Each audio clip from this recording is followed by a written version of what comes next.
Sacred Symbols is sponsored by BetterHelp, a remarkable way to get the talk therapy you may need without having to pay a fortune or rearrange your entire life for the honor. You can take it from me that therapy can really work, but only if you pursue it with vigor and fairness. And BetterHelp is a great way to test the waters and see what talking to a licensed professional about whatever ails you can do for you and your future. Write your story with BetterHelp. Visit betterhelp.com/symbols today. That's BetterHelp.com/SYMBOLS to get 10% off your first month of therapy sessions. Sacred Symbols, a PlayStation podcast, is brought to you by, well, you. If you want to learn how to support our show, go to patreon.com/laststandmedia.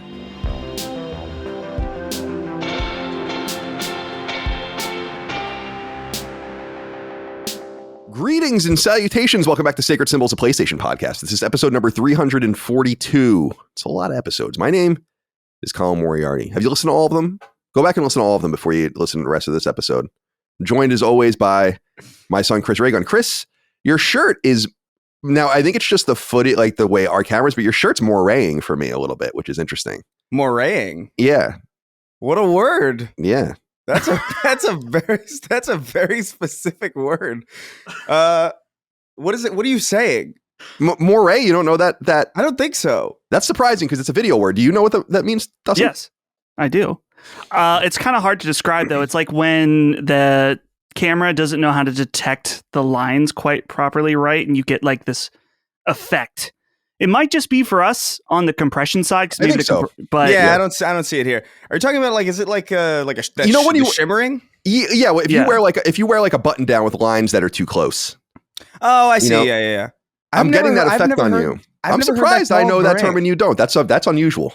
That is surprising. We always called it like just shimmering whenever we would run into it, and like whenever I would be editing in like an environment, we would just like get that shimmering out of here. I never heard moraying. That's interesting. Yeah. But, yeah. Oh man. It's Stumped another your day. ass, didn't I? You did. Now you don't even know what to do. I don't know. I don't even know what the hell's going on. I think you're going to have to resign from YouTube, honestly. Yeah. There it goes. I didn't know moraying. Yeah. Resign from YouTube. It's over. No, but dude, it's everything here is interesting. The fires are still happening. Yeah, I know. Like it's crazy. like where I'm at, I think we're fine. We should be fine. Like there's no indication that it would be worse, but it's like, dude, it's kind of insane that it's been going on for this long. But what's the scene in LA like in Burbank around you? Are people acting normally? Can you go to like stores and restaurants and yeah, everything's completely fine. Dude, during the fire, I was sitting at a bar. Oh, okay, nice. So it never really got crazy here. It was just the air just got worse. Yeah, but, like the air's fine now for us. So I mean, crazy. I kind of have to sneeze. Excuse me. Jesus Christ. Are you guys loud sneezers? I'm a loud sneezer. I got to let it go, you know? No. Got to let it out. Yeah. Sometimes. Depends. Are you the multiple sneezer? On occasion. Yeah. I've never Not done like my friend Brandon is like you're getting at least 3. Yeah. Every time. That's like my mom. I wait till she's done and then I say bless you. Right. Because otherwise she might not hear it and then she thinks you're rude. Right. You know? Yeah. You have to delay your bless you. You're right. I want to make sure she hears me. Dustin Furman, executive producer. Welcome. How are you today, my friend? Good to see you. I'm doing all right. Another snowy day here in Western PA. I was mentioning to you, we were talking about the Jaffe episode last night. Went with my dad for a Facebook Marketplace to get some cymbals for nice. his drum kit. They are Zildjian cymbals. Just like mine. And he told me, because it was a whole set, like hi-hat, crash, stuff like that. But he was telling me he spent $275, and he's like, this hi-hat is worth over $300. I'm sure, dude. Just this guy that was like getting out of it and made the deal. So, but that's why it's worth driving that long distance, you know? Yeah, it was like a little over an hour, but Facebook Marketplace deals, dude, I've had mostly positive experiences. Never any really bad ones. Just I've had people not show up. But oh, really? That's kind of shitty. Yeah. I've had that. Can you leave them like a review or something and kind of like? Oh yeah, you can. You can leave a seller review. Okay, that's but good. This guy, what I thought was kind of odd was we pulled up to his house and he invited us into his house, and I was like, uh-oh. No. Which, to be clear, his house was very nice. His family was inside eating Domino's pizza, nice. And my dad started talking to him, and then he was saying, this guy was like, oh yeah, my dad played in bands around here, and my dad asked him who his dad was, and of course my dad knew who he was. Just cool. everywhere I go, my dad knows somebody somehow through some. He's the governor. He's the governor. So yeah, did that last night and ran into a dude. We were going to pick up my friend Brandon because he was going to come with us. At this intersection right near his house, there's just a woman standing in the middle of the road. We're like, huh? As we approach. And then we get to the stop sign and she's on the other end of the intersection and she's still just standing there. So my dad starts to like creep forward with the car and she takes one step to the side and my dad drives around her. Interesting. No idea why. She didn't look like she was, cracked out or anything. Yeah, she wasn't off the perk, but Mm. she maybe a domestic dispute. I don't know. Well, I appreciate your closeness with your dad. However, on the other hand, when you said you were going on Facebook Marketplace, I'm like, oh, they're buying like, a mattress. You had or not, that's a little disgusting. A bed frame. Let's say that. Sure. Okay. Or a table, something, but you went with your dad for over an hour, delaying the publishing of Moriarty Cross Jaffe to pick up symbols. Yeah. Hundreds of dollars of savings. That's great. Yeah. But I'm saying, why did you have to go? Safety, you know. Okay. Oh, I mean, okay. you could if you knew about Jaffe recording more in advance, I would of course schedule that into I really don't care. It's my schedule, but I just think it's nice how you have a good relationship with your parents, whom I'm closer in age to than I am to you. Right. So yeah. Well, you never know with Facebook deals. If someone, I think at the most likely scenario, someone could try to like take your money or whatever, like mug you basically, like be like, hey, come to my house and buy these affordable Trump symbols, and then be like, drop the money and go. So splash anthrax in your face. Right. So just in case. Yeah, it's good. We got dinner. It's good to be safe. It's good to be safe. It was a nice time. It's good to be safe. All right, it's good to be here with you. What kind of Zildjians do you know? Were they K's? I don't know. No idea. These are the first set of Zildjians I've ever had. When I was a kid, I actually played Sabian symbols, which I found will be a little crispier. But I was recommended these Zildjian K series symbols when I bought the dark series or whatever, like a lower resonance series, and they're nice. They're really good. I don't know why I liked Sabian so much. I think I liked the logo better when I was a kid. And they were shinier. I think that was what attracted to me them when I was 10, when I got my first drum kit or whatever. Right.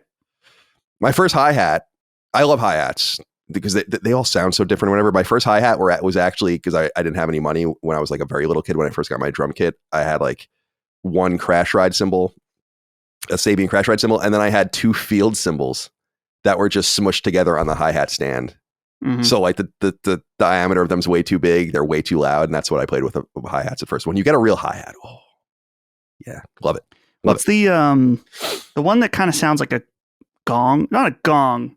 People use it to like cut breakdowns with. China? China cymbal, dude. My dad had. What's this? Yeah, you got to use that on the breakdown, dude. Yeah, you got to. It's got to be real tight on the stand so it doesn't move. Yeah, if you're doing like a cymbal hit, every 4, that would just be a crash cymbal or something. Small or big crash cymbal. But yeah, cutting, hitting a cymbal quickly and then hitting a cymbal, you always go with that crash. Oh, love it. I got to get a splash cymbal. That's the one thing that I'm missing on my new kit. But this is again a jungle kit. It's so small that like it's too many cymbals. I told you guys when I went to Guitar Center and I was like, I want a drum rack, like a small drum rack. And they're like, what kind of kit are you playing? And I'm like, oh, I'm playing like, like a Pearl, like just a small 3-piece jazz kit. And they're like, you want a drum rack?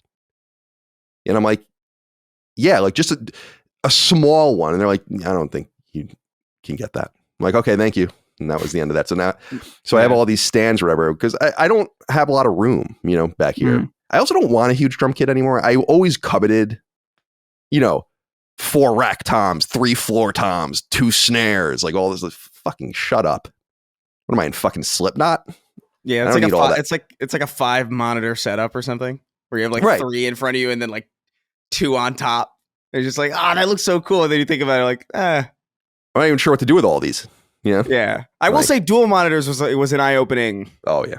Event for me. Like that was like beyond anything that I could ever. But beyond that, I'm just like, you know, the hell am I going to do with a third monitor? Really? Yeah, third monitor. I have 2. I'm very happy with 2 monitors. I don't think I need any more. 2's perfect. Yeah, 2 screens are better than 1. It's the ideal, to the point where I'm actually crippled when I have to, like, whenever I'm working on like a laptop and I have one screen, I genuinely feel fucking hobbled. I hate it. Yeah, it's terrible. Because I like dragging things between the screens as well. And have things different positions. These are big monitors too. I like these. You picked these out, Dustin. Yeah. These are big monitors. They have had these for a long time. A long time now. Like 4 years. At my old work, my boss decided to upgrade my monitors at my desk, which I was appreciative of, until he brought 2 32-inch 1080p curved monitors. And man, they were vile. And also, think about having 2 curved monitors. Yeah, it's like, disgusting. I was having to do a full 180-degree turn for one side to the other. I was like, You're like the architect in the Matrix. Thanks. Appreciate the upgrade. But all right. Yeah. Guys, it's good to be here with you today. It is cold. It's 38 degrees here now. It's not so cold, but it's supposed to get to the 10 to 15 degrees next week here, which is really cold for here. Brisk. Yeah. There's a giant cold front that's going to basically take the entire nation. So nice.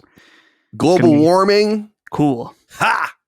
How come there's still snow? Remember when that guy, I cringed into space. When he brought a snowball into Congress? Right. That's right. Oh, God. That's exactly right. You read my mind. I was like, come on, man. How did you get elected to Congress? How do you not know the difference between the climate and the weather? That's one of my favorite clips ever. Oh, my God. I love it. Crazy. It probably played back home, too, which is sad. Yeah. All right. Guys, it's going to be here with you today. We're here. I have Iceman as a kind of a symbol of today's episode. I'll leave him here. It's good to see him as well. Welcome to Sacred Symbols, a PlayStation podcast. It is ostensibly a PlayStation podcast. You can get us 3 days early and ad-free over on Patreon at patreon.com/laststandmedia. Early ad-free access now. And lots of other perks. Dustin, I'm going to do one of the things that I don't think you like when I do very much, but when I'm just going to put an idea out of something I want to do, and then but we have no plan of doing it, and then we'll see if it ever happens. Ready? I love this. I was thinking about this over the break. Now, I think that you suggested this originally in some sense of how could we expand? And do more, bring even more value to an already value rich experience on patreon.com/laststandmedia. What if we started recording these episodes live, and just having a YouTube link for, let's say, $10 subscribers, and they could just watch us record it, and then we just delete that link, and then we put up the show as normal. Yeah. Worth it? It would be a big change up to our production, but it's definitely possible.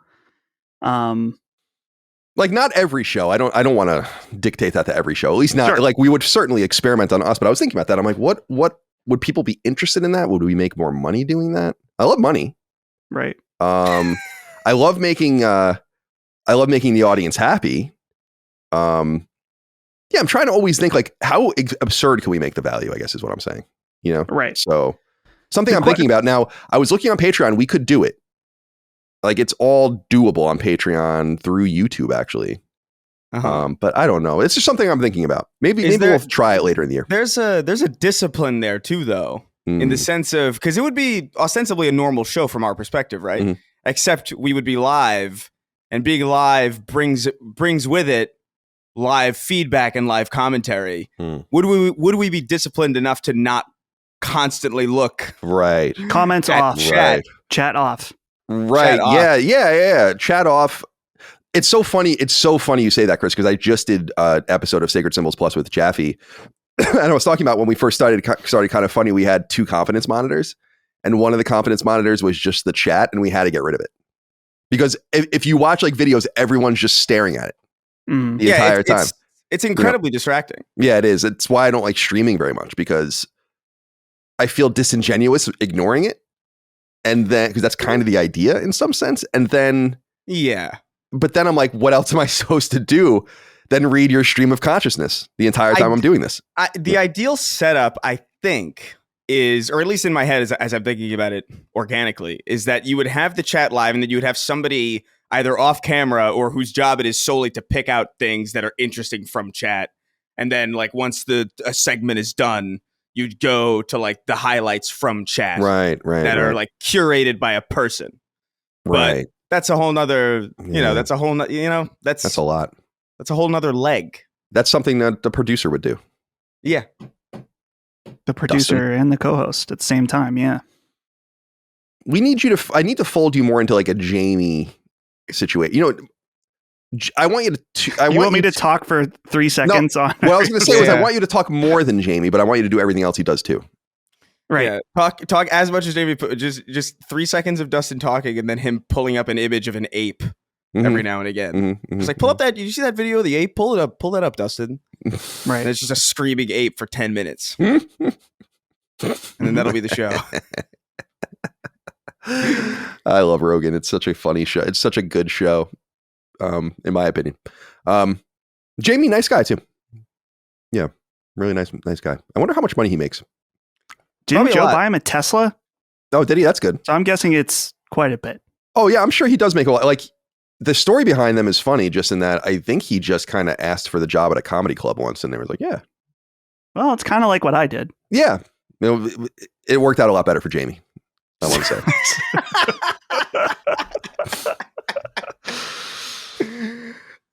In my opinion, anyway. All right. So yeah, let's consider that live show idea. I mean, I don't want to do, again, it's just something I was thinking about where it's like, is there any interest in us doing that? I don't even know because there might not be. We do a very long podcast.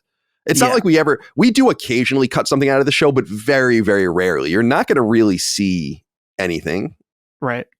But some people are probably into it. You know, it's like a little voyeuristic. It could be like a special Sacred Plus or something. Yeah. Every once in a while. Yeah. I'd be interested to see what you guys think out there. So I just did Dustin's favorite thing.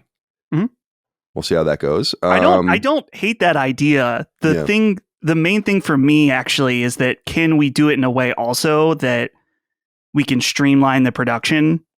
Because you were saying about taking the video and then deleting it, but can we make it in a way that we're able to use that video just as the main show? Oh, so maybe. you want to, yeah. But maybe not. Make your job easier. I don't. Yeah. Oh, yeah. If we're gonna make it harder in one way, then we gotta even it out another way. But all things balanced. Things balanced. Oh, so we would need like a live Chiron thing and all that is what you're saying. Yeah.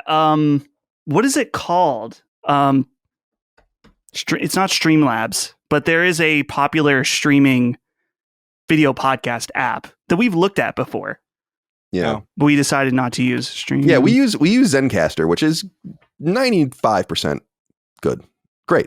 Even. Yeah. Occasionally it shits the bed. Well, I didn't mean to distract us. It's not like there's anything else to talk about anyway. But patreon.com/lastdaymedia. Early ad-free access to every episode of this show and all the other shows we do in our network. We have an Xbox podcast, a Nintendo podcast, which is going to be going weekly or is weekly now. We're going to talk a little bit about Switch 2 later on in the show, just because you guys asked about it. And all the other things, Constellation, Summon, Sign, and so on and so forth. RSS feeds or an RSS feed, a unified RSS feed for all of the shows. If you want to just use your podcast service, you can do that. You can use Spotify as well. Get access to the Discord, submit your inquiries to the show, remove those ads from the podcast, and so on and so forth. Sacred Symbols Plus. I'm such a nice person that yesterday I published a random freebie of a Sacred Symbols Plus episode. It was bothering me a little bit that David Jaffe, who's a friend of the show and a good personal friend of mine, a good friend of mine, there was something happened with him, with his community or people last year. And then people kind of read into that he was just, we were just going to cast him off because of that or whatever. And he was never going to be on the show again. And then people were reading into it that he hadn't been on the show in, I don't know, 6 or 7 weeks. Is he ever going to come back on the show? So I was like, I'm kind of tired of seeing this. I don't like that people are reading into this like this. Why would I do this to my friend? So I had him on. We did a 2+ hour, I think, podcast, Sacred Symbols Plus, Moriarty Cross Jaffe. So that's just live. That does not take the place of the normal Sacred Symbols Plus this Saturday, which will be all about the making of Tribreaker. I think you guys are really going to enjoy that episode. A lot of inside baseball stuff there as well. We did the Metacritic draft recently. We did a bunch of mailbags over the holidays, spoilercast review discussion for Metaphor Retardazio, and so on and so forth. Future interviews, possible perhaps. AJ White wrote into us on Patreon and said, hey, Colin, there is a small YouTube channel I found called Kiwi Talks with a Z that interviews former game devs, mostly from Bethesda, but recently made a community post that he's going to be having Sean Layden on. This platform is significantly larger, so my question is, what are you slacking for? Get this man on the pod. All jokes aside, do you see the possibility of ever interviewing him, or is there no chance for the second most hated man in America? Thanks for all the content. That's a reference to the Sacred Symbols Plus episode in which I said that Jaffe and I are the most hated men in America, which is a complete ridiculous melodramatic thing to say. Sean Layden. So this kind of goes both, it doesn't go, I don't want to say it goes both ways. Sean Layden didn't like that. I think he caught wind. He used to follow me on Twitter and now he doesn't anymore. I think he caught wind that I was very critical of him taking an advisory role at Tencent. And I think a while ago, people might have clipped it out or said something. So it's not like he watches or listens to the show, but I think he caught wind of that or whatever. But I also am not super interested in talking to him because I would want to ask him about that. And I think that would be a non-starter. I think that was a very fucking weird thing to do. And that's probably cut me off from ever having a realistic opportunity of interviewing him. But I also just don't think it would be a very fruitful interview because I'd really want to ask about certain things that I think would be off the beaten path. People have been asking also, like Shuhei Yoshida, who just retired from Sony, did a podcast with my old company, Kind of Funny. It's supposed to be a pretty interesting conversation. And people were like, well, you have Shuhei on. I mean, I talk to Shuhei behind the scenes once in a while via DM or whatever. And I talked to Jaffe about this actually on our show, is that I'm not really super interested in interviewing Shuhei either because he's not going to say anything. Like, I know him very well. He never said one thing that was truly noteworthy. And I don't mean that as an insult. He is very disciplined. Like, it's not an insult at all. It's that he's just hard to crack open. So I know it's weird, but I'm not super interested in interviewing a lot of the people that people want me to interview because I just don't think we can get into what we want to get into. If that makes sense. But I'm open-minded to it for sure. All right, merch, laststandmedia.store. And please leave nice reviews on podcast services. You can like our videos or dislike them if you want. Leave comments. Do whatever you want. I'm not your father. All right, let's get into topics of discussion, my friends. Stretch our legs. Then there's some gaming things to get into, of course. Talk about what we're playing. We'll get into some of the bigger news. We'll wrap things up with inquiries from the audience. Sacred Symbols is sponsored by BetterHelp, a remarkable way to get the talk therapy you may need without having to pay a fortune or rearrange your entire life for the honor. Okay, so don't get mad at me like Larry David does to that woman in the gym and Curb Your Enthusiasm, but Happy New Year. I hope it's finding you well so far. I know we're a few weeks into our 2025 voyage now, but nonetheless, a new calendar year is a great time to take stock of yourself, your mental health, and your overall well-being. How do you feel? How are things with your significant other, your family and friends at work, and in other areas of your life? If you feel like you're looking for someone to talk to about, well, whatever you want, BetterHelp might prove to be a fruitful path for you to pursue. And as someone who sees a therapist in my own life, I highly endorse what talk therapy can do for people who are in need, open-minded, willing to take on feedback, and toil to change themselves for the better. But BetterHelp steps things up in a few major ways compared to more traditional sources of therapy, in that you speak to your licensed therapist via video, audio, or even over text. This makes things inherently both more affordable and convenient, and BetterHelp offers immense flexibility in terms of scheduling, and even getting you a new therapist if you'd prefer. It's all upside for those who say don't have a local provider, or health insurance, or a means of transportation, or even a schedule that allows you to pursue much of anything outside of your assigned tasks. By lowering barriers to entry, BetterHelp opens up infinite avenues to self-discovery and recovery, but only if you take the first step. You can take it from me that therapy can really work, but only if you pursue it with vigor and fairness. And BetterHelp is a great way to test the waters and see what talking to a licensed professional about whatever ails you can do for you and your future. With more than 5 million clients served via more than 30,000 credentialed therapists, it's time for you to take the first step like so many others before you. Write your story with BetterHelp. Visit betterhelp.com/symbols today. That's BETTERHELP.com/SYMBOLS to get 10% off your first month of therapy sessions.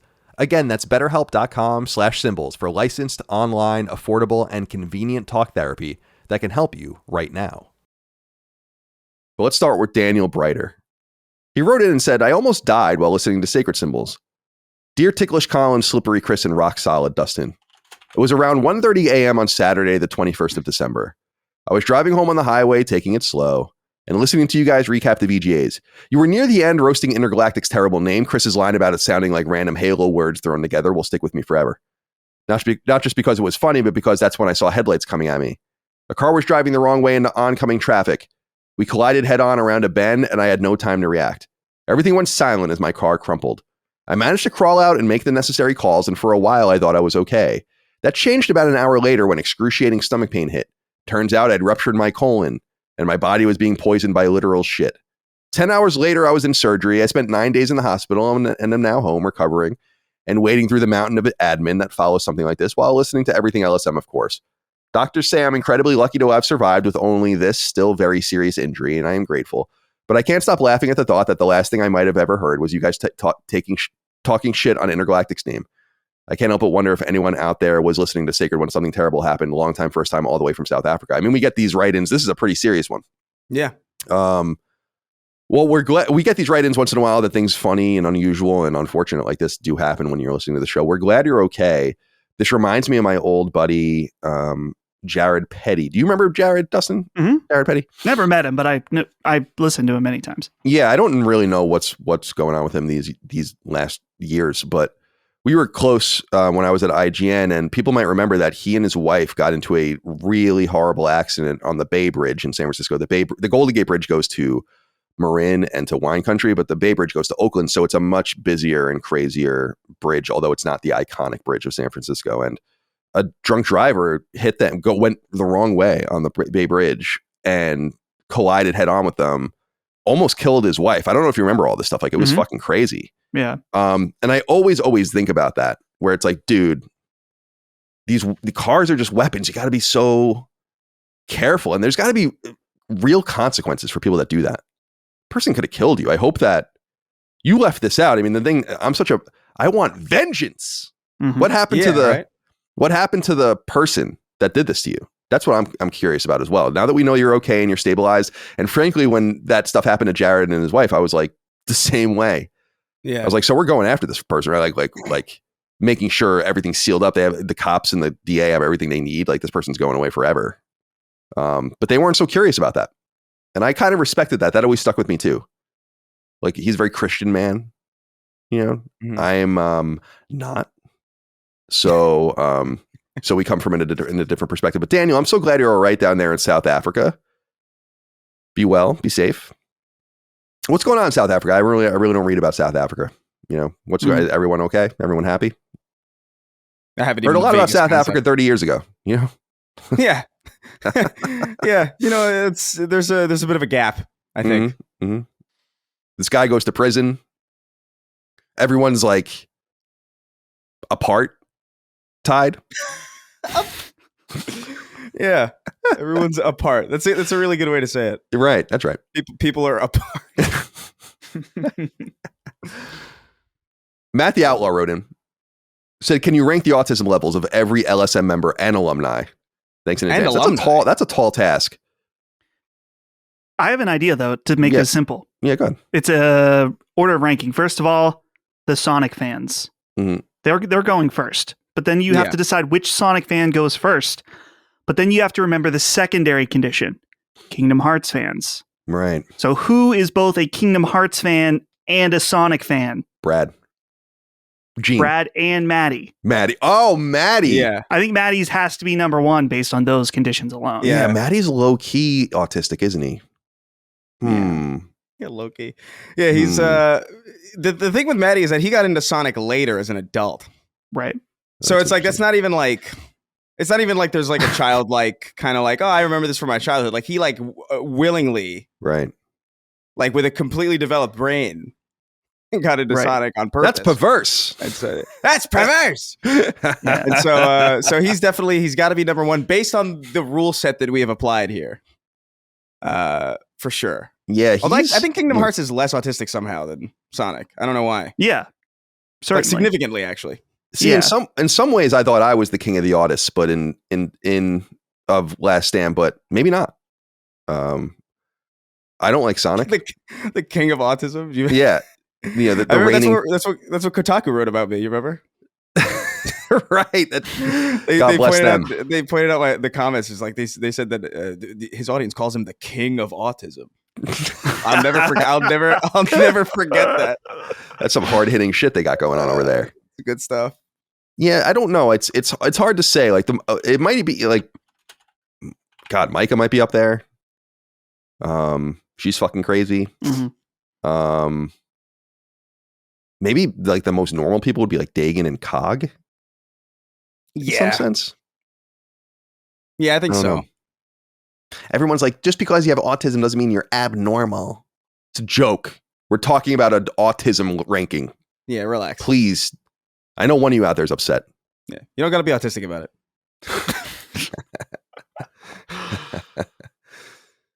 He's so gay.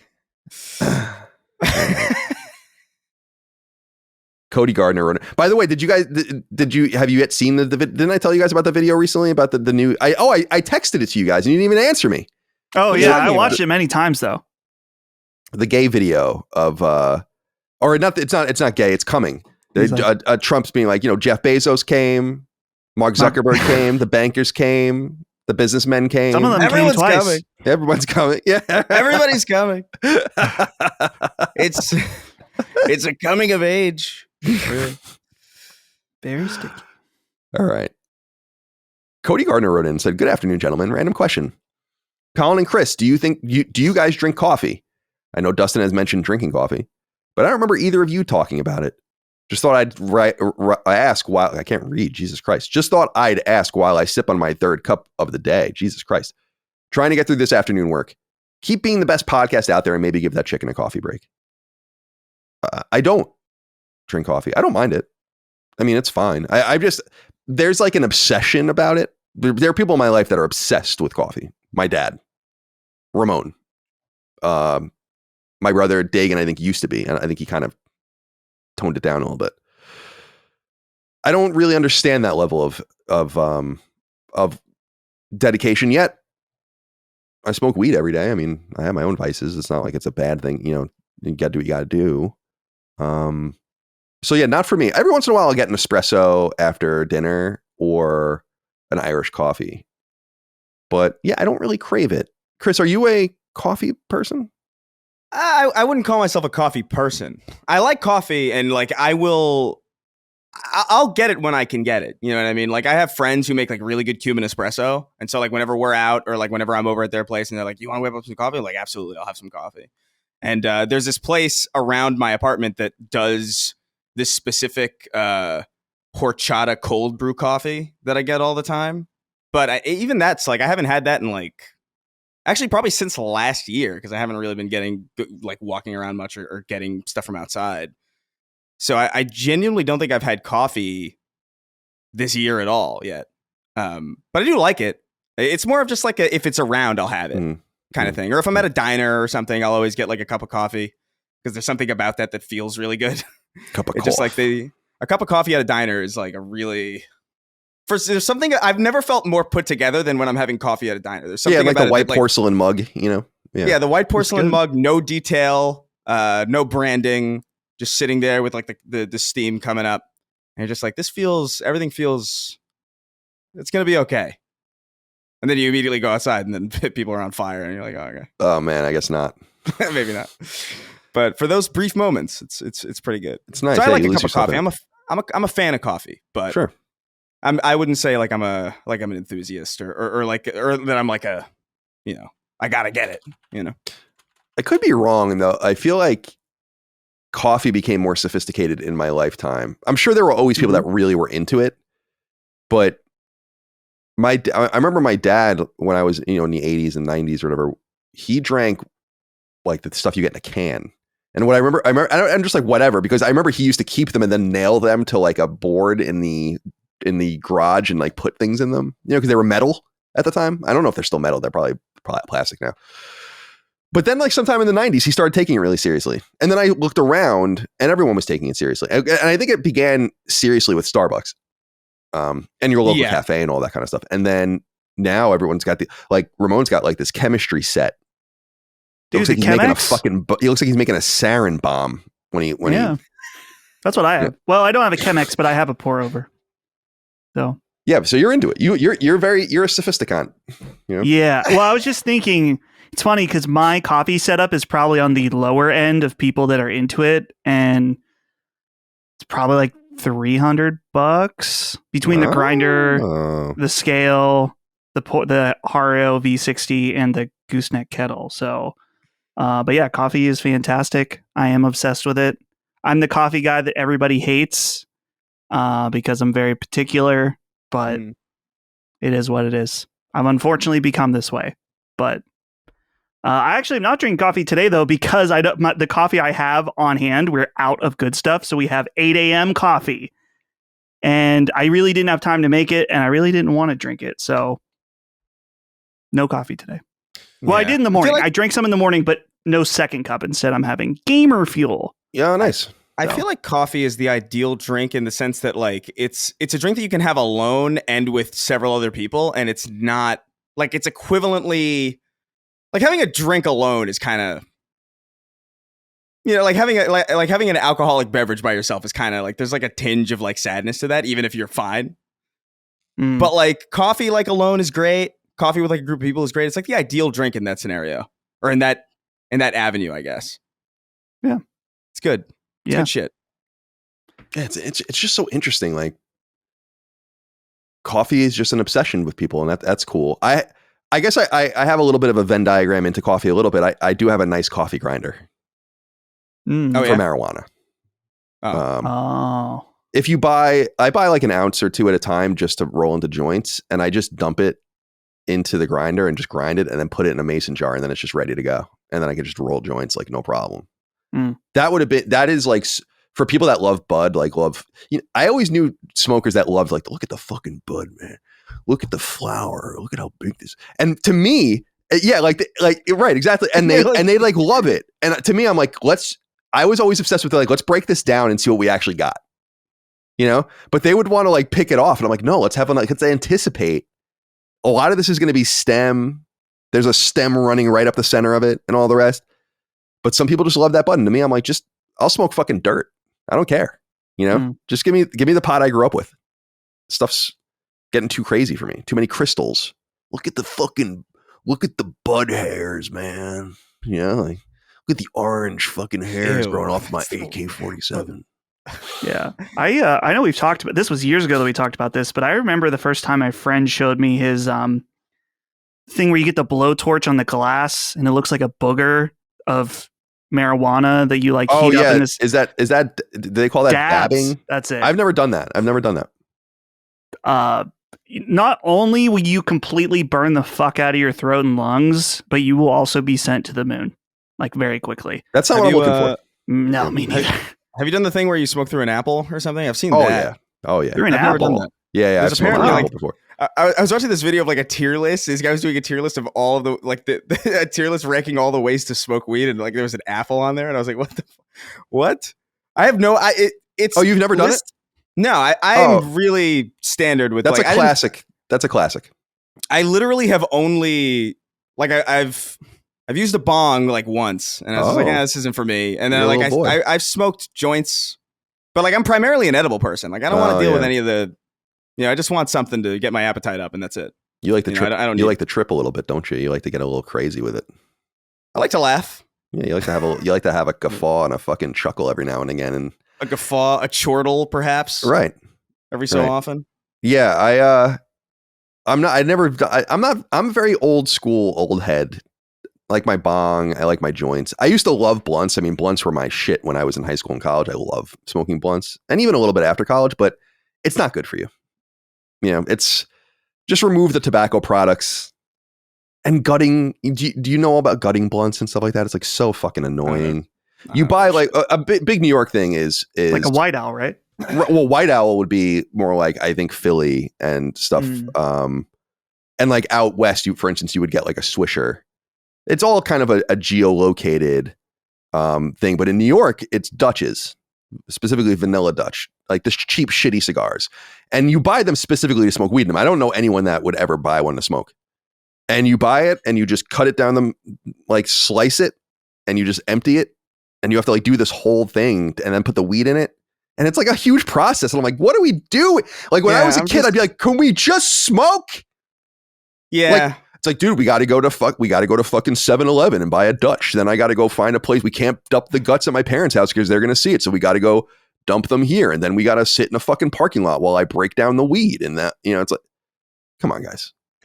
You know, as I'm thinking about it, I'm kind of realizing that like, I think I don't know if this is for sure, but I wager it's pretty close that I think I've had probably just about as many, if not more cigars than I've had joints or anything like that. Cigars are good. I like a cigar, but even that I don't do really all that often. I'm more of like a social drinker. Like I'll have like a drink more often than I'll have a blunt or a joint or anything like that. I smoked 10 cigars in a day once. That's horrible. Yeah, I remember you telling me that, and I was that on Constellation? I talked about that. Maybe it was the shy. Dude, that would make me throw up and pass out probably. Oh, it was great. I got really drunk on rum and Coke and cheese dip, and had the worst heartburn of my life when I was in Honduras. So you were overseas. That's always nice, dude. It was great. It was so Ben, he owned the Speakeasy and Cigar Bar, and so the Rocky Patel rep would invite the owners and some select customers to go to Rocky Patel's estate in Honduras for free. You just have to pay for your airfare. So there's some beef with him, right? Like in the cigar world, I heard about where like he's considered. I could be getting this wrong, but like he's kind of like a newcomer that had money and bought his way in to like a thing that is much more grounded than that. So there's some like cigar store person like went into it to me because I bought the reason is because I bought a Rocky Patel. So he's like, oh, I'm surprised you. It was like I was like, dude, I don't know what the fuck you're talking about. I'm just trying to like smoke a cigar in my backyard. Yeah, just give me the goddamn cigar. Yeah, I mean that may be true. I don't remember anything like that. They wouldn't say it in his circle, probably. You know? No, but it was cool. Got to go to the fields and see the tobacco and see them dry it and process it. It was it's pretty cool, very educational, and also. They had this bus they would take us in, and everywhere we went, there was a box that had the cigars and also rum and Coke. You just drink in the van. Everyone, and you know, you're in driving in a third world country. I was the one driving, but it's like chaos everywhere. So like you almost hit 3 people anywhere you go all the time, and there's like an entire family on a motorcycle. Like you'll see it. It's bad. Honduras. Yeah. I don't. Have I known a Honduran? I'm sure. You know, yeah, probably. Chris, I don't see dark skinned people and say, where are you from? You know, I just assume they're from somewhere. Where do you hail from, sir? Where do you hail from, boy? No, I always feel like it's weird. I like cigars. And so like, I'll end up in a cigar shop. And then like when I'm making a decision on what to smoke, I'm like, I don't know. So it's all kind of the same.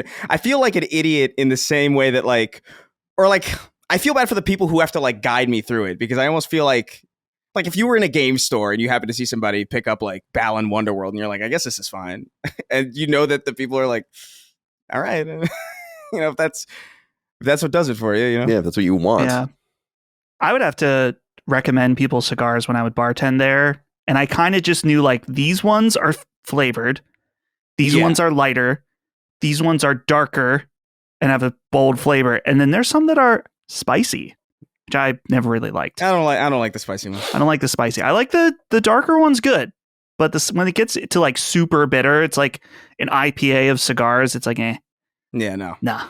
I would always ask for like the lightest cigar, which is maybe how I even found myself to some of these Rocky Patel varieties. And there was this place in San Francisco I would go where I don't know if it's like a common thing, but they would have 1 through 5.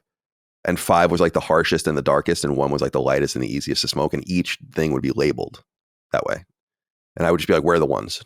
Because honestly, like I get a stomach ache if I go all the way to the butt of a cigar. Like I usually have to put it up maybe 2/3 in. Obviously not inhaling it and all that kind of stuff. There's just something about you're getting a little bit of it. And there's just something about it that disagrees with me. Because there in San Francisco, there is one. I would be surprised if it still existed. Although as of 2016, it existed, so maybe it's still there. There was one place in San Francisco where you can smoke inside. It was like grandfathered into a series of laws, and it was a cigar bar. And I used to go there with Fran Mirabella. Do you remember him, Dustin? Mm-hmm. And he was a big cigar guy. And I almost threw up outside of that place once. I wasn't drunk or anything. I was just like, holy shit! Like I'm in this place, and it's just not agreeing with me for some reason. And I love the smell of it. And then I get back on the train and I fucking stink. You stink. And it reminds me of my best friend growing up's grandfather who would like chain smoke cigars on their porch. Like every time I saw him for fucking years, he was just smoking a cigar. It's like there must have always been a cigar lit. And that smell brings you back, but you stink, you know, it's rough. Yeah. It's good shit though. I love tobacco.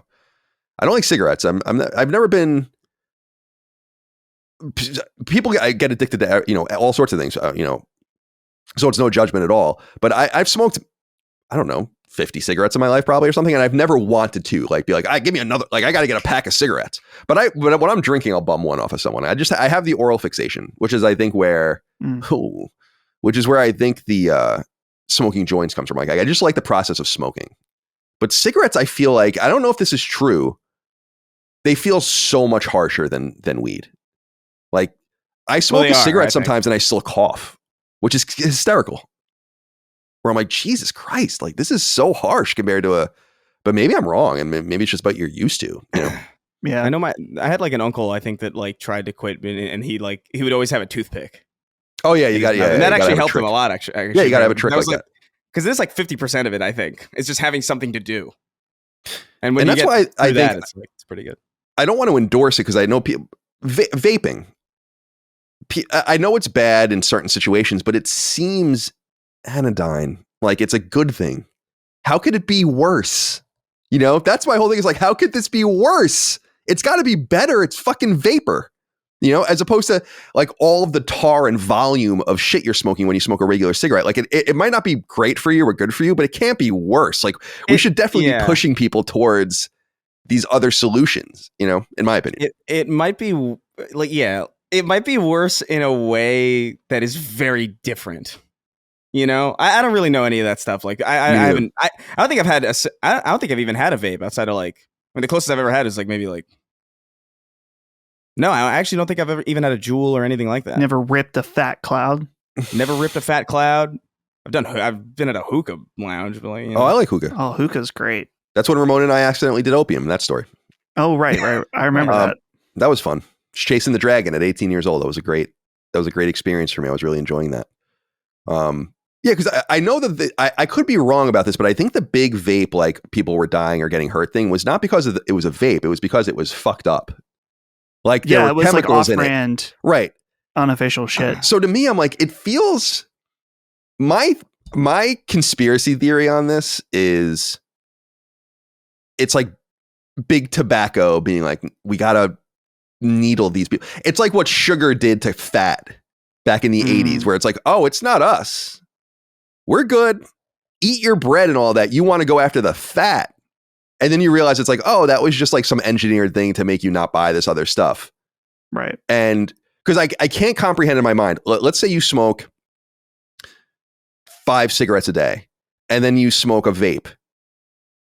I simply don't believe it's worse for you. I think the issue, simply don't believe it. I think the issue is probably, and again, I don't know, we're talking out of our ass here, I think, on some level. Oh, no, I'm a doctor. So. I think. Oh no. Okay, I didn't realize. I forgot. So I think part of it is just the fact that like vapes are like marketed in a way that like in the same way that candy is. It's like, oh, flavor, right? You know, so they're more appealing. Like I feel like you're more likely today to see like a 16-year-old or like a 15-year-old vaping than you were in like 2005 seeing a kid of that age smoke a cigarette. Sure.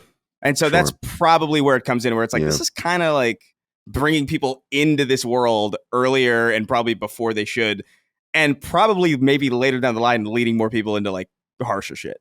Right. I imagine that's probably the thought process behind why it's worse. But like, I don't know.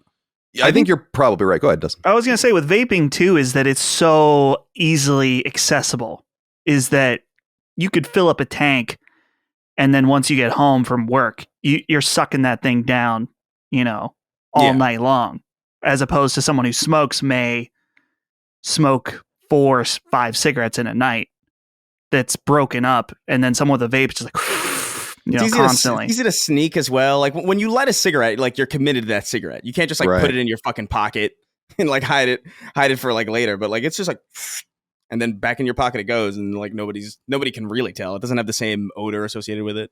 It's a whole thing. Yeah. People smoke. I remember the first time I ever saw anyone vape in my life was Troy Baker in my apartment in San Francisco.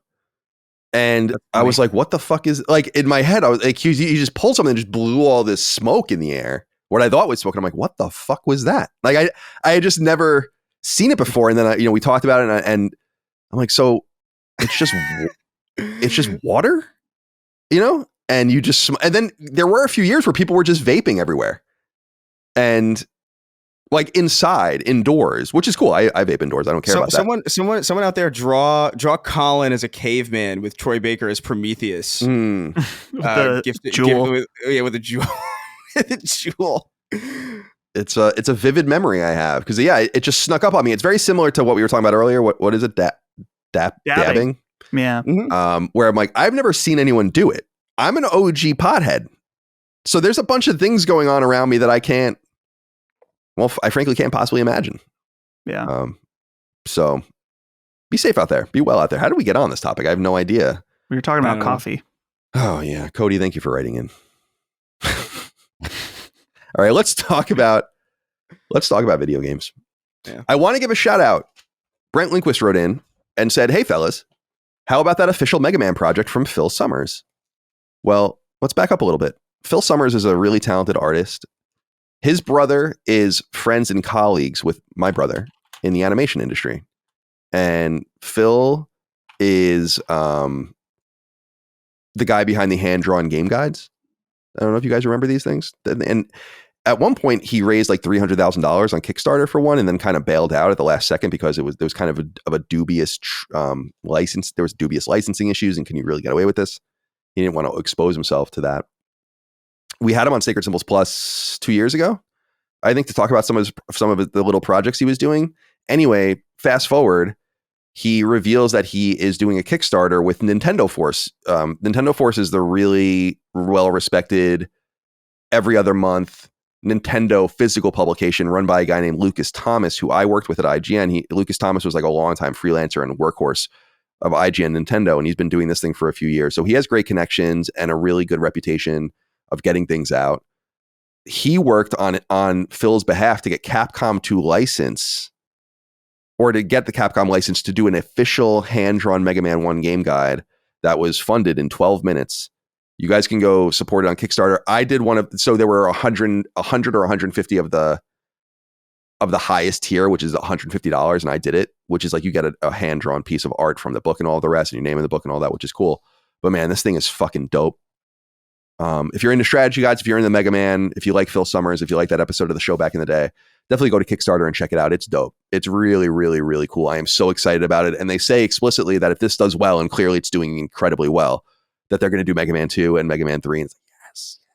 And then go check it out. Really, really cool. Shout out to Phil. Really happy for him. All right. Sony. We were talking about the fires, and obviously Sony has a major presence in Southern California. So the long and short of it, and actually our friends at Push Square put a little piece together to kind of commemorate some of the studios and entities that are giving money to the donation relief efforts in Southern California and Chris's neck of the woods. Sony put on their social media feeds, quote, "Sony Group Corporation is contributing $5 million to support first responders, community relief and rebuilding efforts, and assistance programs for those affected by the devastating Southern California wildfires. Los Angeles has been the home of our entertainment businesses for more than 35 years, and we will continue to work with our local business leadership to determine how best Sony Group can support relief and recovery efforts in the days ahead." This is from Kenichiro Yoshida, who is the CEO, obviously, of Sony itself. And then Push Square also put a few other things in there, basically noting that Sony's 3 LA-based studios, Santa Monica Studio, Insomniac, and Naughty Dog, all put out statements and about the safety of their own teams. Remember that each team almost certainly has people that are directly affected by the wildfire, since there's 6 or 7 of them strewn around the wider sprawl of the city, and people have houses everywhere and all the rest. I mean, I'm sure it's really devastating. So these individual studios have also given money as well, although an undetermined amount, probably a lesser amount, but that's okay. And kind of just talk about how this is their home and they're there for everyone. So this is a nice little show of support. Sony is very SoCal centric, so just wanted to point that out. There's a bunch of different places you guys can give money if you want to as well. I don't know if there's what would be the best, like Red Cross probably, or something reputable. Yeah. So there's all of that as well. Yeah. $5 million is a nice chunk of change. Should be able to do something nice with that. Yeah. All right. The Untold Dawn film has a new trailer. Went live today, actually, for when we're recording. Originally, there was like a sneak peek that we were going to go look at, but this trailer came out. It's 2 minutes and 30 seconds long. You can find it on Sony Picture Entertainment's YouTube channel. And I watched it. Timothy Bryant wrote in, said, "What's up, Sacred Boys? Would love to hear your thoughts on the Until Dawn trailer that just released a few minutes ago. I think they have a great premise with this one, being able to show them getting killed while also having them figure out and survive the movie. Each time they die, they are thrust into a different horror movie genre, according to the director, and it appears a new monster will attack them as well. I think it's a cool concept that can work, bringing in game elements to the movie and also not having to tell the same exact story as the game. What do you guys think? Does the movie look good to you guys?" I think it looks pretty good. It has nothing to do seemingly with Until Dawn, but the game, but there's like some crossover. The psychologist character's in there as like someone else. One of the bad guys is the bad guy, has the mask on from Until Dawn, but it's none of the same characters. It's not the same story. It's not the same setting. So it's just taking place in this universe and leveraging the IP, which I think is cool. I think it looks pretty good. I'm not a horror aficionado, though. I like horror movies. I think they're great. But what I'm interested in is, I know Dustin, friend of the show, and your personal friend, Jimmy Champagne, I'd be interested to know what he thinks about it because he's much more in line with this stuff. But I thought it looked pretty good. All right, we got cut off there. We had a technical issue. But basically, Dustin, I was throwing it to you to talk about what you thought of the Until Dawn trailer. Are you going to see the movie when it comes out April 25th? I'm going to see it.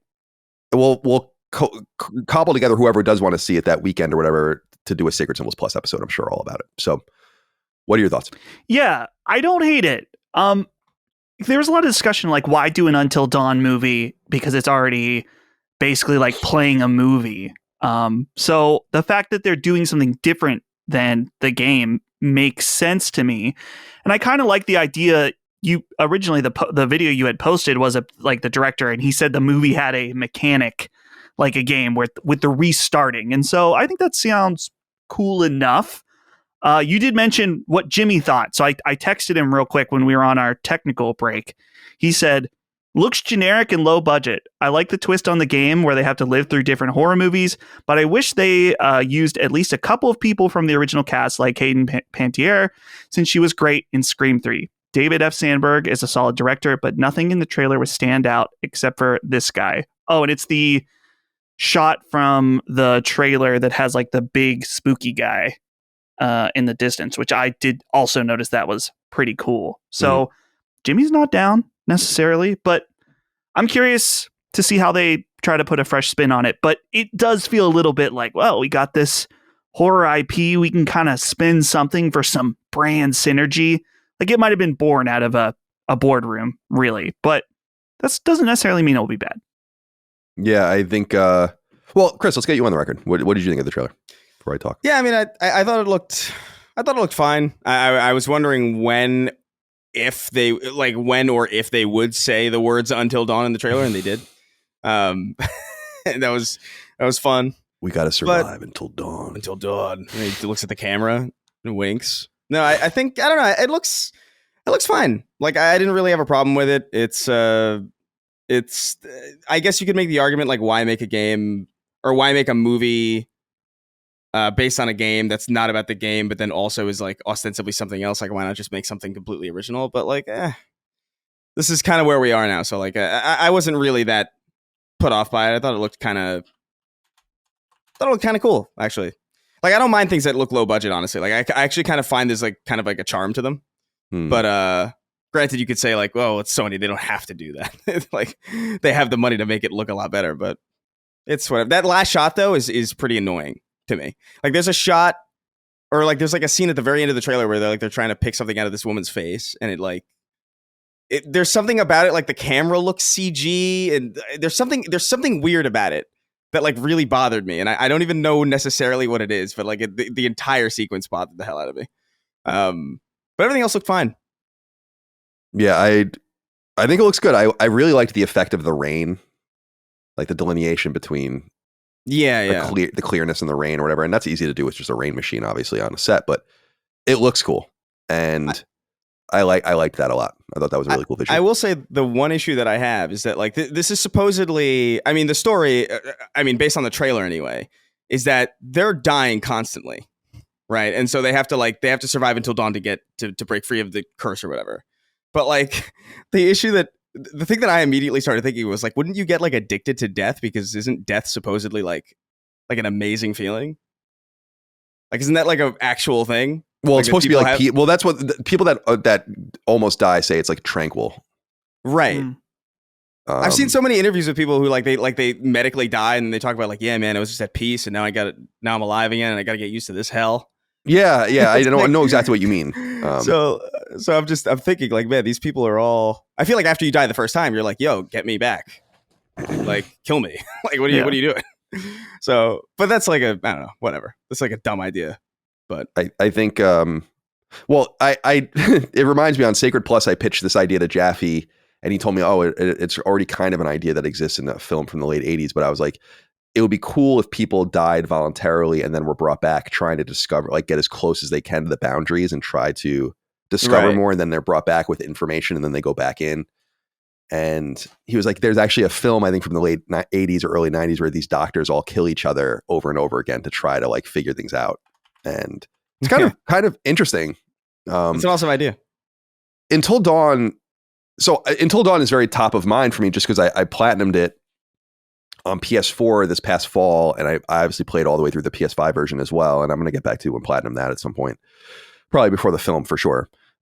The disconnectedness of them is cool if you're looking to make like an anthology of films, and if maybe there'll be another Until Dawn. Again, the ending of Until Dawn, the remake, indicates that they're going to do another movie, and that it does seem to be more about the permanent nature of the horror, I guess, in that movie. And maybe they're trying to play off of that a little bit, but they are totally divorced. It's not like the Uncharted film where it's like, this is from Uncharted 4 and this is from Uncharted 2. Right. It's so I don't mind that. I don't know what else they were going to do to begin with, because people are like, oh, they should have gotten the original cast together. And I'm like, first of all, the original cast filmed all that in like 2012, 2013. You're not going to get Hayden Panettiere or whatever to do live action whatever these days, and especially what's his name, Rami Malek. Like they're not going to reprise their roles in Until Dawn. It's just a totally different era. So I don't know. There were some people seemingly expecting it to kind of follow the story of the game and maybe even use some of the same characters. And I'm like, that never made sense. Yeah. So they had to do something different, because Until Dawn is experiential. Like everyone can live, everyone can die, and then any permutation of them can live or die in the game. I dig the idea of them trying to figure out this puzzle and getting out. It looks pretty cool. But again, I don't know if it's going to be any good. I'll check it out. April 25th in movie theaters. That will be the first time I go to a movie theater since I saw Gran Turismo, I want to say. So it's Sony courting me to the film house, I was going to say. That's not what it's called. The theater? The movie theater. The Theatron. Film house. That's like, what the hell was that? Oh man, that reminds me of like, I can't remember what show it was or like what movie it was, but they were like, I think they called a barn a cow house. And I remember that sticking with me, being like, that's an amazing word. Like the cow house. The film house. Oh, it was Breaking Bad. It was Aaron Paul. It was like, hey, over by the cow house over there. All right, guys, I don't know if you saw this. I linked to a random YouTuber that posted this, but I'm sure there's clips of it everywhere. It's Cody YouTuber is the guy's name. It says the terrible storyline of Suicide Squad Kill of the Arkhamverse is completed with a 2-minute motion comic that brings Batman back. They couldn't even conclude the game with a 3D cutscene. This is truly the worst DC video game ever made. Good riddance to this abomination of a game. So he's referencing Kill the Justice League and Rocksteady's first game since 2015's Arkham Knight. And obviously, I don't think anyone gives a shit about spoilers for this game. But no. In this game, the Suicide Squad kills the Justice League. So it seemed that they killed Batman and all these other things. But at the end, for this last update or these final updates that they're doing for the game as they kind of sunset it, they've undone the story basically by being like, oh, they were clones of the Justice League. And it's all done in this very cheap, quick 2D format because they obviously ran out of money and time and didn't have the option of fixing it later. So I'm curious what you guys think of this whole thing. Dustin, did you watch this 2-minute clip, and what do you make of this reversal? Do you think this was always in the cards, that they were always going to pull this, being like, it wasn't really them? Yeah, I expected it to be that in the end at some point. I didn't think it would be a cheap motion comic ending, but it's clear that they're done with this. And I would say it's sad, but it's also not. I don't know. the fact that they couldn't even muster the budget to even give it like a little bit of a proper send off, I guess just goes to show how little people still care about this game at this point. So, let's get back on track, Rocksteady. Whether it's, it doesn't necessarily need to be a new Batman Arkham game, but certainly not this. Yeah, I got to say, I could care less what happens to them at this point. They're not the same team anymore. Yeah, that's true. The founders are gone. They're just, as we say in the past, a ship at Theseus at this point. So it's like, whatever. It's very similar to BioWare. Chris, what did you make of this? I mean, I'm not surprised by it. I saw some people saying that it's like, oh, they're reversing course because, it wasn't received well. I'm pretty sure, based on what I even played of Suicide Squad Kill the Justice League, that this was already kind of like, the idea was that they were never really the Justice League. Like, there were like little hints, and I remember people talking about it online who hadn't played it. They were like, Green Lantern's ring doesn't work like that. It's like, yeah, that's not Green Lantern, obviously. It's like, they're not going to kill the Justice League. Although I think there's part of me that was like, man, I'm a little disappointed that it was, because like, I feel like from the get-go you should kind of have the balls to do something like that, because I think it would be cool to do that. But from the get-go to have your entire premise be kind of like a red herring is kind of annoying. So I don't think they reversed course on this. I think this was always in the plan. I think it was kind of a lame idea. Or if it wasn't, or if this was the plan all along, I think a cooler idea would have been to eventually like phase the Justice League into like playable characters. Because I think that would actually be kind of an interesting thing. Like, get Superman back, and then then you can choose him, or get Batman back, and then you get to play as him in this world or whatever. But it doesn't really matter, because the game ultimately failed in more ways than just narrative. And that I'll never forget how ugly that game was at a certain point, where like just things kept piling onto the UI, and just it was so bad. Much. It's such an ugly fucking game. So I don't know. I don't care about this. I couldn't care less about Suicide Squad Kill the Justice League. I'm glad they're finally done with it, but at the same time, I mean, like you said, this isn't the same Rocksteady, so who cares?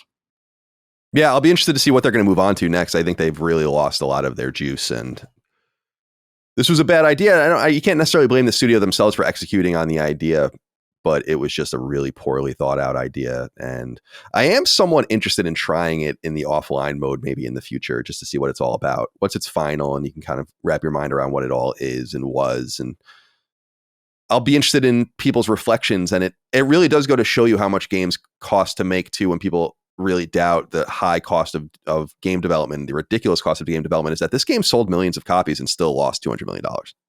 So, right. So there you go. It's still one of the best selling games of the year. It's in the top, I want to say the top 15, if not the top 10. So crazy. It's all relative. Okay. What's next here on the news? I got to open my document. Oh, guys, the Blood of Dawnwalker. Chris Holmyard wrote into us and said, "Hey, CDC, did you see the reveal of the game titled The Blood of Dawnwalker, made by a lot of people who made The Witcher 3? It looks fantastic and made an old jaded gamer excited for an upcoming game anyway. Thanks for all that you do." There is a cinematic trailer at the Dawnwalker YouTube channel. It's 4 minutes long or so. And this is from a studio called Rebel Wolves that had spun off from CD Projekt a few years ago and has been working on this for a few years. It's coming to PlayStation 5 at an unknown time. It's running on Unreal Engine 5. And guys, this game looks fucking sick. I got to say, I usually don't call out just random trailer drops like this, but wanted to bring people's attention to this. I think this game looks exceptional. Dustin, did you get a chance to check out the 4-minute trailer? I did. And it's cool. There's like I was thinking of, since I recently saw Nosferatu, which this is not really like that, but it's like a much, dark, gritty vampires, right? But yeah, I really appreciate that this was, and it even says in the YouTube video title, it's cinematic trailer and gameplay teaser. I love to see this. Give us the flavor of the world, the story, the characters through a cinematic trailer, and then follow it up with a little bit of gameplay. See what it actually is like to play the game. And even if it's just a small tease, that's, I feel like the best way to do a cinematic, I guess to do a trailer like this, where you can get the best of both worlds, just because there's so many cinematic trailers where it's like, okay, well, the concept sounds cool, but what am I actually playing in this game? So love to see that.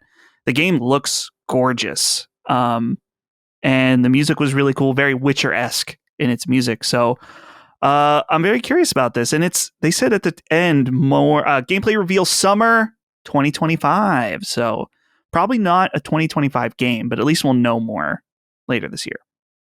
What are your thoughts, Chris? Yeah, I think the setting and the tone is really dope. I also feel like the gameplay teaser stuff. I think this is a good mix. This is a good idea. I like the idea of like getting the best of both worlds, like Dustin said. I want a little bit more gameplay than what we like, because we just kind of saw in engine like what it looks like, I guess, which is nice to see. Like, nice to know that there's like a delineation between these three things, and they're not like necessarily hiding anything. But that enemy design was cool at the end, and weird, and it looked interesting. But I want to see a little bit, at least like start the combat and then cut out. You know what I mean? I want to get a little bit more of a feel for like what it's going to be. But we'll have plenty of opportunities to see what this looks like later down the line. So it's on my radar. It looks cool. I think the tone more than anything. The tone is the star here, I think.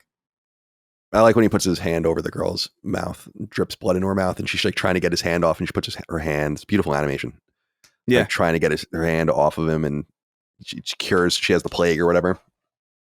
When I saw it was set in the Carpathians, I'm like, vampires, yes, because that's my shit. I love it. I mean, that's one of my favorite things, and yeah, it's a darker. I like the difference between a Dracula and a Nosferatu. I think is a good reference. Seems like a much darker, more violent game, and I've always been confused about vampiric stuff. Vampiric stuff's very sexual. It's a lot of things, but it is extremely violent when you think about what it is, and I love it. I mean, I'm a huge fan of the original Dracula. Everyone should read Bram Stoker's Dracula. It's fucking good. What an immaculate novel. Oh, it's so excellent. So just wanted to shout this out. I think it looks really good. There are some extra details on the website for the game, Bandai Namco's website for it. They're acting as publisher. And it says the world needs what it fears.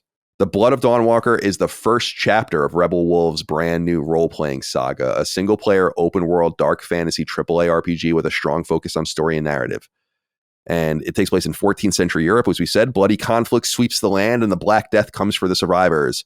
In the wake of the disaster claiming thousands of lives, the decimated human population struggles for survival. It's a moment of weakness, and that's all they needed. Vampires seize their opportunity. They walk out of the shadows and claim what they've been denied for centuries, freedom and power that comes with it. Other creatures of the night follow their lead. Legends turn into reality, and history as we know it will never be the same. You play as Cohen, C-O-E-N, a young man turned into a Dawnwalker, forever treading the line between the world of day and the realm of night. Use your skills and combine vampiric strength with human resolve. Face your foes, be they human monster or ticking clock itself. But remember, the real evil may bask in the sun's light, and the most loyal of allies could lurk under the cover of night. Now, there is an interesting thing that I don't like the sound of, per se. I don't know if you guys have been seeing this trickle around, because some of the people that are working on the game have been talking about it. Apparently, the game takes place in 30 days. And I don't know if you guys have read this or not. You have like 30 days and 30 nights to do the game. And very Persona-like, it sounds like. There will be it's not every action, because what he was basically saying is like main quests will take a dedication of time that will cut the calendar, but that you can kind of act in a more free-ranging way. So it's not quite as constrained, perhaps, as a Persona or a Metaphor or a Trails of Cold Steel or whatever. But I just want to play. I like the day-night cycle and everything. I know that you thematically want to keep it tight. So it's like, you can't just play this game for years. It doesn't make any sense. It ruins the thematic nature of the game. You have all these day-night cycles and all these things happening, but nothing's happening in the story. We want to control that. It's cool, but I want to know more about that, because that turns me off a little bit, but I'm definitely in on this game. I don't really even need to know anymore, to be honest. I bet you it's going to be great, just based on the pedigree of the people making it and the quality of the work that we've seen. So yeah, shout out to Blood of Dawnwalker. Check it out. Cinematic trailer and gameplay teaser on YouTube if you'd like. Release date unknown. Like Dustin said, gameplay reveal this summer. And yeah, 2026, I would assume, on PS5. All right. Over at Bloomberg, there's an interesting article that I just wanted to bring to people's attention as the Ubisoft saga continues. basically says Tencent and Guillemot family are said to mull Ubisoft asset venture. Quote, Tencent Holdings Limited and Ubisoft Entertainment's founding Guillemot family are considering creating a new venture that would include certain Ubisoft assets as they seek to boost the French video game company's value, people familiar with the situation said. The Chinese technology firm and the Guillemot family are evaluating which assets to include in a new entity, and their valuation, the people said, asking not to be identified because the deliberations are private. A potential deal would allow Tencent to own a stake in the venture and gain more control over some of Ubisoft's IP while boosting its video game business outside of China. Shares of Ubisoft rose as much as 4.3% on Wednesday, their biggest intraday gain in almost 3 weeks following the Bloomberg News report. The stock had slumped about 47% in the last 12 months, giving the company a market value of about $1.6 billion. Dude, just a quick note on that. We've talked before about Vivendi's attempt to hostily take over Ubisoft for several years. This happened 5-10 years ago. Over that period of time, they sold their minority share when they were done. I think they owned like 25% or something at some point for $3.5 billion or $4 billion. So the market valuation of the company is like a fraction of that in totality. Only 5 years later, man, they made out. They're probably laughing like fucking hyenas over this situation that they were basically able to game the system so badly. I'm not quite sure I understand what this means, though. I was reading some interpretations of it. I'd be interested to see what Hogue thinks of this. But is what they're suggesting that they're going to basically gut Ubisoft, take the valuable pieces of it, create a new entity, and then run from that, and then basically fold Ubisoft? Because that's what I'm reading into it. In other words, let me go back into what the article says. It would include certain Ubisoft assets, and they're evaluating which assets to include in a new entity and their valuation. If you're going to take the valuable assets from Ubisoft, then the company's finished. If you take Assassin's Creed and Tom Clancy and a couple of other items from it, it's over. So yeah, I don't know how to read into this. We've said many times, Ubisoft is massively bloated. They employ an enormous amount of people, almost 20,000, which is crazy when you think about it. Are they just trying to be like, we're shutting this thing down? And maybe a little similar to, in a microcosm of it with what I'm going to describe here of what Levine did with Irrational to Ghost Story, where it's like, I can't do something like this anymore, this big thing. We're going to do this smaller thing. You'll find similar stuff from us, but we're going to be a much smaller entity. Is that what they're doing? They're just shedding all the dead weight. And then does this mean that the IP that they don't take, will that be auctioned off THQ style, where different entities will be able to bid not only on the studios and the talent, but on the IP that they make as well? I have no idea what's going to happen here. But this is interesting. Well, how do you read into this, Dustin? Yeah, I wasn't really sure what to make of it either. It is interesting, the end of the article. I think we talked about this, was it last week, about Tencent being declared like a CCP they're like allied company. And they say it's a. I actually cut it out of the show last week. We didn't even do it because we were going so long.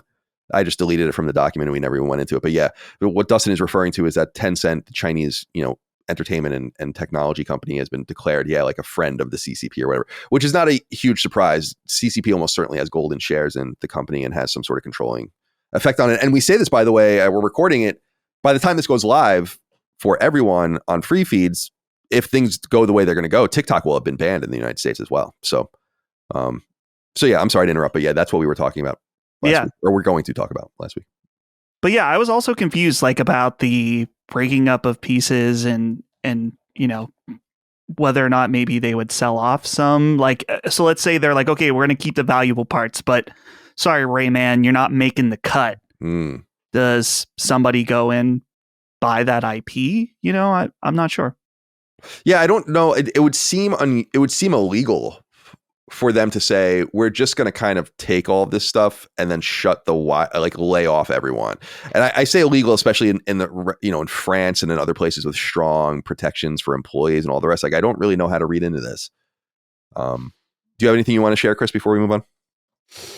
Well, my first inclination was just to feel like, or when I was reading this, I immediately just kind of assumed, I didn't think too much about it, but I kind of assumed that, okay, well, they're probably just going to, Ubisoft as a name isn't really valuable. Like, if anything, it's kind of like a black mark on anything that kind of comes out now. They don't really have the cash that they used to. Like, it's not really an exciting thing to see at the start of when you load up a new game. It's not like, oh boy, I'm sure in for something great. It's usually like, all right, we'll see how this goes. And so like my thought is like, yeah, why not just take the most valuable assets that they have and just spin it off into something else and just expunge the name entirely? Like, what does it matter to them if they're extracting the value but leaving the name? It seems like that's the only way things can go, really. Because even with the valuable IP, Ubisoft is kind of fucked. As it is. I mean, even something like Star Wars Outlaws, like you have to imagine. I mean, outside of the paltry showing of that game pre-release and elsewhere, like I feel like there's a pretty good chance that game would have done better if it had come out of, even if it was the exact same game, but it came out of like EA or something. Like I just feel there's something about Ubisoft where like they're not managed well. Their name doesn't hold much meaning. Their IP holds more meaning. Far Cry holds more meaning. Assassin's Creed holds more meaning.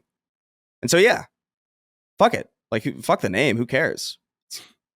But again, with the far-reaching international implications of this, like the protections in various countries and the different legal systems that you would have to abide by in doing something like this, I don't know how this is going to shake out or how it'll, like, what the implications are, or if that's even what they're going to do.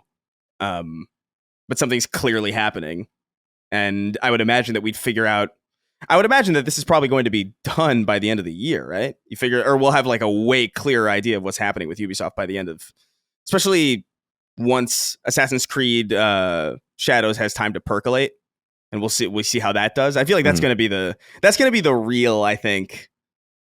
Not that this won't happen if that is a success, but I feel like that's going to be the ultimate like telltale sign. It's like if Assassin's Creed Shadow fails spectacularly, then it's like, it's done.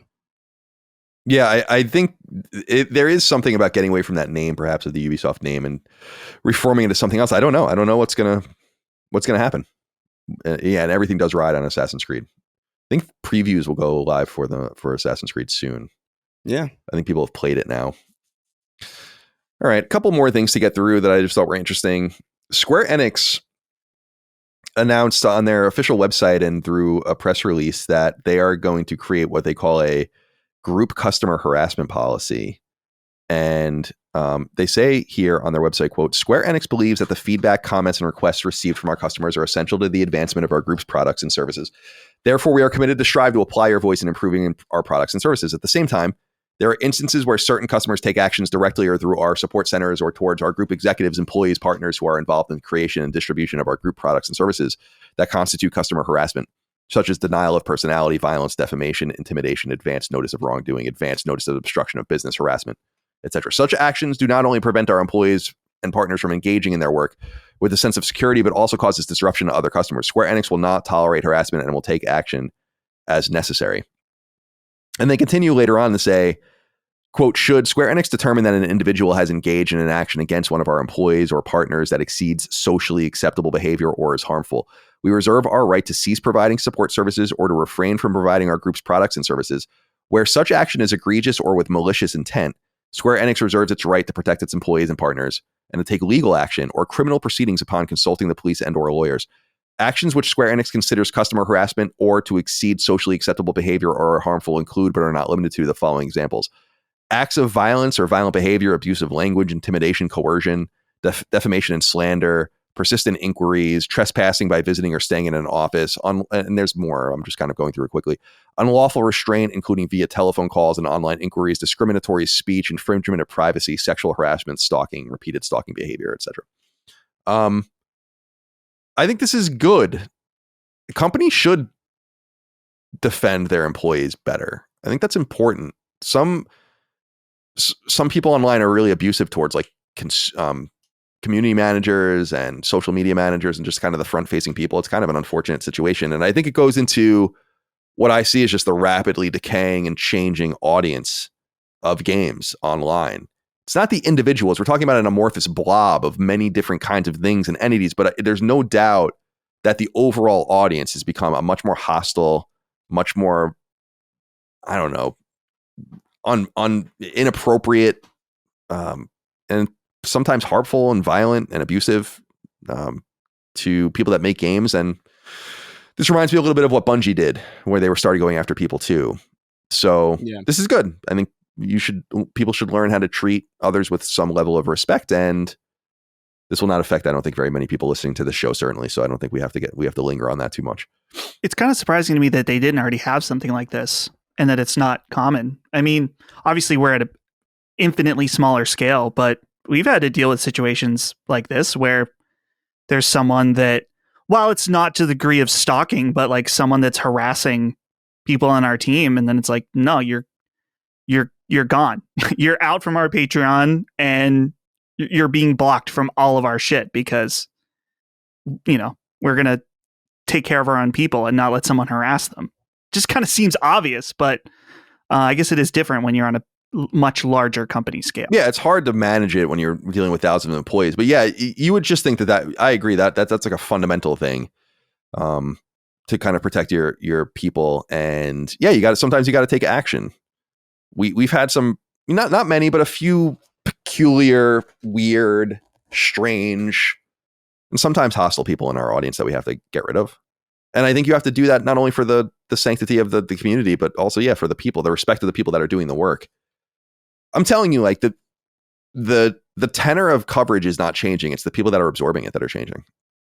Like there's something about, and people take offense to that. But again, I'm not talking about individuals. I'm talking about the overall grouping and how the spectrum, the light coming through it is changing a little bit. It's obvious. I've been doing this for a long time.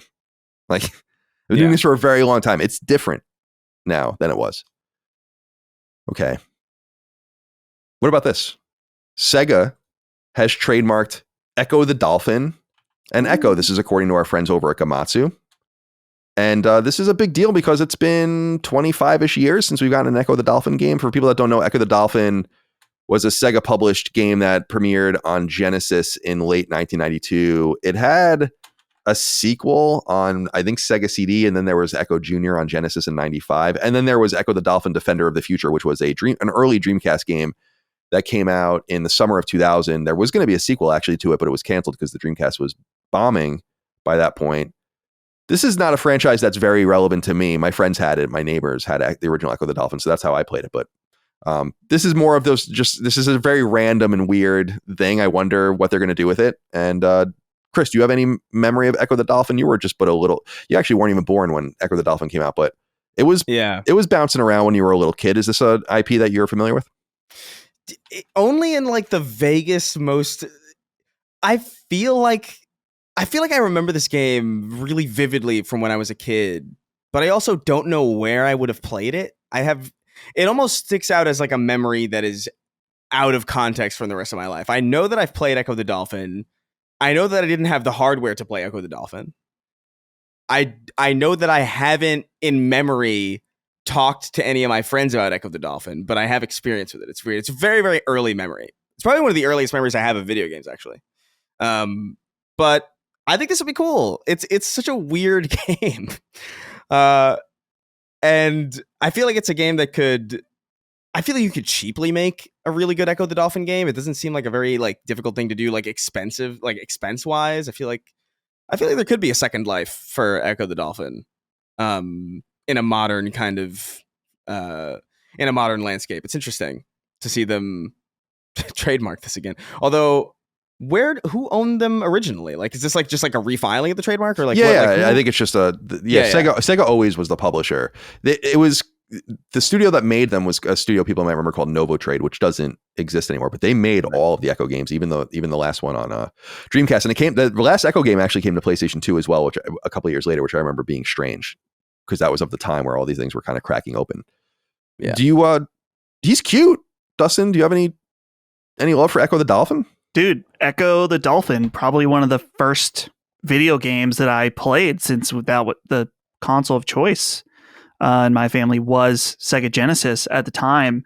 And this game always had a really strange vibe and kind of creepy feeling to it. It wasn't until I was much older. I'm sending you guys a link so you can see what the final boss of this game looks like. And I'm not going to link it in the video. If you want to see it, just search Final Boss Ecco the Dolphin. This shit gets really creepy and weird. Yeah. So jeez, it's kind of intriguing. New Ecco the Dolphin. I hope they keep the same spooky energy with it. But yeah, the ending of this game That's really fucking crazy. weird. So yeah, it's like an alien creature. yeah, it's like total HR Geiger shit at the end. So it's like it reminds me of like Undertale too, where you just get like jump scared by like she's like, what the fuck is this design doing in a game like this? yeah, Undertale and well, I guess in a very similar vein, Earthbound, the end of that game. Oh, that's right, Earthbound. Yeah, Undertale's also weird at the end. Really Earthbound was, for me, I know that's a beloved game. Dagan and I played it. I was one of those games I never played. And we did a knockback on it in 2020. And I played through all of Earthbound and I was like, this is the game you guys are like raving about, in my opinion. I'm like, come on, man. It's cool. It's not like, I was expecting to be blown away personally. As one of now, I wanted to go, I'm on the USPTO right now. Ecco the Dolphin's trademark is alive still with Sega. Original application filing 1999. Registration date. The registration date of Ecco the Dolphin is September 11th, 2001. Oh no. Dude, there was someone in the trademark office that registered Ecco the Dolphin on September 11th. Like the September 11th. That's the one. That's awesome. I just thought of something. Is this Yeah, go ahead. maybe part of the project where Sega is like they're making the new Crazy Taxi and the whole Sega live Oh, that's service right. world thing? Yeah, maybe. Maybe that's part of it. Yeah, It Echo the says- Dolphin Battle Royale right now. Wow, Let's the do it. representative,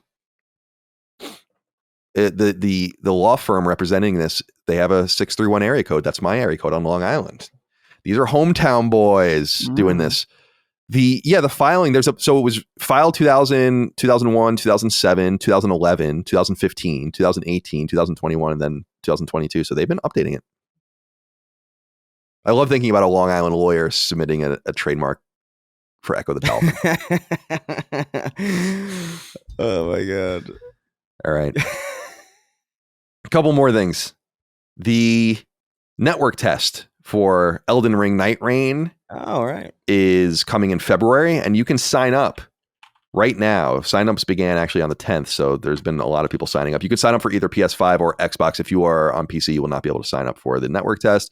You can go to Bandai Namco's Elden Ring Nightreign website to try and get in. Did you go and do this, Dustin? I did. Yeah, I signed. It was funny. There was a bit of a mishap because initially you could sign up for Steam, which I did, just because it's so multiplayer focused. And then I got an email and like, oh, we made a mistake. We weren't supposed to put Steam on there, so I had to sign up again for PS5. But yeah, I don't know if I've ever gotten in one of these. Maybe I did for Elden Ring. Yeah, because I played the beginning part of Elden Ring, so I'm hopefully it happens again. But yeah, they usually do these. I think they did one with Bloodborne and Dark Souls, but they've been kind of limited. So I hope I get in.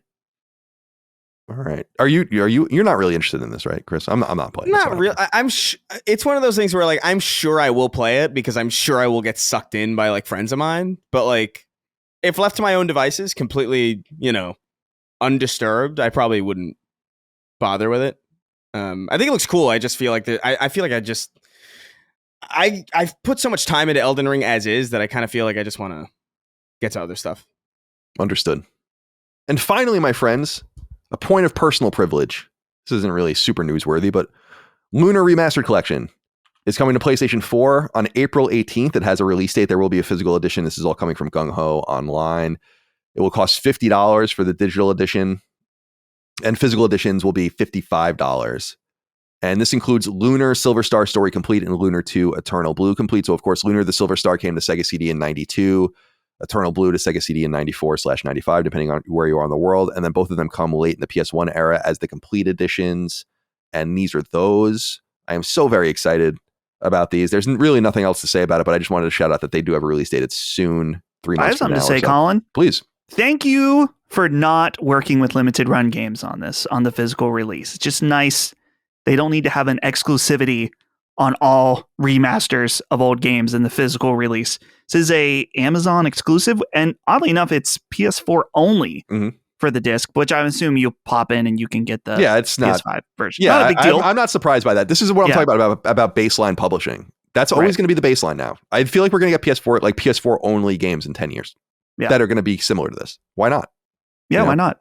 But yeah, I'm going to do the pre-order for the physical edition on Amazon for sure. So cool. Excited to see that. Me too. Really, really amped to see this. Very, very excited. What a nostalgic couple of games for me. So I'm going to go into feelings land when those come out on April 18th. Yeah. Okay. Sorry, just to clear up for a comment. Even the digital version is not PS5. It is just a PS4 only. I thought that this was one that they had 2 SKUs because sometimes they do that. They do that. But to me, there is a discoverability issue, I guess, because it's hard to even find the PS4 game publishing now on PS5. If you go to the storefront, it really only shows you PS5 games and you can order them all. But finding PS4 games is a little more difficult. But we cross-publish our games for that reason because it's easy. But really, you shouldn't have to do that. It would be cool if it was all just kind of incorporated into one storefront, maybe with a small logo that differentiates the 4 to 5, maybe the 6 in the future, VR, whatever the case might be. PS4 is like that baseline, though. And when you think about a game like Lunar, it's like, why would it need to be on PS5? We have to wrap our minds around that more, and I think do more of that, in fact. And then have one unified catalog of games that are interspersed between the platforms, beginning with PS4.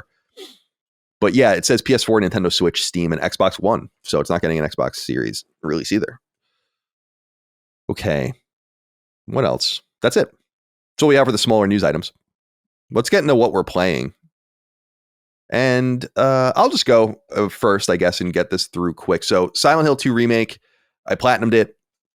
That's platinum number 174. I got all the different endings. Really, really enjoyed it. Really awesome experience. We were talking actually when we had the technical issue earlier when we were waiting for Chris to come back. Is that we had the death of David Lynch, right? And David Lynch, of course, is best known for his work on Twin Peaks. And I was saying last week that Silent Hill 2 is mega Twin Peaks vibes, just as much as Alan Wake gives you, I think, in some sense. So I really, really liked Silent Hill 2 Remake. I recommend it a lot. Shout out to Konami and Bloober Team. I think they did a nice job. I'll be interested to see what they do moving forward. And then last week, you guys might recall that I said that I took 2 recommendations from the audience kind of randomly and went and played those games over the last week as well. So the first one was Vengeful Guardian Moonrider, which is a pretty obscure side scroller, chunky sprites. It reminds me a lot of a Genesis game, a game you would have played on Genesis, though you probably would have played these games on SNES as well. It's pretty good. I beat it. I'm not going to get the platinum. The platinum is pretty difficult. I'm not going to have the patience to do it, but I liked playing it. It was a fun way to spend a couple of evenings. I don't know that I highly recommend it, to be honest with you. The other game that I played, though, much more extensively is this game Trepang 2. And this was another game recommended by the audience. As I noted last week, this is a game made by a small team in Canada that it was inspired by Fear, the old shooter series.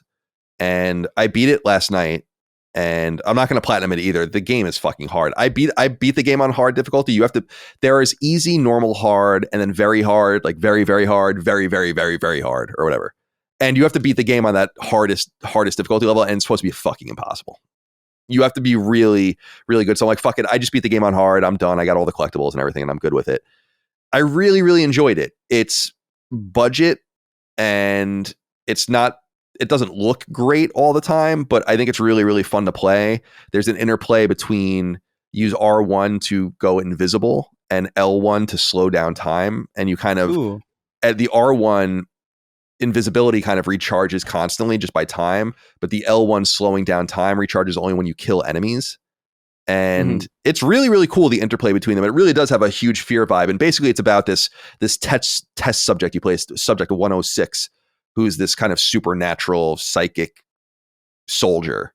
And you're going through this whole story against this corporation called Horizon. And it's fun. It's really, really cool. Again, you can see that it was made on a budget. I don't think it's the most impressive game I've ever played, but at $15, which is what it cost on PSN, it's now $30 because the sale's over. I thought it was a great purchase. So I really, really enjoyed playing it. Now, before I move on, and Bloated Backlog wrote in, so the question is for Colin, but the rest of the crew is, of course, welcome to chime in. You mentioned previously you were going to play Trepang 2. How are you liking it so far? I found it incredibly fun to play and loved how it blends ideas from other shooters. I liked it, but why call it Trepang 2? I still don't understand the name. To be clear, it's not a sequel. There's no Trepang 1. The studio that made it is called Trepang Studios or something, Trepang, and I think they're located in British Columbia. up in Canada.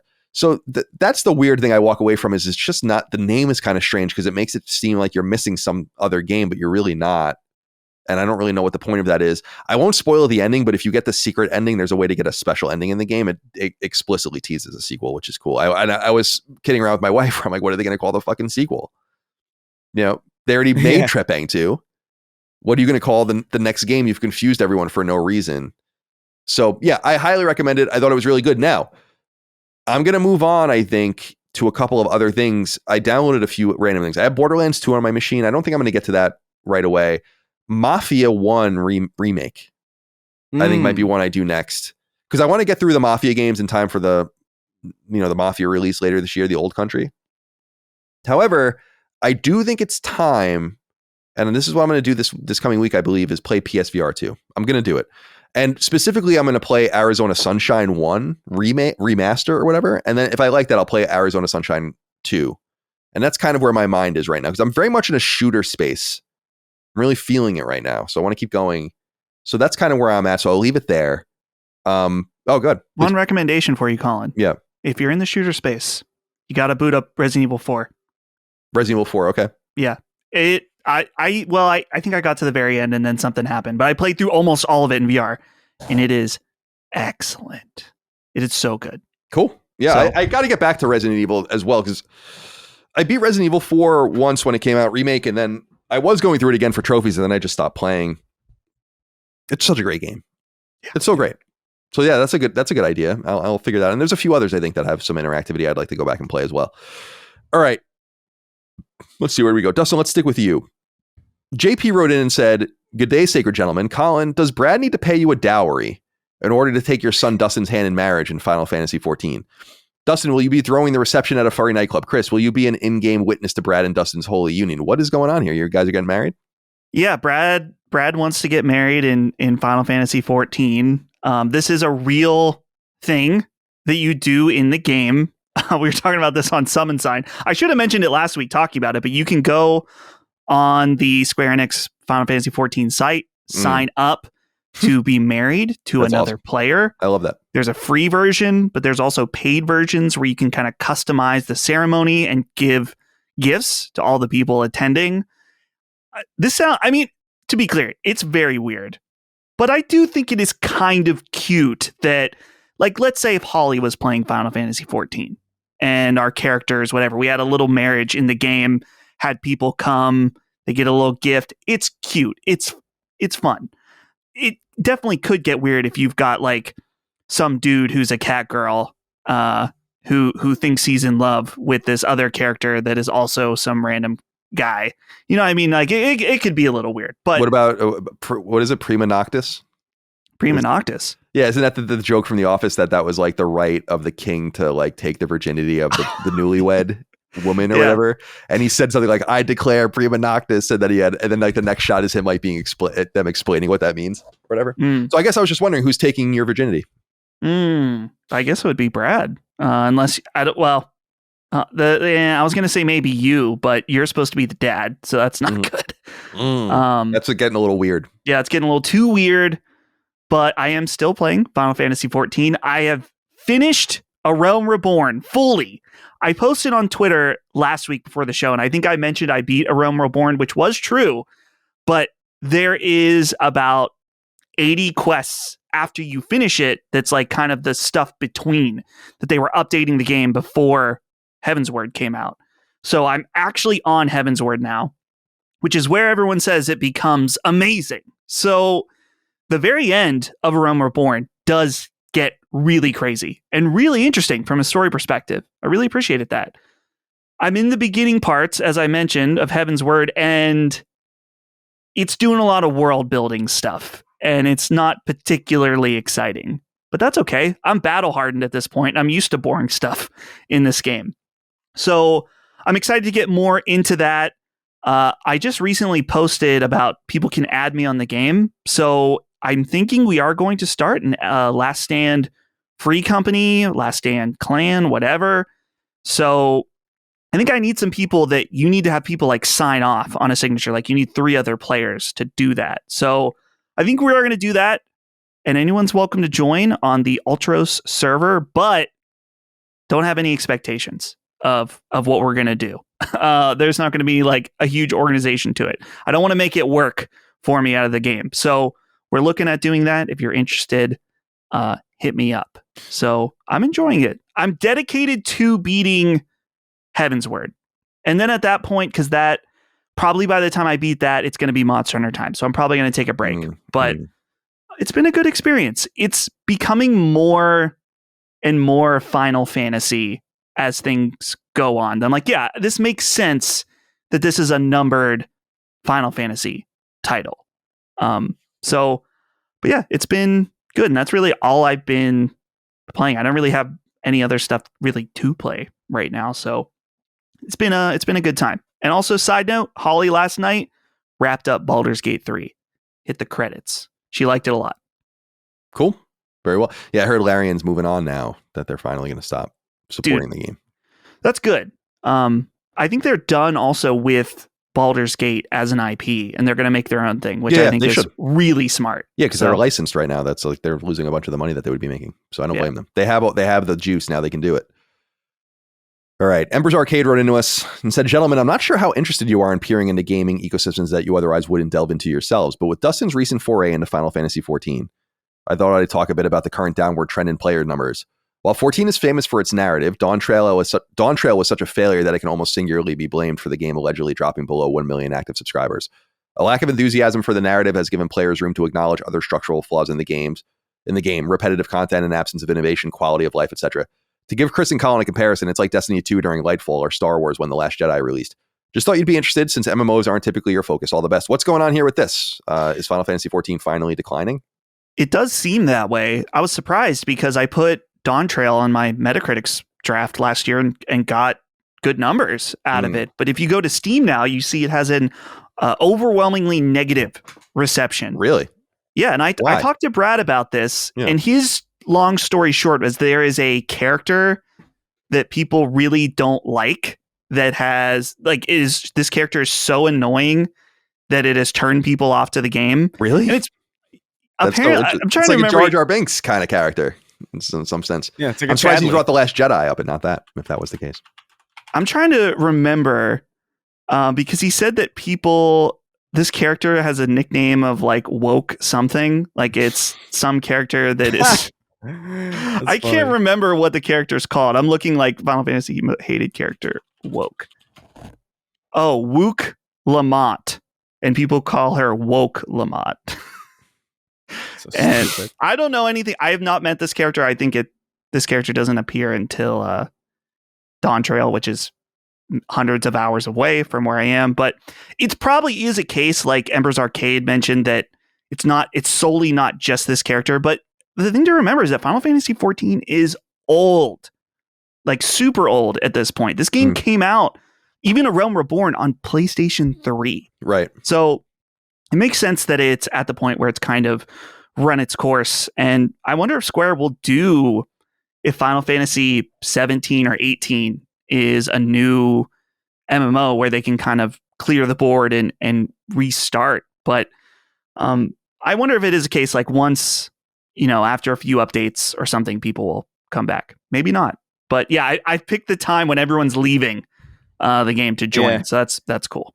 It's great timing. Mm-hmm. I do think the Destiny comparison is pretty accurate, actually, because like if Dawn Trail is indeed, or a lot of the negative reception is from like a single character, like that's almost not entirely, but like it's analogous to Lightfall, where like they introduce these like weird not comedic relief characters, but these really tonally completely incongruent characters and like these like really tall Cloud Striders or whatever that like just did not fit at all with the rest of the universe, and people were like, I don't like this surfer boy. What is this surfer bro doing in my fucking dark sci fantasy? Like, what is going on?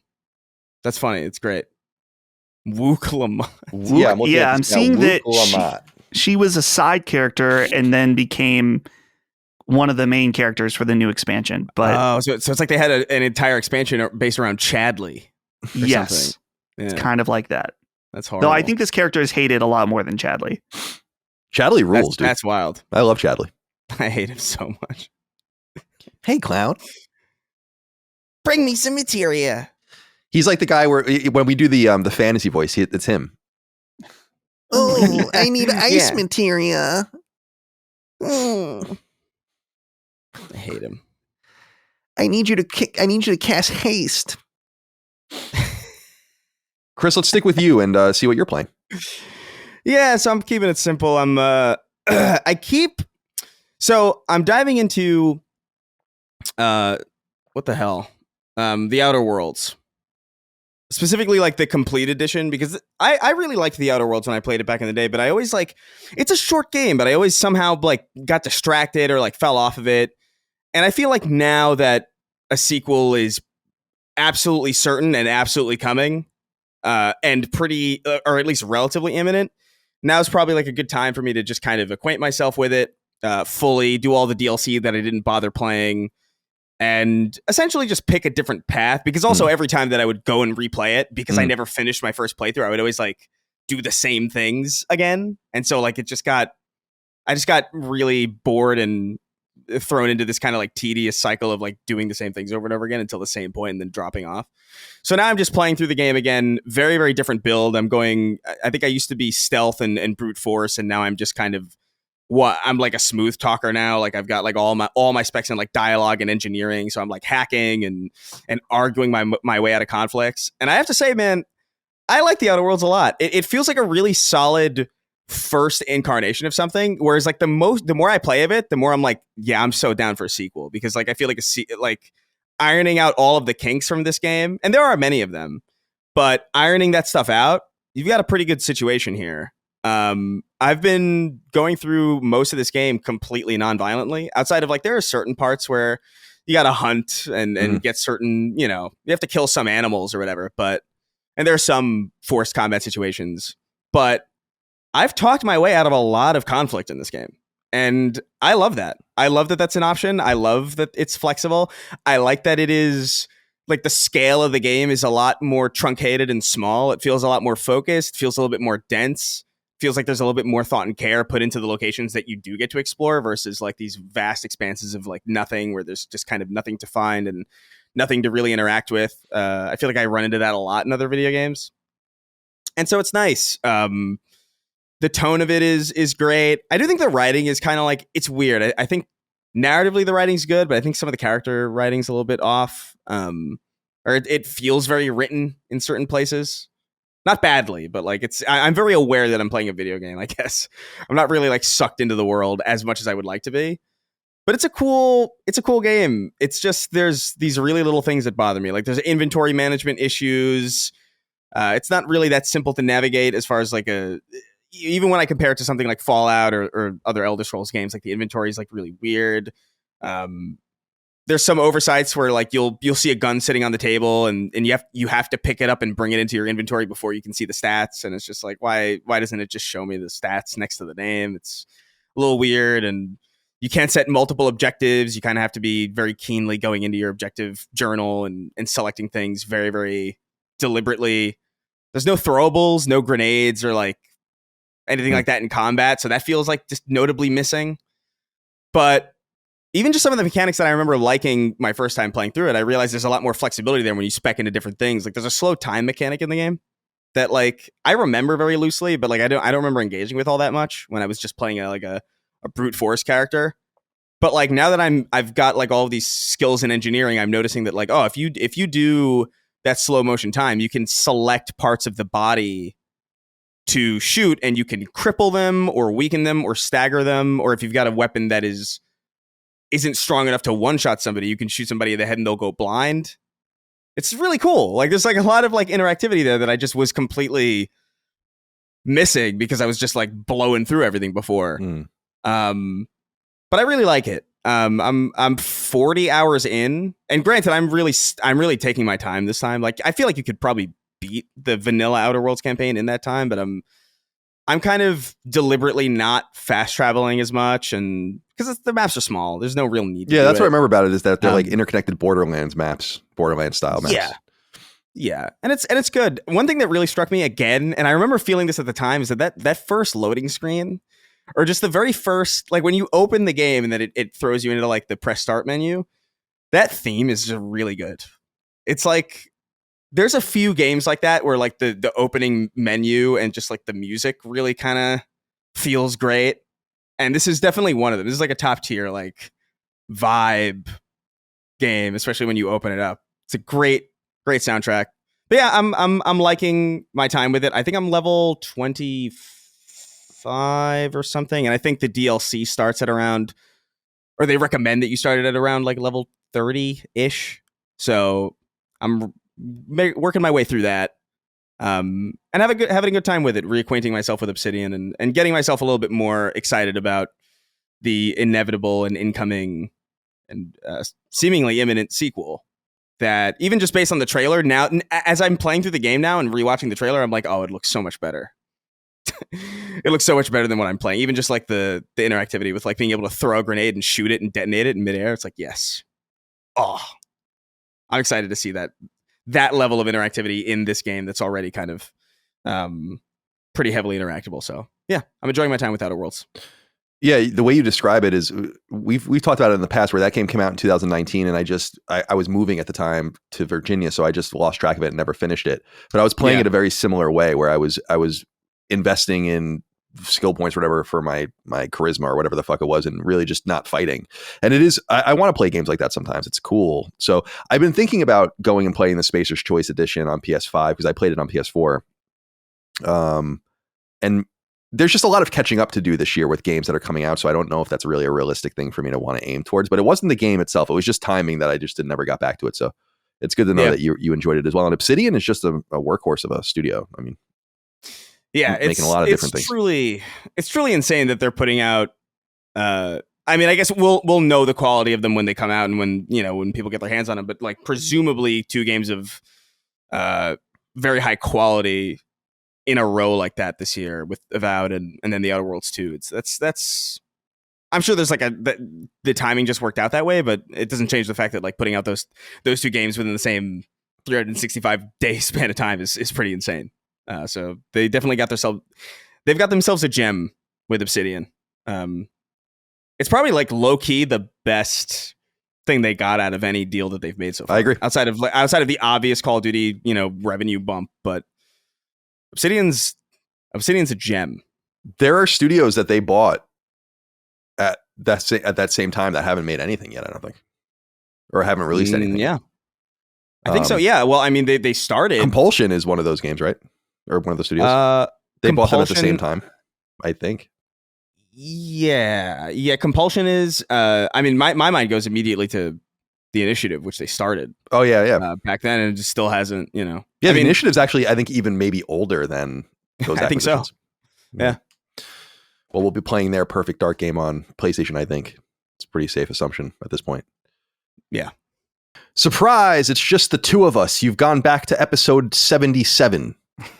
It's 2019, and it's good to be here with you guys today. Actually, what happened was, Chris, I was working out, and big news broke. And I was thinking as I was working out, I was lifting, and then I was doing a little bit of the elliptical, and I'm like, should we do it? Should we do a pickup? It's kind of big news. It would kind of be a cop-out not to do it. So I got off and texted you guys. Now, Dustin is busy getting Punching Up, the Nintendo Switch 2 episode of Punching Up, edited and ready to go. So he's not available. So it's just the 2 of us, just like the old days. And the story, it comes from Bloomberg, Jason Schreier, who wrote, Sony cancels 2 more PlayStation projects. And so we have much to talk about here. I'll read the story. It's brief, and then we can just get right into what we think. Yeah. It says, quote, Sony Group Corp's PlayStation has canceled previously unannounced games at 2 of its top subsidiaries, the company said Thursday. The games at Oregon-based Bend Studio and Texas-based Bluepoint Games were both live service projects designed to draw recurring revenue from players. A company spokesperson confirmed the cancellations. In a statement, the spokesperson said the 2 games were canceled and quote-unquote following a recent review, unquote, and that PlayStation will continue making both online and single-player games. Neither studio will be shuttered. Quote, Bend and Bluepoint are highly accomplished teams who are valued members of the PlayStation Studios family, and we are working closely with each studio to determine what the next projects are, end quote, the spokesperson said. Over the last few years, PlayStation has invested big in live service games, which are typically multiplayer games with microtransactions and other ways to get money out of players for months and years after they launch. These games are risky ventures, but can be lucrative when they're successful. For Sony, the strategy has led to 1 hit in 2024's Helldivers 2 and several flops, including Concord, which was removed from sale less than 2 weeks after it was released. The company has also canceled several other live service games over the last few years, including one based on Spider-Man, Bloomberg has reported. Sony didn't say if the cancellations will lead to job cuts. In a memo to staff reviewed by Bloomberg, the company said it's, quote, working closely with Ben and Bluepoint to determine what are the next projects and to plan to do everything we can to ensure there is minimal business impact, end quote. Chris, what are your high-level thoughts here? I mean, we haven't had too much time to marinate. We might have more to say about this next week, but right. new studios making live service games. I will tell you that I knew from a source, and this was confirmed actually with some leaks, I think, in the last couple of months, but I knew that Ben was working on a service game. That was a long time ago by a person connected to the project. I was always skeptical of what they were doing. I didn't really understand what the purpose of that was, but Bluepoint. That's... All right, so what are your thoughts here? Yeah, so, I mean, outside of the fact that obviously, this is a little embarrassing because, how many flops in this arena have we had, and then like how many games just don't come out, even just games that are associated with like major IP that my gut tells me would do pretty well. Things like Spider-Man and things like The Last of Us, obviously, most notably, I think, have had their multiplayer live service offshoots kind of canned, and many, many years of development time lost, opportunity costs. We always talk about that on the show. So from that perspective, I mean, it sucks to lose two projects and essentially have nothing really to show for it, especially if you're developing. You have to consider this too. Like, they're working in an arena that not only are these studios not necessarily equipped for or knowledgeable at, but then or expertly, tailored around. But you've now accumulated all of this knowledge about this thing that is no longer even relevant to the broader plans of the platform holder. Just learned presumably a lot about live service while you're making The Last of Us, while you're making the Spider-Man game, while you're making these two other games for like however many years they've been doing them. And now, not only do you have nothing to show for it, but now the expertise that you got out of that can't even really be reapplied to whatever you're working on next. So it's actually kind of a massive blow, I think, especially, I mean, not that it's necessarily confirmed or anything, but I would imagine even just like talent maybe leaving because like this isn't what I signed up for when I came here. And, that happened to BioWare when they started working on Anthem. They lost a lot of RPG talent who went to BioWare because they wanted to work on RPGs. And you have to imagine there's probably like at least a couple of people who went to, Bend or Bluepoint for the specific things that they wanted to do, who might have left to seek other ventures. And now you lose like some level of talent there. Not saying massive swaths of people, but like certainly some. And so, yeah, I don't know. This is it's pretty bad. Bluepoint being put on a live service game in particular is quite baffling, but I have a feeling you have a lot to say on that as well. Well, yeah, it is. And I don't know why Jason didn't put this in his story, because if you go to his Blue Sky account, he's not on Twitter anymore, but he put this on Blue Sky saying that the game that Bluepoint was working on was a God of War game, like a multiplayer God of War game. And it's like, whoa, what? So what he says and I don't know why this isn't in his story, but he says that Bluepoint was working on God of War Ragnarok from 2020 to 2022, and then picked up, I guess, learned a lot about the franchise, obviously good with assets and all of the rest, and kind of just started building something in the God of War universe that's been canceled. And it's like, Jesus Christ, man. I mean, this the level of mismanagement of these assets and the deployment of these assets, as you were saying, is a complete fucking clusterfuck. I really think this brings more into line Jim Ryan and his exit. Yeah. He greenlit all of this stuff. Now, we try to give him credit where credit is due. He greenlit Astrobot, he greenlit Ghost, he greenlit, all this stuff, and he greenlit, Intergalactic, but I don't know, man. It's just crazy that you would buy Bluepoint and know what they do, and then you have this valuable asset that you can deploy really on remakes. It's like what you do. It's like ground up, beautiful remakes and remasters. Just have them fuck around with your own games for many years to come. It's like, no, we're going to make them a contract studio to work for Santa Monica for 2 years. And then after Demon's Souls comes out, which many people argue is still the most beautiful game on PS5. And then you're going to take them on that and be like, now you guys, the remake studio, you're going to make an online multiplayer game of an IP that you have no experience with, except for, doing contract work, a la Ready at Dawn or something, kind of working in that universe that you otherwise don't own. It just doesn't really make any sense. This is the kind of stuff you would give to a second party, both the contract work and a God of War game.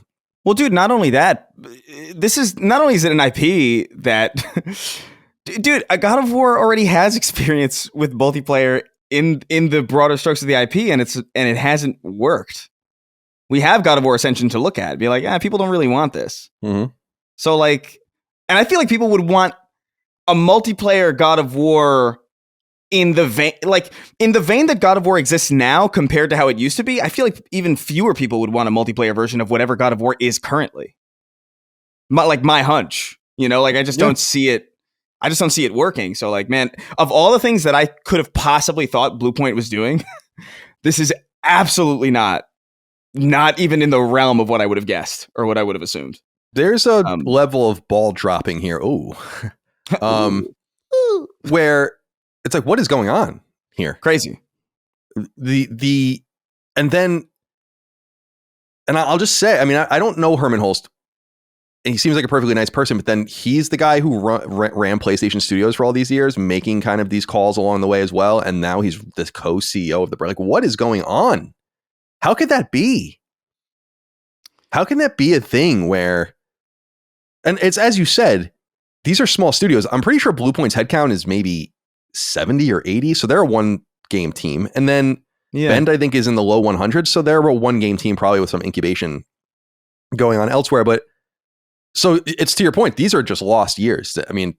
Totally lost years, not unlike The Last of Us Online and Naughty Dog's lost years, and kind of just down the drain that goes, as we've noted many times, as you were talking about. And I was thinking about this, Chris, how many, you remember the big vaunted thing around the Bungie acquisition was we have 10 or 12 live service games in development. I'm pretty sure they're either all out, known about, or canceled at this point. And the ones that they didn't work, that are going, are not really the ones they were talking about at the time. Think about the level of mismanagement of, at some point, greenlighting and pulling the plug, changing studios and then pulling the plug of a Twisted Metal online game. You had this God of War project. You had Media Molecule wasting all of this time on Dreams the entire time. You have London Studios game canceled, and then they were working on some sort of fantasy game, online game, and they closed down. Bend doing this for some reason after Days Gone, which was pretty well received. Really a series of pretty poor decisions. Even Insomniac, they were making a Spider-Man online game that was canceled. It doesn't make any sense what is going on here. It's so uneven. And the execution of the final products is more often than not excellent in the PlayStation first party, but there is so much time wasted with these games at a time when wasting money and assets and resources is real. It's at a premium because everything is so expensive and so complicated. It's not like you greenlight 100 games and then 50 of them make to the end. It's you might greenlight in your first party 25 games a generation or something, and maybe 17 of them get to the and now you just cut a bunch of them. Yeah. I don't get it, dude. What's left? It's really just a Horizon game at this point. It's Horizon, and Jason Blundell is clearly working on a shooter, a first-person shooter of some sort. It seems like we have Marathon and Gummy Bears, which we're going to talk about later in the show. So no, not much else. And then you think about all the games that were canceled. It's there's just about everything that was in development is canceled, or Concord is gone. Fair Games is probably way too far gone to. And who knows? I don't want to say I'm confident in Fair Games because I think it's working against the tide, but I think they've had a lot of time to figure out what might hurt that game and fix it. Whether it's the stupid fucking Fortnite aesthetic that they might be going for or whatever, fix it. If it means you have to put sexy girls in there, or you have to fucking put buff dudes in there, whatever you feel like you need to do, you have time to fix it. But I still don't know. It might not be possible. I don't know. I was never that confident in Fair Games. I wasn't necessarily down on it, but at this point, I'm just because this game absolutely is just in a situation where it's too far along to cancel. It's already so done that they might as well put it out. It's not. So I don't know, man. I don't have faith in Fair Games really at all. At this point, I feel like Horizon's probably the best bet, really, and that's just because it's the gameplay of Horizon. It seems kind of more pliable, and you could do more with that in the multiplayer space than most first party PlayStation IPs, I think.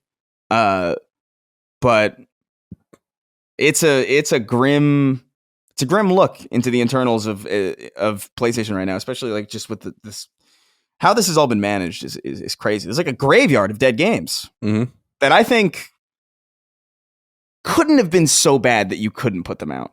Like I'm of the mind that like a multiplayer Spider-Man game would have been fun and probably would have been at least relatively successful and would have made some money. Last of Us Online certainly would have. Even if that, that honeymoon phase didn't last long, you could have got something out of it. I think, like, even if you didn't want to support it for like 10 years or something. Like, I don't know. It seems like just a massive dropped ball, and again, just all that time wasted, not only on not having a finished product at the end, but just developing skills that are just no longer relevant. It cannot be understated. Yeah, it's a really bad situation. Like there's just no doubt that it's a bad situation at PlayStation Studios right now. I think that I don't want to be too dire about it because I think a lot of the products will ultimately end up great. And there are games that we don't know about. Right. But even if you go into the single player realm, it's like, yeah, you're dealing with some problems with Naughty Dog and the response to Intergalactic. You're dealing with what I feel like is a somewhat muted response comparably to Ghost of Tsushima's sequel in the sense that, or Ghost of Yotei, in that it's going to be great, I think, and people are going to buy it and it's going to do well, but it doesn't seem like people are that through the roof about it. And it just seems like things are kind of changing. The franchise you're investing in a big multiplayer share in an MMO game with NCSoft as well, and Horizon, everyone calls like it, refers to like it's the avatar of the video game world, which is not a good place to be in. You have Insomniac with a Wolverine game that seems to be in some level of trouble, in my opinion. I don't think it's not going to come out. I just think that they didn't announce it 4 years ago and expect that it was still going to be in development with a new director taking the game over halfway through. Nothing's really going very well. And what's funny is that actually in the hardware space, the hardware is doing great in spite of this. And then you wonder how much it could have been supported if they could have gotten this right too, because they really did fuck this generation up in some sense. It actually is becoming somewhat notable the longer we go. And knowing that a lot of these games are just not going to see the light of day means that there's just less light at the end of the tunnel. And you can almost make a premature judgment of the generation, knowing that Bend and Bluepoint are off the board. Yeah. They're off the board for years. I mean, either they get put into production silos with bigger games that they help get over the line, and that's not necessarily unheard of, but it's like, that's what you want Bend and Bluepoint to do, then why don't you just fucking outsource it to India at this point? Yeah. You're supposed to have these creative hubs of people that know what they're doing. And you fucked around with it. They wasted 2 generations of Media Molecule. Yeah, man. It's fucked up. I mean, I'm not trying to be too negative, but it's fucked up. No, yeah. Because you are not, I'm pretty confident to say that you're not seeing them again till probably the next console. Mm-hmm. Probably like a launch of the next console, I would imagine. Like, which would be, again, that's cool, I guess, in some way. If that, dude. If that, yeah. But I mean, I think there's enough time. Granted, they are smaller teams, so like it would theoretically take a lot longer. But I think, yeah, man, they're off the board, which is a shame because like there's so many things that could have been percolating with Bluepoint specifically that would have been so universally wanted that you're just not gonna get now. It's truly crazy. The hardware is doing well. The ecosystem is probably going to do fine. They've still got inertia, I think, but yeah, it's sad just how much is lost. Yeah, it's a bummer because Bend and Bluepoint off the board. Fire Sprite didn't really deliver with the Horizon Call of the Mountain game. I mean, Guerrilla Games is knee deep in this Horizon stuff, and Horizon 3, I'm sure, as well. Haven, you got Fair Games, and we'll see what's going on with that. I don't want to say I'm optimistic about Fair Games because I'm definitely not, but I really want to see it before I judge it. Of course. Just because they would be so crazy to have not seen the reaction to a Concord and the other things and make changes. Like, you got to do what you got to do.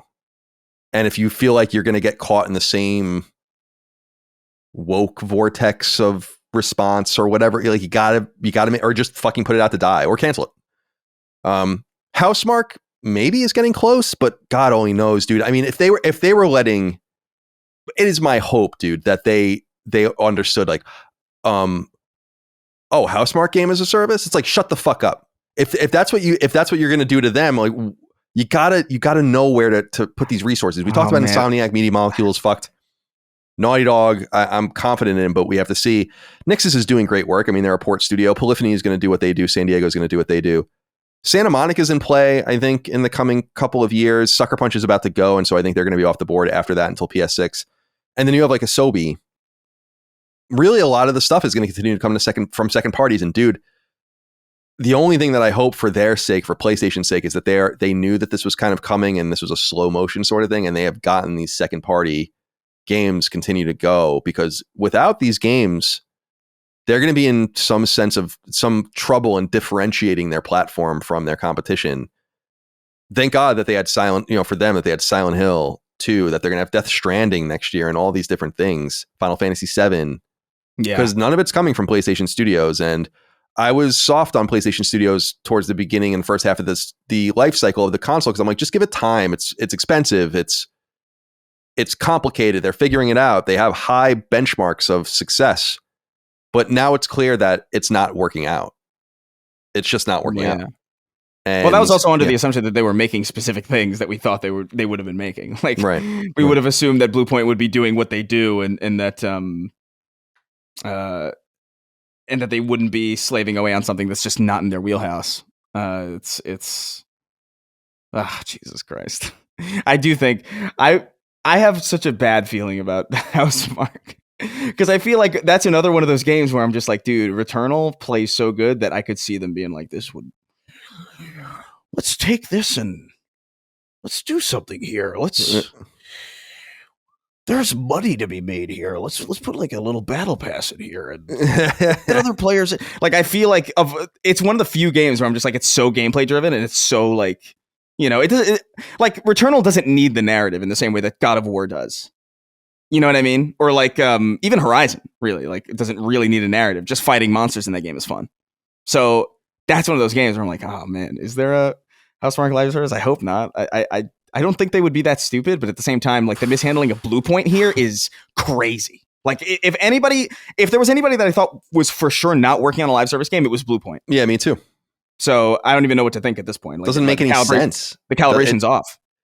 It doesn't make any sense. The thing, like my outside theory was like, are they the ones making the Uncharted game? Because they have experience there, and I don't mind them working on other franchises. I just think that they should be using their expertise to remake continuously. It's like, if you want to make new shit, then go do something else. You bought these guys to do original content because they've never done that before. Well, brother, who's making the Uncharted game? That's like another. Like, who is? I think there's a couple. We've talked about this a lot, but I think there's just unacknowledged teams, right? And I think that's one of them. And I think Blundell's team is one of them too. Blundell's team is definitely a first party unacknowledged team. It could be that a second party is making Uncharted, but I doubt it. So I don't know, man. It's just a shame. If I could look at a positive, it would be that they identified these problems soon enough to at least just get them onto something else, because you got to pull the Band-Aid off at some point. There's no use in letting this go on anymore.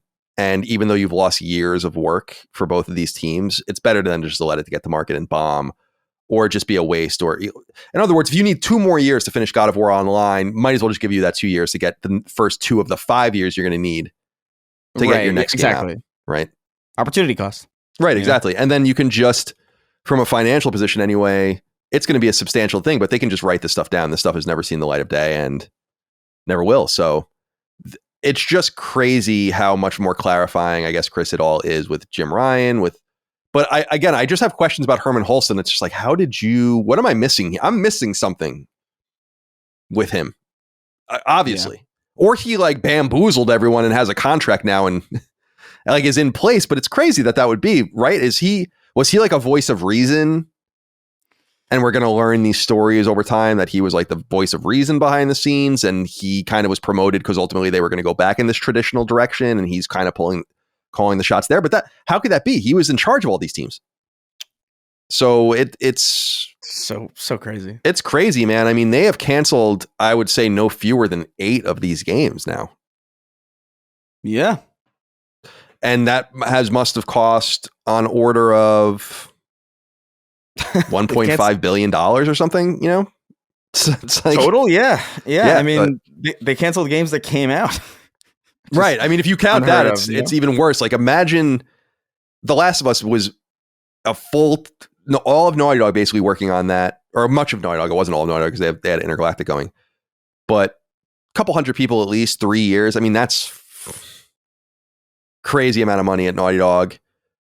Switching studios and getting them up to speed on games like Twisted Metal, canceling a Spider-Man game, and the licensing hit you're going to take on that. I mean, this is a substantial $1 billion plus boondoggle, but they can at least write it down and get some of that money back. But so the positive, I guess I would say, is at least they've identified the problem now and no more time has been taken. But I don't think it bodes well. Like, if they're not ready to go, if they haven't been pitching anything and they haven't been incubating anything, then these guys are just going to get put on other projects. It's not, are they going to do a fucking game jam and be like, oh, Blue Point, take the next 6 months and show us what you got? I mean, maybe that's what they do, but if that's the case, then man, we are not looking. I mean, we're looking at the middle of the PS6 era for these games, I would think. So yeah, shitty times. Man, we had to cut that in there though. That's the biggest news of the week. Yeah, easily. Anything else to remark about? I think we've said it all. I mean, we'll have more time to kind of figure this out for next week, I assume. Yeah, I think we've said everything that we could say about it. It's just, I'm just blown away by Blue Point. Oh, yeah, it's a shame, dude. Bend, I'm less worried about because I just think they're, frankly, a less important team. And if you want to kind of experiment with them, they've always kind of experimented with them. They had to make them PSP games and Uncharted games and all this kind of fucking shit. So I'm not so worried about that, but I am more worried about this. And remember, and they kind of say this in the Bloomberg piece, though the studios will continue to exist, they didn't say, well, no one's getting laid off. So those are two different things. And I fear for some of these teams, like these teams might get pared down at the very least as they figure out if they have to get something spun up again. You don't really need a lot of disciplines for a while.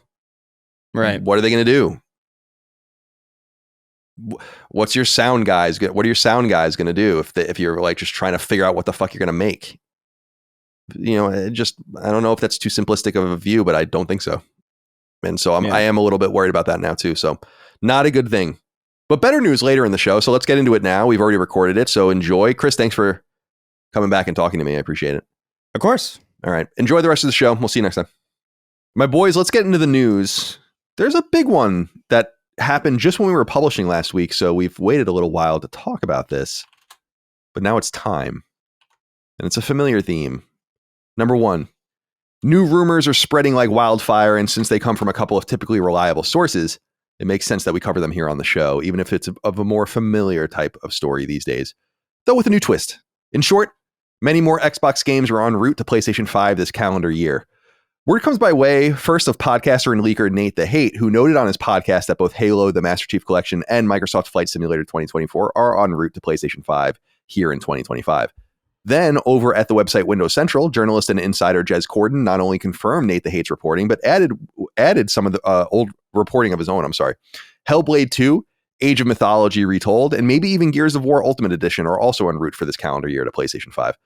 As we know, Xbox began publishing its one-time console exclusives to competing platforms in 2024, and though we often talk about 4 of them, there were actually really 5 in total, if you count second-party fare. Obsidian's adventure game Pentiment came to PS4 and PS5 in February. Interior Night's second-party interactive title As Dusk Falls arrived in March on both platforms, near the same time that Tango Gameworks' surprise hit rhythm title Hi-Fi Rush came to PlayStation 5. Then 2 multiplayer titles rounded things out in April with Obsidian's Grounded and Rare's Sea of Thieves. At the time, Microsoft said it wouldn't promise anything beyond these releases, but anyone with eyes and ears saw through that, and indeed, we already know more games are incoming here in 25 that were one time locked to Xbox, but will launch concurrently on PS5, including Doom: The Dark Ages from id Software and The Outer Worlds 2 from Obsidian. We also know that Machine Games' Indiana Jones game is en route shortly for PS5, so bringing in these new titles would be substantial, and it's unclear if the parameters for cross-platform releases are even wider. It's also unclear what the timing of these releases might be, though it's also been suggested that PS5 won't be the only recipient of these games and that some or all of them will also be going to the next Switch. Halo, the Master Chief Collection launching on PlayStation 5 would be a meteoric event that would attract millions of sales, and as it's now 10 years old, having launched on Xbox One back in 2014, It would also be a series of games from deep in Xbox's catalog. The others are no slouches, though. Ninja Theory's Hellblade 2 just launched in 2024 and is considered one of the console gaming's most beautiful games, while Flight Simulator 2024 is only a few months old, as is Forgotten Empire's Age of Mythology Retold. This leaves us only with Gears of War Ultimate Edition from the Coalition, which came to Xbox One in 2015 and is a high-end remaster of the classic Xbox 360 original from 2006, a game I happen to love quite a bit. Anton K. wrote in and said, "Hey, Sacred Men, I've been all digital for the PS5's generation, but I will buy Halo and Gears physical. I want to see the PS4 and PS5 logo on the box with the titles. It's the console war equivalent of having a deer head mounted on your wall. RIP in peace, Xbox. Who else is with me?" Anton, don't get too carried away. You know, it's exciting. I mean, that's going to be weird. I'm happy to buy them digitally, personally, when they come out. But yeah, this is a big deal now.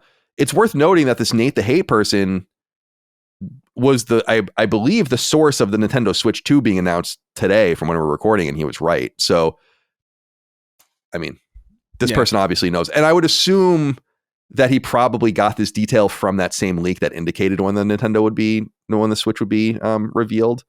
So, all right, Chris, let's go to you first. We have, between Nate the Hate and Jez, we have Halo the Master Chief Collection, Microsoft Flight Simulator 2024, Gears Ultimate Edition, Hellblade 2, Age of Mythology Retold. We already know we're getting Doom the Dark Ages, Indiana Jones, and the Outer Worlds 2 this year. Xbox is quickly becoming the biggest publisher of games on PlayStation. And I'm not being facetious at all. No, yeah, I mean, I think they're happy to be. On some, I think they're happy to be. I'm sure, like, they're the player base or the fan base of Xbox hardware is probably not too thrilled about it. But like, I would imagine that they're like, why would we not want to make a shit ton of money elsewhere? Like, why not? It's. I personally find all this very exciting. I don't know. I love seeing these games, specifically games that I love, like universally playable. I love it. And so I do believe this. I think this is, I wouldn't even be surprised if this is one of the games that shows up at the Direct, like specifically the collection. That would be interesting. Yeah. But noting that Horizon was at a Direct. Yeah. So, I mean, why not? Why not, dude? Like that game is the collection's the oldest game here.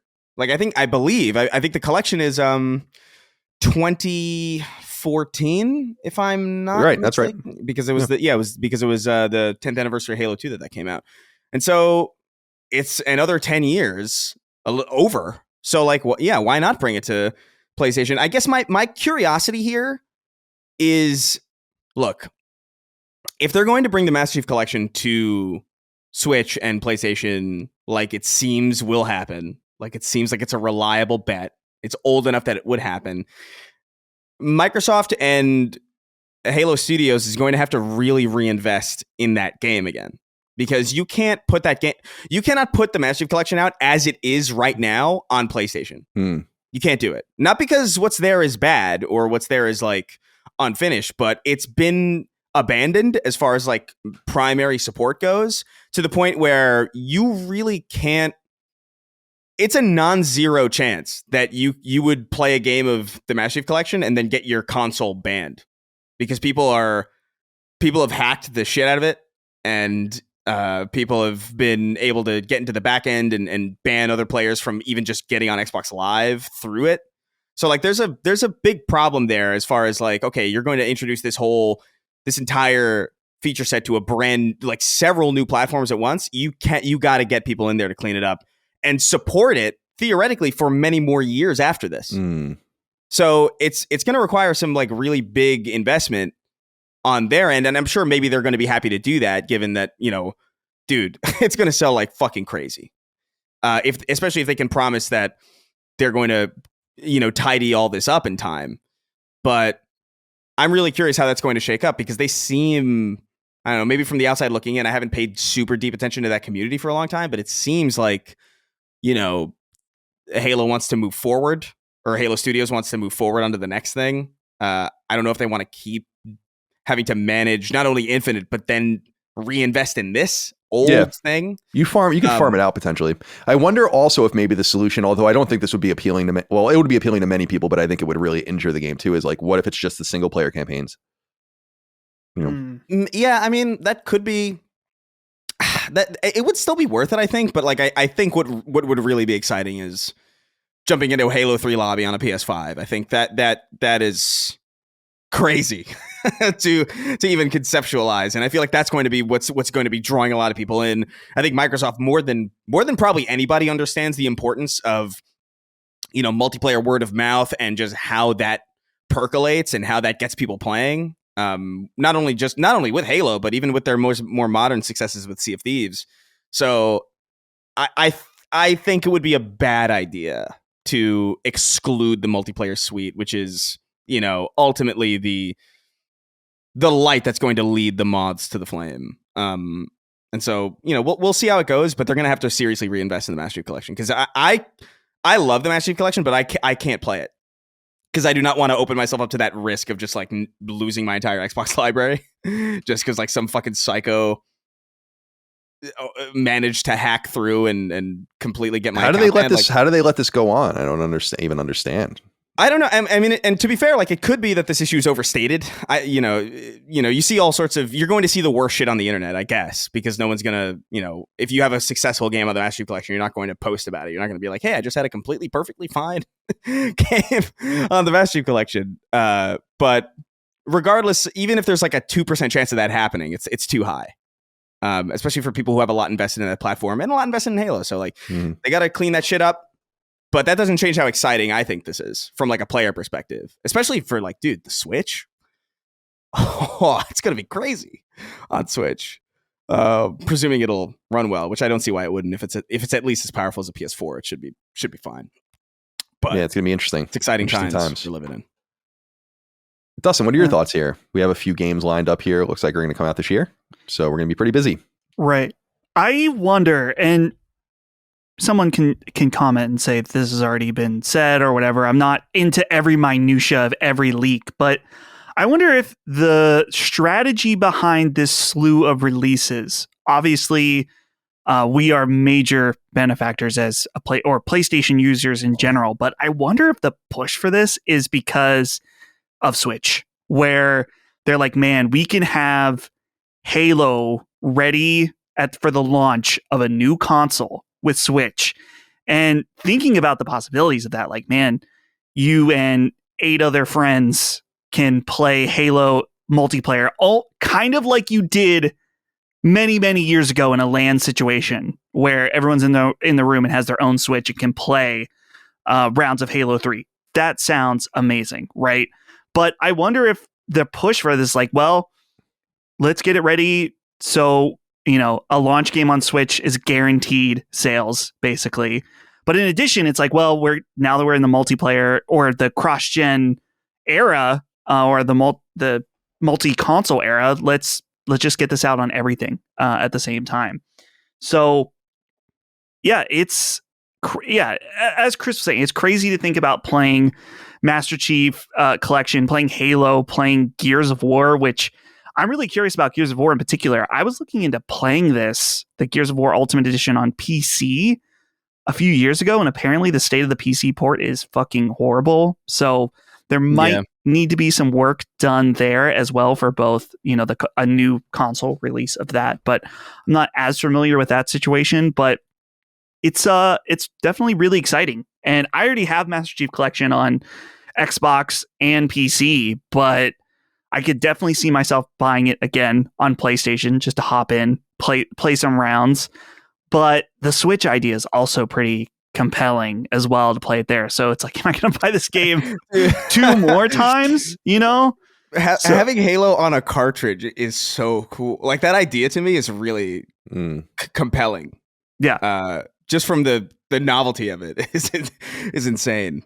Yeah, I'm in agreement with you that, like, I think the Switch is the ultimate thing here, where they're like, dude, and if they miss this opportunity, oh my god, what that would suck so hard. Like, if I was Microsoft, I'd be like, listen, get over your like trepidations here, like stop pussyfooting around the issue. Like, fuck it, you want to be there for day one of a Nintendo launch, especially if you can get a Halo on day one of a Nintendo launch. Like, what like?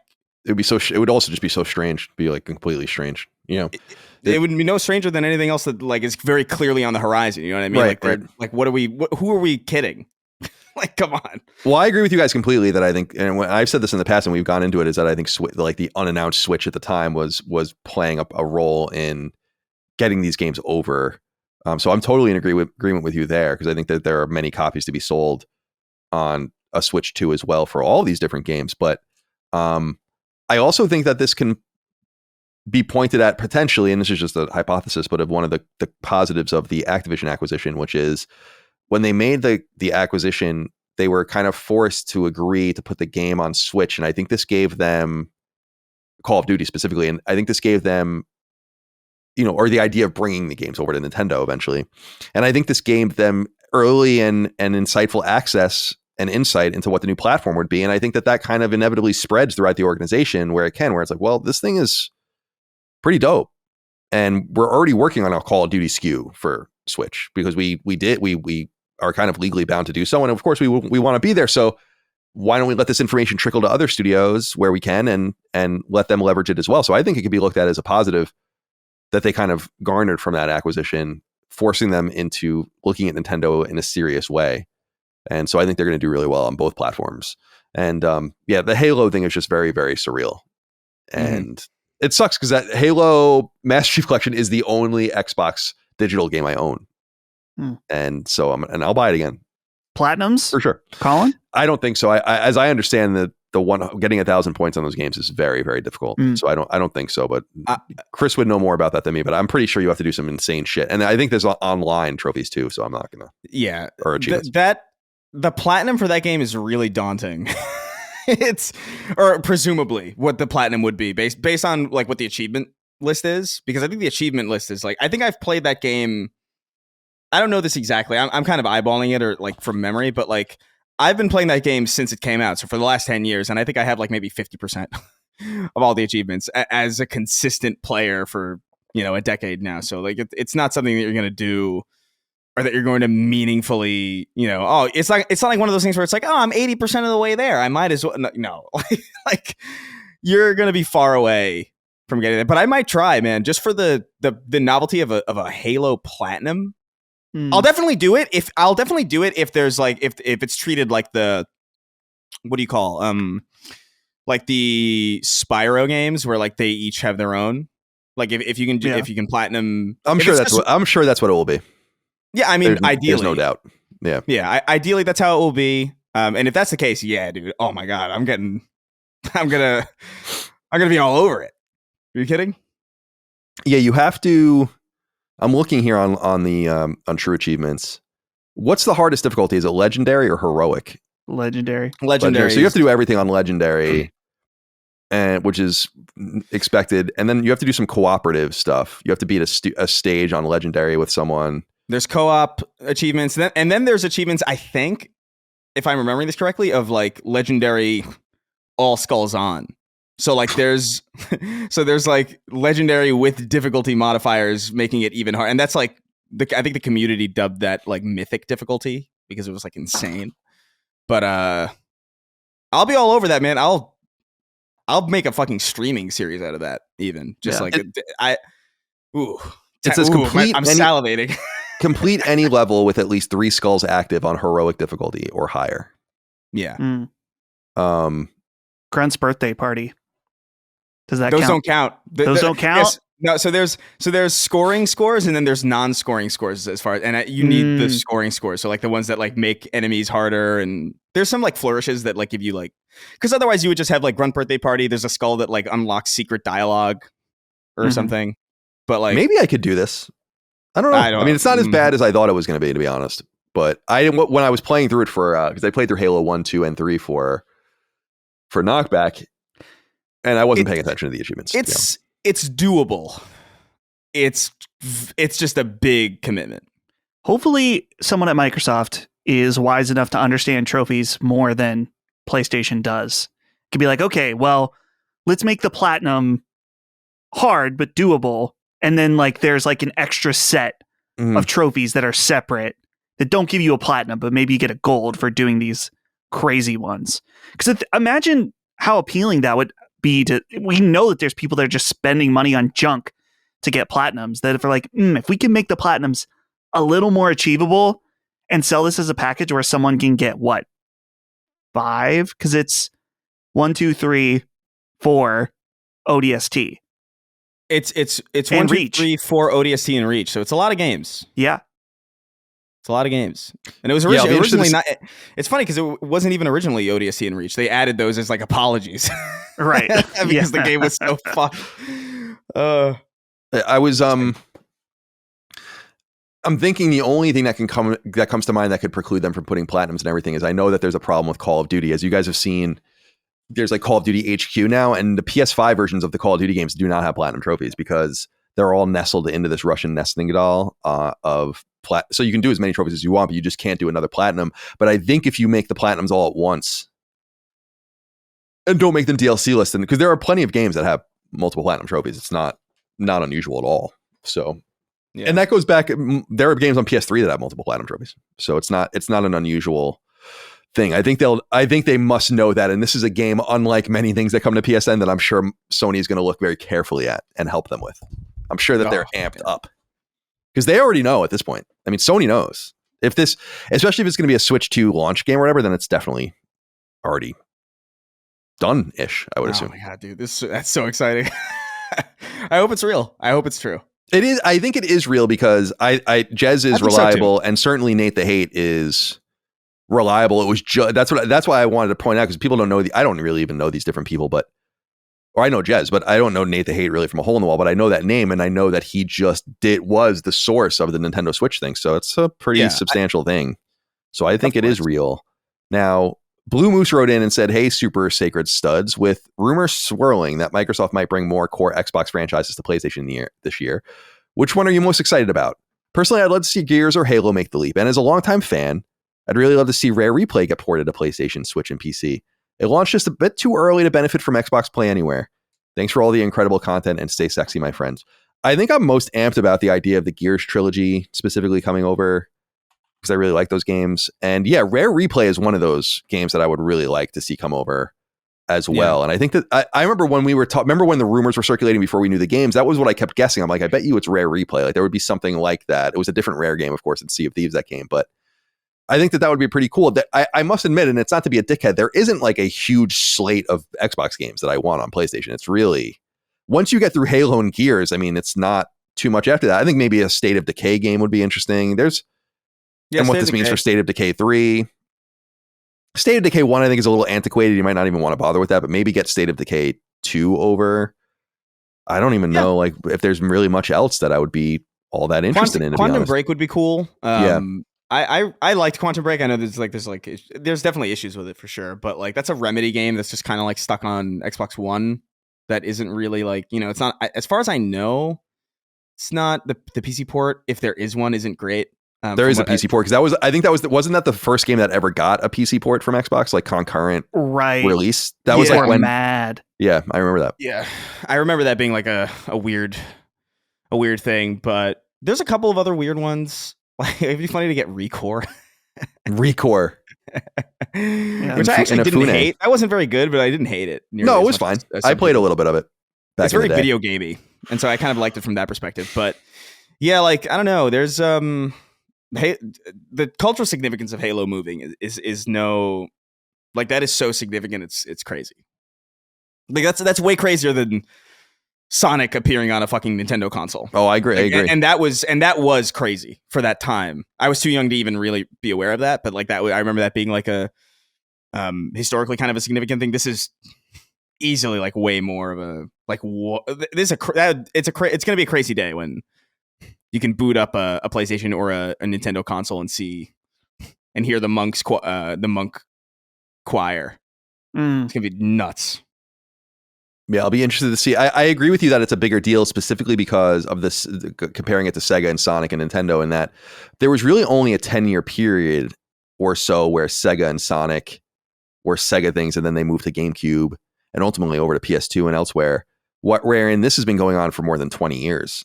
So this is just a bigger deal from that perspective, where there's just so much more time. Right. And Halo, frankly, is a much bigger product. I mean, not maybe anymore, but because of the movies and stuff, but the Halo games sold better than the Sonic games. I mean, it's not even a question of that. Yeah. So as far as like gaming zeitgeist, I actually think it's better from the cultural perspective. Yeah, Sonic is no doubt huge now, but I don't think it has much to do with the games. No, because we were noting that, what was that, Sonic Frontiers, whatever that game was called, that 3D game was like the fastest or best selling 3D Sonic game. And it's like, dude, it only sold a few million copies. I mean, Halo games would sell 10 million copies or more. So it's kind of on a different plane. All right. So we'll keep an eye on this. I know this is a redundant story, but really it's incredible because, as I said at the top, like, it is no joke especially if you include Activision and Bethesda, especially if you include them. Like, Microsoft is now the biggest. If these games really all do come this year, in addition to the 3 games we already know are coming, it's like, that's like 8, 9, 10 products in a year. Yeah. And 15 in 2 years. I don't know that any major publisher has published anywhere near that many games on PlayStation 5 in the last 2 years, or at all, outside of maybe like annualized EA games. So it's stranger than it even seems, because it's not like this one-off thing. It's actually that they're going to become like this dominant third-party publishing force on PlayStation, and maybe already kind of have been in some sense with Bethesda plus Activision. So we will chronicle this as it goes on. I do wonder if it will be at the Nintendo Direct. I think that there's a decent chance that does happen. And I think the Lego Horizon thing, while not nearly as big or as important, that being at the Nintendo Direct, I thought was weird. And again, remember how passive aggressive I thought the whole thing was. It was so funny. I wonder if it will be like that with like, join Master Chief, and it says something like Microsoft Publishing LLC. Yeah. Join Master Chief on this fun, whimsical adventure. Who are the Flood? You'll find out. I love the announcer. It's so completely tonally, like, I love how tonally incongruent that announcer is to so many of the things that they announce at these things. They're so tailored for like Zelda and like Mario and cute things that it's like, join Ellie and Joel. Yeah, for Halo, it's like take down an intergalactic religion as Master Chief. Shatter the religious resolve of an entire race in the Master Chief. That's great. It's good. Good stuff. All right, next one's interesting too. I'll be interested to see what you guys think of this. Number 2, as we know quite well by now, Sony opted to purchase renowned games developer Bungie back in 2022, and at nearly $4 billion, it remains PlayStation's most expensive acquisition ever by a very wide margin. As we also know by now, things haven't exactly worked out. Destiny 2 is slowly but seemingly petering out. Its upcoming multiplayer or multi-platform title rebooting its classic Marathon franchise remains a big question mark, and tons of talent have left the team, hundreds of people, some voluntarily and many others via multiple rounds of layoffs. And of course, the games as a service expertise Bungie was supposed to bring to bear over PlayStation was a complete mirage, with Sony itself ultimately taking charge of the team it was once hoping to learn from. But among all of this mess is a notable bright spot: the promise of something new, something we only know about by its codename Gummy Bears. In fact, Gummy Bears has potential enough that Sony actively spun out the team responsible for it at Bungie and crafted an entirely new team nestled under PlayStation Studios, one which, like a couple of other teams in California in particular, haven't been announced. The Gummy Bears team is seemingly in Washington.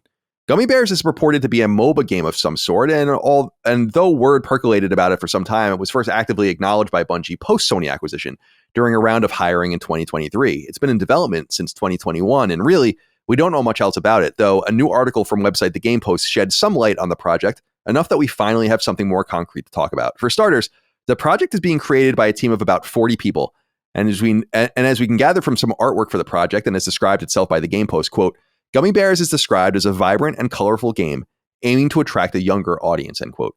Here's how they describe it elsewhere in part, quote, Gummy Bears is a MOBA at its core with a playful twist. It incorporates elements inspired by Nintendo's hit platform fighting game Super Smash Bros. Ellipsis. Players won't have traditional health bars. Instead, the game uses a percentage-based damage system where characters are knocked back further based on how much damage they've taken or inflicted. Players can even be knocked off the map entirely. The game features multiple game modes catering to to various player preferences and 3 distinct class types: support, attack, and defense. Ellipsis. With a lo-fi, cozy aesthetic, Gummy Bears is aiming to appeal to a younger audience compared to Bungie's previous work. This tonal shift reflects a deliberate effort to diversify the studio's portfolio and connect with new demographics, end quote. The website claims that internal sources have called it quote unquote, the most fun project that Bungie has recently incubated and has received positive playtest feedback. The game post then ends its story with a number of bullet points of so-called key details. Gummy bears. Oh, Gummy bear. Whoa. Oh boy. Oh no. Oh no. Oh no. Gummy Bears is a, quote, PvP team-based competitive game, end quote. While fundamentally a MOBA, the game Smash Brothers influence means it's distinct from other entries in the genre, end quote.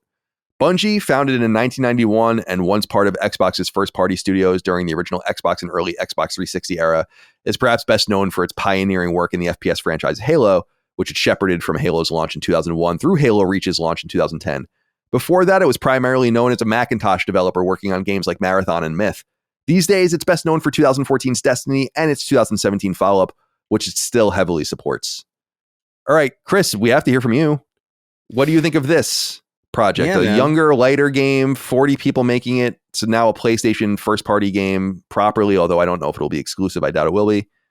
And it's described as a MOBA with Smash Brothers influences. Yeah, that's interesting. I think I believe we saw a while back now a piece of concept art that kind of I believe that was for this project, this Gummy Bears project, that was like, I remember very, very colorful and very, very Fortnite looking, that didn't really look too appealing to me from like an art perspective. I'm definitely more interested in Bungie's current or previous art directions and where Marathon seems to be going as well. But that aside, the idea to combine, or the idea of a percentage damage health system with increased damage throwing you off the map in a game mode that is completely different than what Smash Brothers is designed for is really interesting to me, because that's not something I feel like I think I remember asking myself a long time ago. It's like, why is this the only game that does this? That has like a percentage, like this is an interesting idea, and I've never seen it really anywhere in anything of note. And the thing that does seem to excite me about Bungie in general is the way that they're able to like throw things together in ways that you don't think would work, and then somehow they do. And so the fact that they're leaning into this experimentation like this, and they're leaning into like this weird damage system, and the idea that you can be thrown off the map seems to indicate that there's some physics involved here. It doesn't feel like it's like a stable to the ground, like League of Legends MOBA, where you're just kind of clicking around and telling a character to go somewhere in like a straight line. It seems like there's physics at play. It feels like there's going to be a little bit more variety there. I'm interested in what this is going to be. If anybody's going to get me into a MOBA, it's these guys. And I can't say, I even tried Deadlocked for a little bit, and I was just like, yeah, it's good, but like I don't know. I don't really gravitate towards these games. So I'll definitely check it out. I think the idea is interesting. I think some of the game design decisions that they're doing are very out of the ordinary and very weird, and they sound very distinct and esoteric. So like I'm down for to see whatever this is, but my eyes are on Marathon personally. As the games that I'm most excited about or most interested in from Bungie, like this is still kind of like, we'll wait and see. But I like what I'm hearing. That's cool that they're experimenting in that way. Dustin, Gummy Bears. Gummy Bears. Open your mouth up wide. Jesus Christ. That made it so much worse. I know, it's horrifying. Yeah, good. My biggest concern with this, and I looked and I found that concept art, and hearing in the write-up it described as more colorful and designed for a younger audience. I was like, oh shit, here we go. Another Fortnite looking game. And that's my thing, is that I'm so worried that when this game gets revealed, Chris and I and Colin too, and everybody can let out a collective sigh where it's like, oh, it's another one of these. That's just like, oh, it's, and it's not a thing against colorful, cartoony games, but it's like, you're setting this up to be microtransaction focused, so you can put in whatever you want to make money. And I get that. That's fine. But yeah, I'm worried about like when you have so many games that have the same type of art style, that even if it is great, does it stand out in any way? Maybe not though. From like what Chris was saying is that the gameplay does sound interesting and unique. It's going to be hard to break me and make me a MOBA dork. Yeah. Because I think I tried playing like either League or Dota 2 for about 10 minutes once and can't do it. But this sounds very different. So I'm curious about it. I'm concerned about it. Yeah. But I'm very curious to hear more, most of all. Yeah, 40 people is not going to be too expensive. I mean, Washington State's going to be a rough place to have a studio, small studio. They're probably still just working, presumably, at Bungie's space. Sony obviously sees some sort of promise in that game. It seems like they incubate a lot of things there, and I think that that's good, like with game jams and kind of trying to get things off the ground. And this seems like it had good feedback.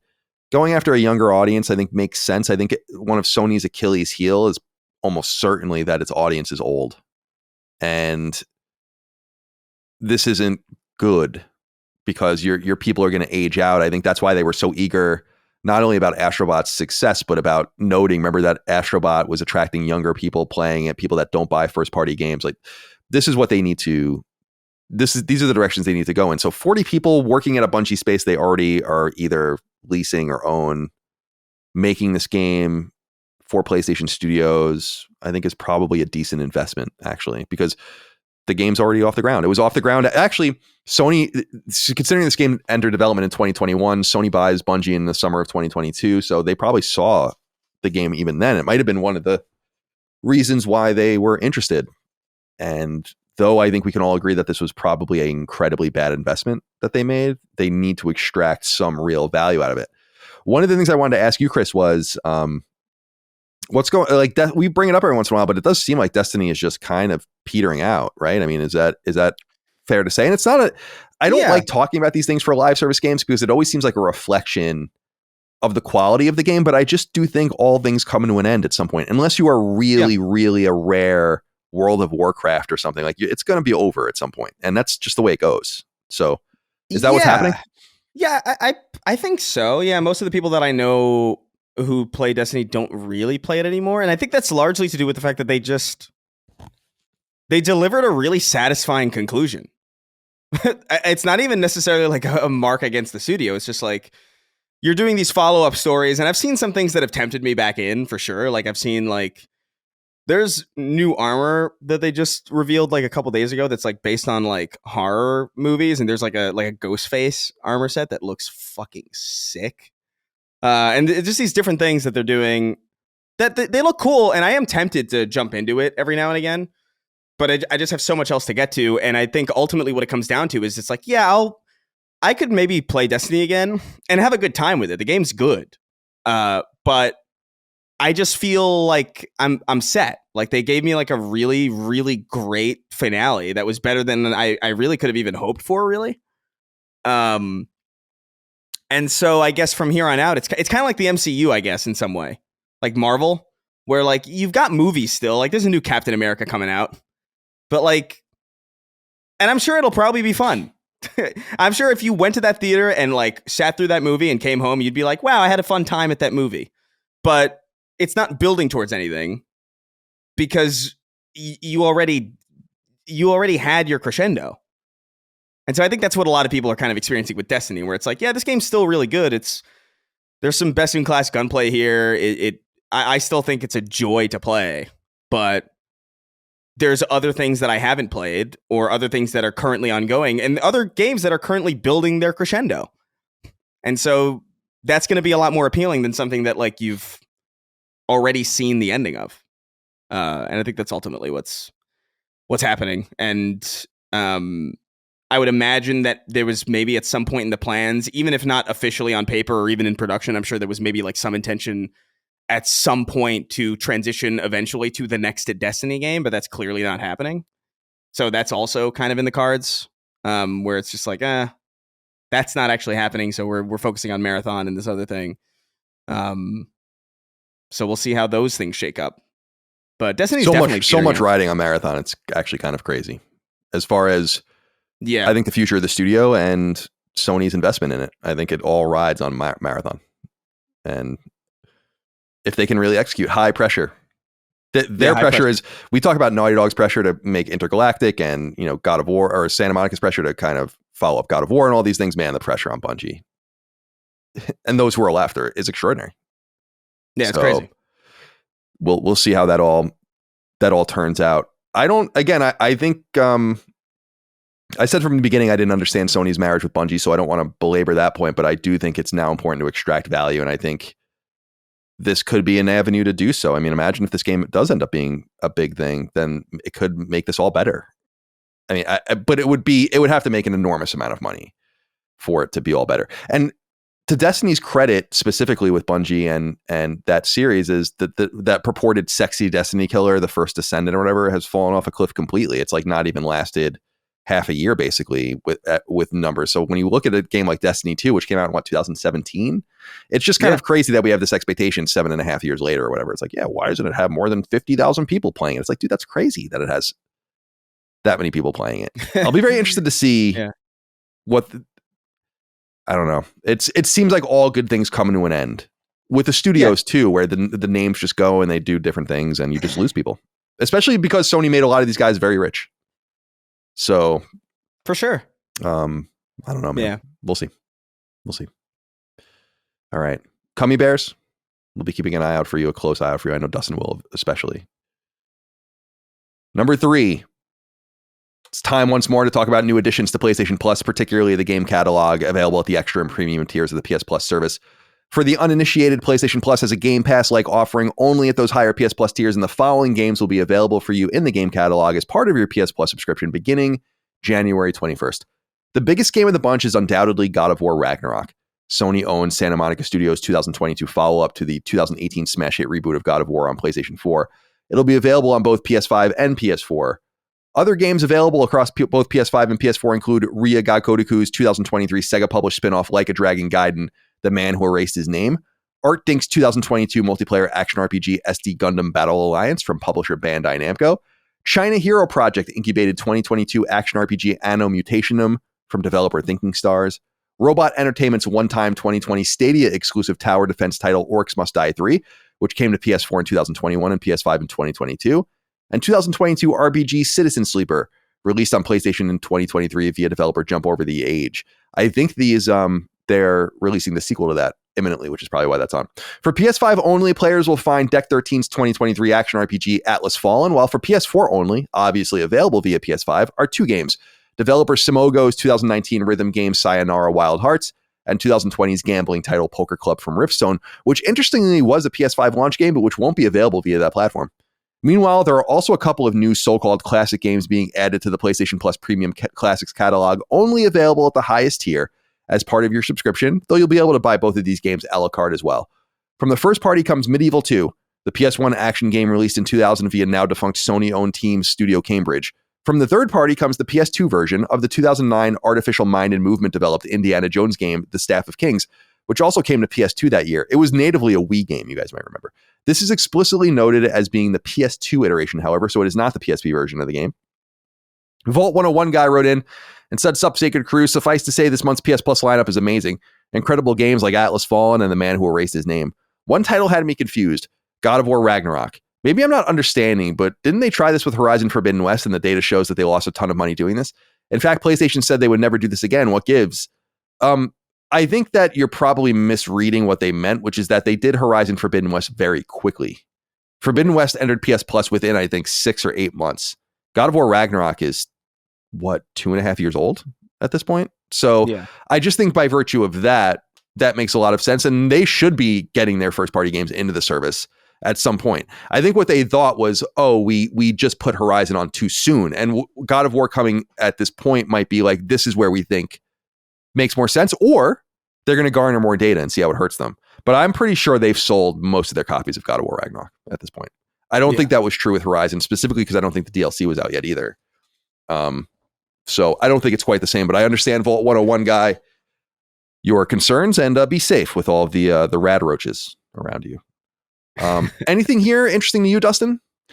Nothing for me personally. My recommendation, though, is Sayonara Wild Hearts. Pretty cool, fun little game that you could beat in probably 1 or 2 sittings. Really enjoyed that. Then as far as classics, Medieval 2, cool. Late PS1 game. And then we have Indiana Jones at Home with the Staff of Kings. Yep. So that's kind of fun too. But yeah, nothing crazy for me. To Disney's credit, they're allowing a lot of stuff onto the classics catalog. Like there's definitely money to be made there. I really do think a lot of it has to do with the connection of this guy named John Drake, who worked at PlayStation for a long time and is now the head of licensing at Marvel. And I think that he just knows what time it is. It's like, why not just let them publish fucking Toy Story on PS1? It's just free money. And I think that they look at Indiana Jones and like, yeah, why not? License Is it any good? Do you know anything about this game? It's supposed to be not very good. I think we at IGN we gave it like a 5 on the Wii. I don't think we reviewed because people might remember Wii games were coming out and then Wii developers realized, oh, we can kind of just release this on PS2. That famously happened with Manhunt 2. Remember when Manhunt 2 was a Wii game and then it came to PS2 and it was very late. And this is a very late game. That's a 9-year deep PS2 release. So so I didn't play it, but I remember it not being good. No. Yeah. Anything for you here, Christopher? Oh, dude, Medieval 2, absolutely. Medieval 2 is my favorite Medieval. Like I love specifically that game and the weird shit that you can do in that game compared to the first one. It always kind of confused me that they didn't or it didn't confuse me that they did the first one, but I figured like just get both of them in that remaster. Like they're not. Yeah, it would have been cool. I was gonna say I think they were probably standing by to see how the game would do. I think because it would have been. I think Other Ocean did a really nice job with Medieval remake. I platinumed it, but But I think we saw from the Insomniac leak it sold like 500,000 copies, so it wasn't worth it for them to go on. Yeah, it's Medieval. It just sucks though because Medieval 1 is like it's good tonally, but like Medieval 2 is really where I think it's just like this is great. This is so it's got that's where the hand shit comes into play, where you could like put your head on a tiny hand and like go do all sorts of weird shit. I love Medieval 2. I'm stoked about it. At this point now with Legacy of Kain Soul Reaver out as of last month. With Medieval 2 now, I genuinely think that everything that I loved from the PS1 is now completely accounted for on modern hardware. Oh, wow. I think. As far as I'm aware, there might be like some other gems that I might be like kind of forgetting. Yeah, because there's like Metal Gears out there. Yeah, but like the big ones and the ones that I thought the big ones in my mind that I thought would never see the light of day. Like I genuinely didn't think Legacy of Kain would ever come at a certain point. Like in the last couple years, it wasn't going to. Square Enix held it. That's for sure. I definitely never thought Medieval 1 or 2 would come. Ape Escape was always like a weird one that I was like, maybe I'm the only one who loves this. Crash Team Racing, certainly. So like, yeah, I'm over the moon about this. Even just that alone makes this a great month for me. But yeah, I think it's a good month, especially for people who haven't played God of War or apparently that Man Who Erased His Name game is supposed to be pretty good. I gotta one of 8 million Yakuza games that have come out in the last 5 years. Orcs Must Die 3, I remember that being, I wrote it in there. It's like I remember that being a Stadia game and being like, oh man, yeah, that's gonna be not good for you. And yeah, what else is here? Anno Mutation being in here is cool because that's a China Hero Project game that kind of just came and went. And there have been a few of those recently too. I want to focus a little bit more in on the China Hero Project and also the India Hero Project as that kind of comes to fruition, because I think there's going to be some good stuff in there. Yeah, Medieval 2, I remember I feel like it came out the summer before PS2 came out. I think something like that, yeah. And I never played it. So yeah, I might get to that at some point. The original Medieval, I think, is built into Medieval Remake. So there is that there as well, if you guys are interested in that. But yeah, some cool stuff here. And yeah, Citizen Sleeper, this game looks cool. It's about like surviving on a derelict spaceship, I think. And you like make a series of choices it's like not even, I don't think, action oriented. I think it's all on menus. I don't know. Do you know, Dustin? I think it's all menu based. That sounds right, but I'm not sure either. And I think you have like a certain amount of supplies and air and shit, and you have to like figure it out. All right. What else? Number 4. This is a quick one. Right after we published last week's show, Sony published data on the most popular and most downloaded games on PlayStation Network this time for the month of December 2024. Perhaps not surprisingly, Call of Duty Black Ops 6 remained the biggest game for PS5 via PSN for the month, with annualized powerhouses NBA 2K25 and Madden NFL 2025 slating second and third. GTA 5 at 4, and EA Sports FC 25 at 5. So pretty boring top 5. Other notable games include College Football 25 at 6, Phasmophobia falling to 7, Spider-Man 2 at 9, Astrobot at 10, Helldivers 2 at 13, Arma Reforger at 14, which is a new addition, and Gran Turismo 7 popping up at 15. I think that might have to do with the My First Gran Turismo. I don't know if they're counting that as the same game because I think it is a core Gran Turismo 7 package. Red Dead Redemption 2 was PS4's biggest game in December with Call of Duty Black Ops 6 at 2. Over on PSVR 2, Beat Saber remained the top game for the niche device, though newer releases, Alien Rogue Incursion and Skydance's Behemoth, slotted second and third. Finally, Marvel Rivals dominated the free-to-play charts, which are counted across PS4 and PS5 alike. Fortnite, Roblox, UFL, and Rocket League rounded out the top 5. With surprisingly popular dress-up game Infinity Nikki coming in 7th. That game looks very cute. Push Square has been writing about it a lot, so I've been paying some attention to it. And there does seem to be a little bit of heat with that game, especially on mobile, apparently. Not a huge surprise. I think courting women and little girls, is key to the growth of console gaming and just core gaming generally speaking. And I really root for these kinds of games because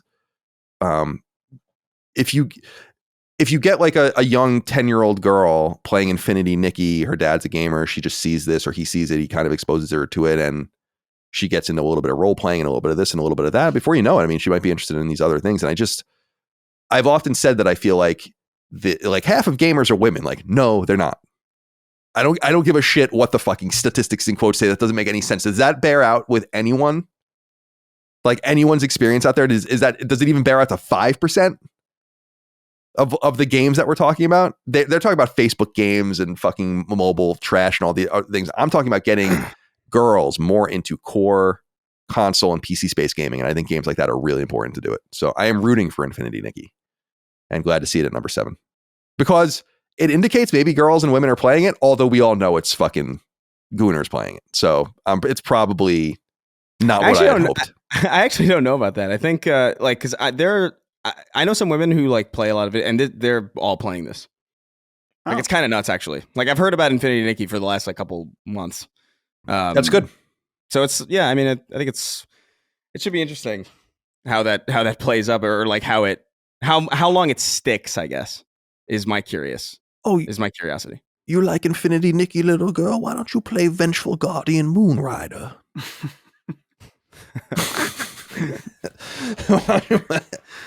I got a game for you, little girl.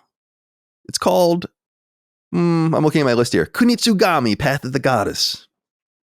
You like Infinity Nikki? There's a girl in this game, too. She's a goddess. And she has a nice dress on. All right, Southern Man, go away. I think when I look at Infinity Nikki and these games, I kind of, I don't know how much of a hot take this is, but like it feels like that's like the opposite of, or the same side of the same coin, or the opposite side of the same coin of, I play 2K and that's it. Or like I play Madden and that's it. Like that's all mostly guys, but it's all guys who are like they're also not gamers in my opinion, or like people who play really. Right. I don't know. Infinity Nikki, Sims, Stardew Valley is the other side of the coin. Yeah. You know? Sure. Yeah. And of course, little girl, play yourself some Vengeful Guardian Moonrider. Oh, he's back. Get out of here. All right. Let's play. Let's talk about 6 listener inquiries now. It's time to wrap this thing up. I got to go. I have other things to do. 6 questions, comments, concerns. I really have nothing else to do at all. This is like my main job, actually. 6 questions, comments, concerns, thoughts, and ideas from the audience over on Patreon. Patreon.com/lastdaymedia. Every week, you'll see different threads go live for the different shows. Just put your inquiry into the thread comments. We go through them for the different shows. You've heard a bunch of them throughout the show already. We end with 6 here on Sacred Symbols of a variety of topics. And we'll start with Certified Pinkerton, Certified Goblins, who wrote in, "Greetings, Mentalgen. Now that Nintendo has finally revealed the Switch 2, which happened this morning from when we're recording, what are your general thoughts that you have all on it? That's not what you said. I totally butchered it. Also, what do you think will be the most recurring problem with the Switch 2? We could assume the drift again, but I feel it will most likely come from the pin connections for the Joy-Cons wearing out sooner than expected. Cheers, fellas." I have no opinions on it at all because we really don't know anything about it.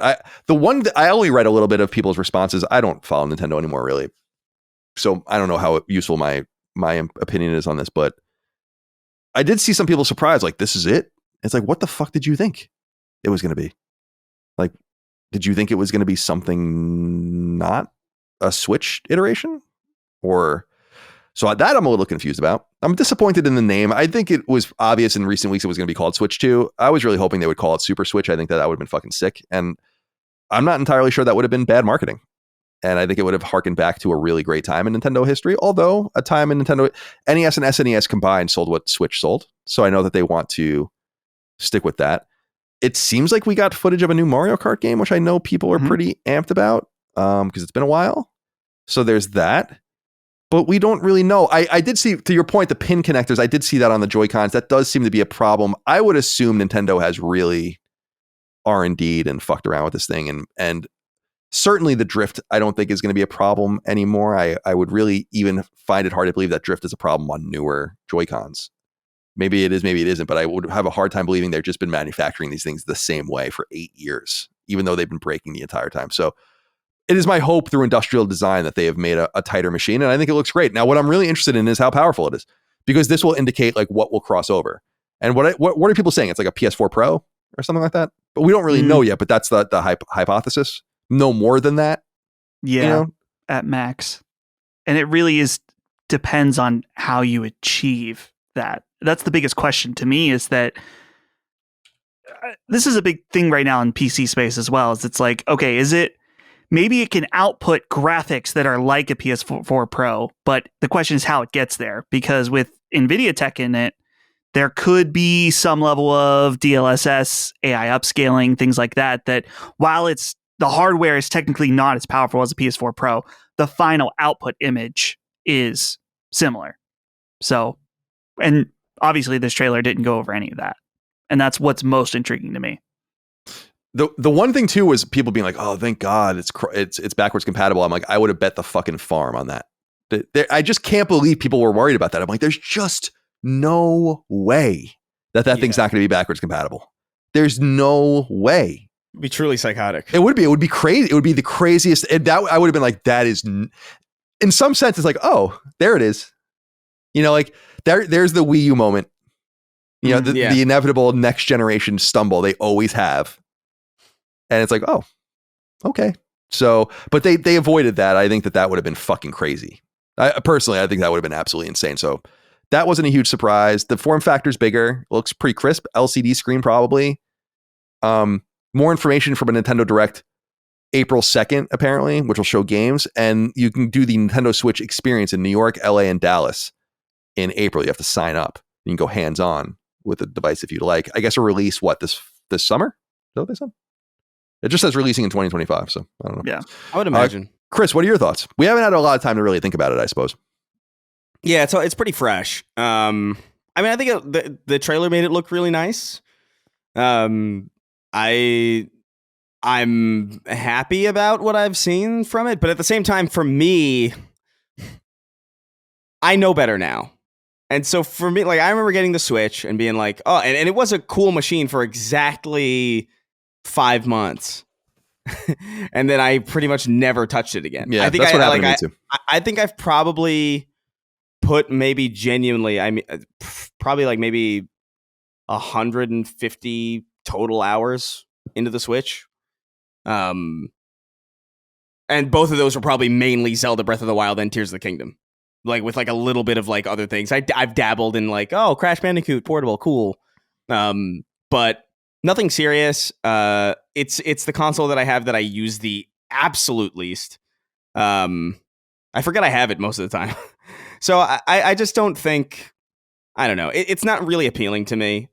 Although I could see myself buying I could see myself buying the Master Chief Collection on a cartridge. Just for the idea of that. Yeah, the novelty. Crazy. But I'm good on Nintendo hardware. Obviously, things could change. Maybe something they show at the Direct will like completely impress me. That's always possible. But I'm just kind of doubtful of it. I think they've made all the right small iterations. I like that. I kind of like the presumably like the magnetic kind of the Joy-Con, because I always hated. I don't know. There's something about sliding that thing in that like always felt wrong. And then like I don't know if you've ever I don't know if you've ever used it always feels completely incorrect. But do you remember those weird, like whenever you would hold it on the side and like use the bumpers, the fake bumpers that you would like slide onto them? Yeah. I remember doing that wrong the first time and being like, I just fucked my entire machine up.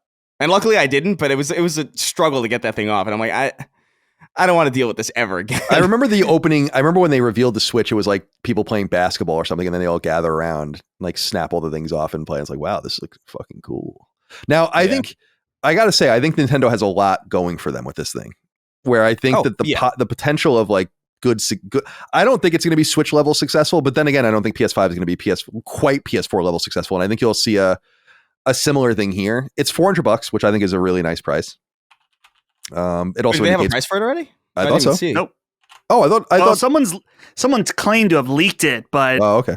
I just cannot imagine how someone would have that information. I think that is something Nintendo's probably very close guarding right now. You think so? I think that everyone's already bought their allotments and must know what they cost. I would assume, right? Yeah. You're not just buying them sight unseen. You need to know what they're going to be selling for. But you could be right about that. So yeah, I thought that was official information. I guess that's not okay. So because again, I haven't had much time to think about it, or even really look into it. But I do think that they have, just off the top of my head, I do think they have a lot going for them. So if you think my era of Nintendo, really like NES, SNES, N64, GameCube, that there was a lot of up and down there. NES did well, very well. SNES went down, N64 went down, GameCube went down, right? And it wasn't until Wii that things started picking up. You can kind of compare the Wii and the Switch in some sense as being these cultural zeitgeist devices. But the thing about Wii is that Wii sold quicker, didn't sell quite as much, but sold quicker and then was irrelevant by the end of its generation. It felt like that generation was just going on forever. And it's like, why are we doing this? Like, and Nintendo really did fall out of the zeitgeist for a little while. And Wii U obviously was a horrible successor, but then they get the Switch out there. And I think that they just have a lot going for them. I think things would have even been better for them in some sense with like 3DS and Wii U and stuff, if they had a more unified account system going all the way back to Wii, where you would have brought your games in. For people that don't know, if you bought a virtual console game on Wii, it's just on that Wii. I mean, that's it. That's all you can do. Even if the Wii got formatted somehow, I don't even know how you would do that, but if you formatted it, I don't think you can get it back. You'd have to buy it again. So it's like a really rudimentary fucked up thing that wasn't there then, that kept people attached to Xbox or kept people attached to PlayStation at that same time. And they're only finally really getting into that mode with Switch beginning in 2017. And now I think that they have that. We really are going to see for the first time what it really means to truly carry everything over, to truly have backwards compatibility off the bat, and what that means for both their launch lineup and the strength or weakness of their launch lineup. And I think it's probably going to be pretty strong. I don't know if it's going to be strong from a first party perspective, although I think Metroid's going to be in there and that's going to be a pretty big one. But I just think they have a lot going for them. And if the price point is appropriate, Nintendo is we think about like the Q score of Nintendo in the 90s and how notable it was and whatever, but like we're still looking at consoles that sold like 50 million, 30 million, 25 million. Then you're going to something that sold 120 million and counting, will probably be manufactured for a few more years, might get to like 130 million before all is said and done. There's a Universal Park for Super Mario Brothers, these massive fucking movies in the zeitgeist. Nintendo is fucking huge. I mean, for as big as it seemed, I guess is what I'm saying as a kid, it's way bigger now. And you're going to see them launch into that environment for the first time with the wind at their backs. And it's for them to fuck up. I think the big thing now is, do people care? There's always this contingent of Nintendo people, but it's not quite as big as you would think. Because if it was this huger thing, then Wii U would have sold by virtue of just being this big swell 30, 40 million units, but it really only sold, 12 million. People are only going to, your early adopters are going to buy in, but it's about how it kind of resonates through people's lives and their social circles and all of that. I just think they have a lot going for them. And I did see predictions, I think from one of the analyst firms saying that they expect PS5 to be the best selling console in the US and worldwide for the year. And I believe that is true, but it's got to be because of Grand Theft Auto, which I don't think will be available for Switch. I don't think the Switch will be able to play it. No, sure. By the way, Mike is playing Kingdom Come Deliverance on Switch. Switch? Bro. Gross. I was telling her, I'm like, it's cool that you like it. I was like making fun of it. I'm like, this literally, and I'm not even being facetious, looks like a PS3 game. This doesn't even look like an early PS4 game. Like, they have down-res this game to such a degree that this thing looks like shit. Like, it's incredible how bad it looks, and yet it's running on a Switch. So I guess you got to do what you got to do. And she's liking it, but I'm like, I know what this game looks like on PC, especially. It doesn't look like this. And the frame rate's like 20 frames. Like, oh my God. Kill myself. I can't do it. I've been curious about that game too. It's been catching my eye. I had the original, but I never actually played it. I think I just bought it to support them. But I saw that they're going to have like a gay relationship in the game, and now people are freaking out.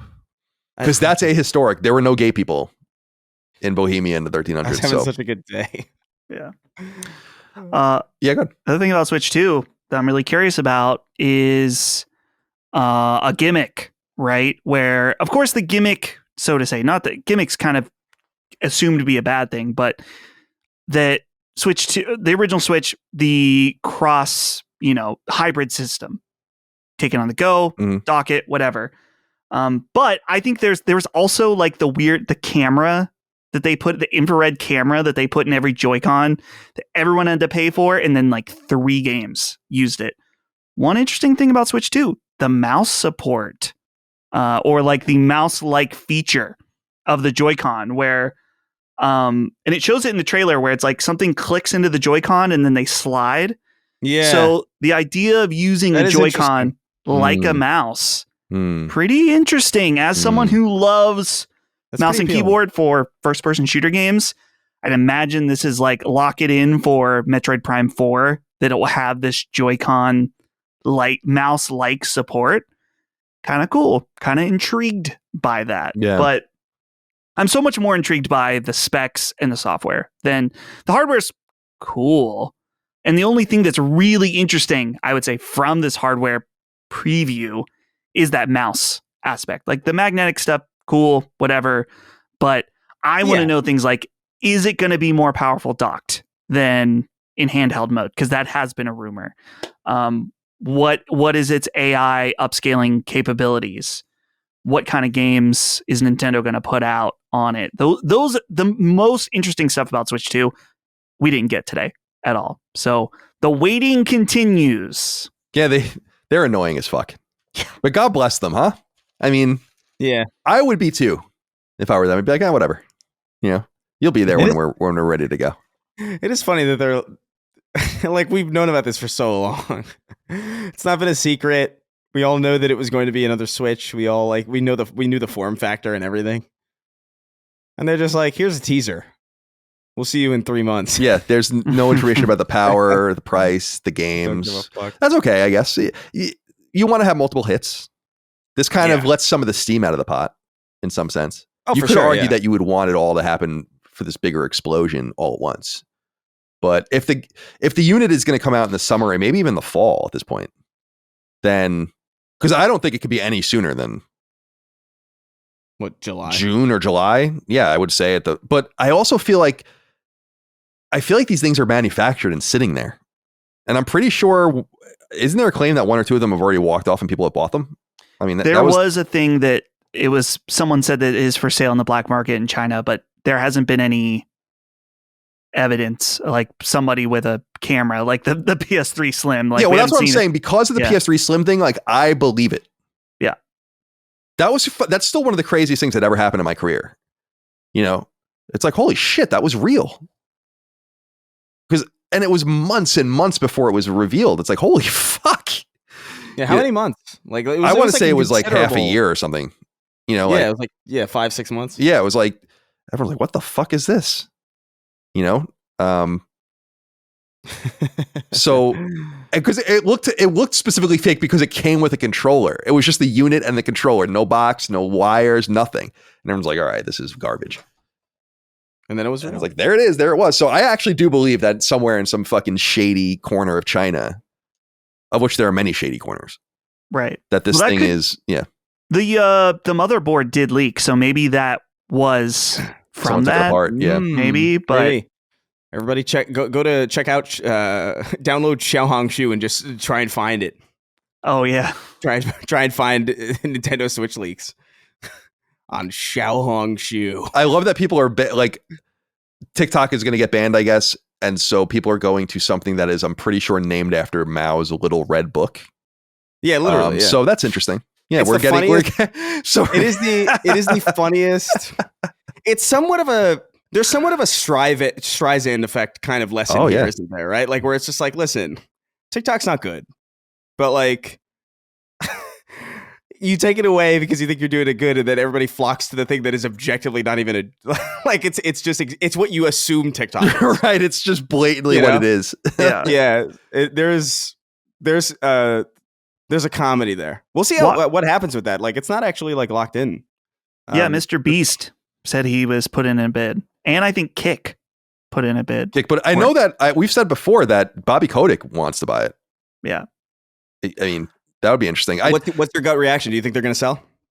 I don't think they're going to sell. No, I don't think so either. I just wouldn't, because it's just, as I understand it, the United States is only 15% of their audience, which is a major percentage because it's only 4% of the population of the earth.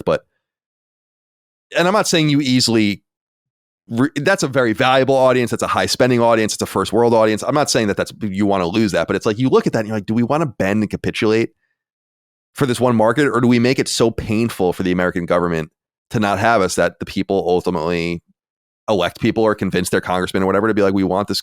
So I ultimately think it will be banned and then will be brought back. I think so too, yeah. But it's gonna be like alcohol. yeah, that's exactly right. We'll have like a TikTok prohibition period. I'm not necessarily against it being banned.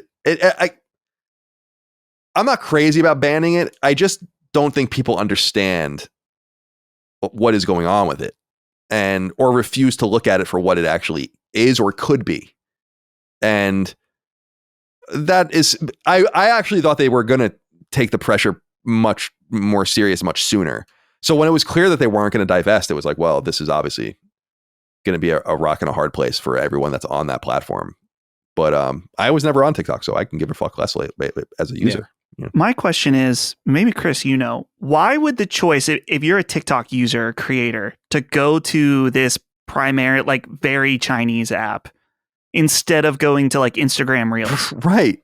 Like, well, it's the same kind of knee jerk reaction that a lot of people of all kind of persuasions have, where it's like, you're telling me I can't be on a Chinese app? Why? Fuck you. I'm going to go on it's so American. Like, you can't tell an American that they can't do something because they're going to find a way to do it. Like, you don't want to be on this app. You don't want to be on this Chinese app. I'll go to another one. Like, it's not that they're not also on Instagram. It's just like the idea of being told that you can't do something inherently kind of like there's a contrarian nature here, or like an inherently like defiant, I don't even know, like a cultural kind of impulse where you're like, fuck you. You can't tell me what to do. Right. I'll go to the Little Red Book. and if you don't want me on the Little Red Book, bring me back away from the Little Red. You know what I mean? It's kind of like you're kind of playing. What is the fucking with the bull and the red cloth? Yeah. Matador shit. Yeah. Isn't there a thing? This might not be real, and I just saw it browsing through Twitter that on the other app it's like no LGBT, basically no gay shit. The Chinese are like, no. Oh yeah, no. There's a lot of rules on there. Like I don't what think if it just said no gay shit? Gay shit. I think there's something about the Tiananmen Square stuff in there. So like you're not allowed to do a lot of things there. It's hysterical, actually. Yeah. The funny thing about that is, like, a friend of mine, a comedian, Australian comedian friend of mine, he made an account on Xiaohongshu, and all of his comments are exclusive. It's all just gay Chinese guys hitting on him. That's what's so funny about it. It's like even in that environment, like, you can't. It's so funny. Like, I'm curious about how it's going to shake up. Actually, I wonder if it'll just throw that app into turmoil because there's so many Americans jumping in and fucking it up and being gay. And being so gay. They're being real gay. They're being gay in their Little Red Book. I don't know. We'll see how it shakes up, man. But eating their gummy bears. Gummy, so much cum. I'm gonna come. Do not come. Do not come. Certified Pinkertons, thank you for writing in. The Lizard King wrote in and said, "Hey, CDC guys, it's time for some PSVR 2 talk. Whilst I understand that plugging one wire into the console and spending 20 seconds setting a play area is tough going, I feel at the very least that the 2 killer apps need a discussion. Now, I know GT7 isn't your kind of game, but there's a free version on the store, and I really hope you can at least check it out because it truly is amazing. Along with the game you all adore, which is RE4. You brought this up earlier, Dustin. Polyphony really deserves their flowers and how they continue to push every piece of hardware.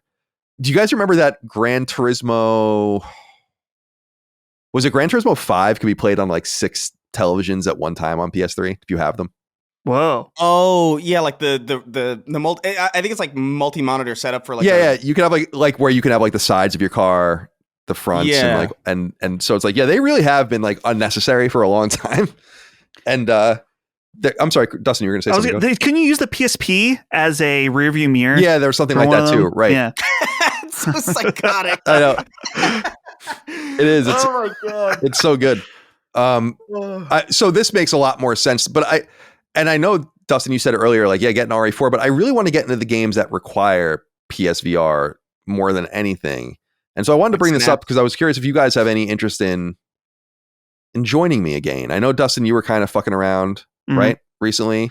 I want to get like that game Behemoth. I want to check a few things out. So I thought I'd start, like I said earlier, with Arizona Sunshine and see where it goes. Yeah. So he recommends GT7, and it is insanely impressive. Like, just from a technical curiosity, Colin, it might be cool for you to hop into my first GT. Yeah.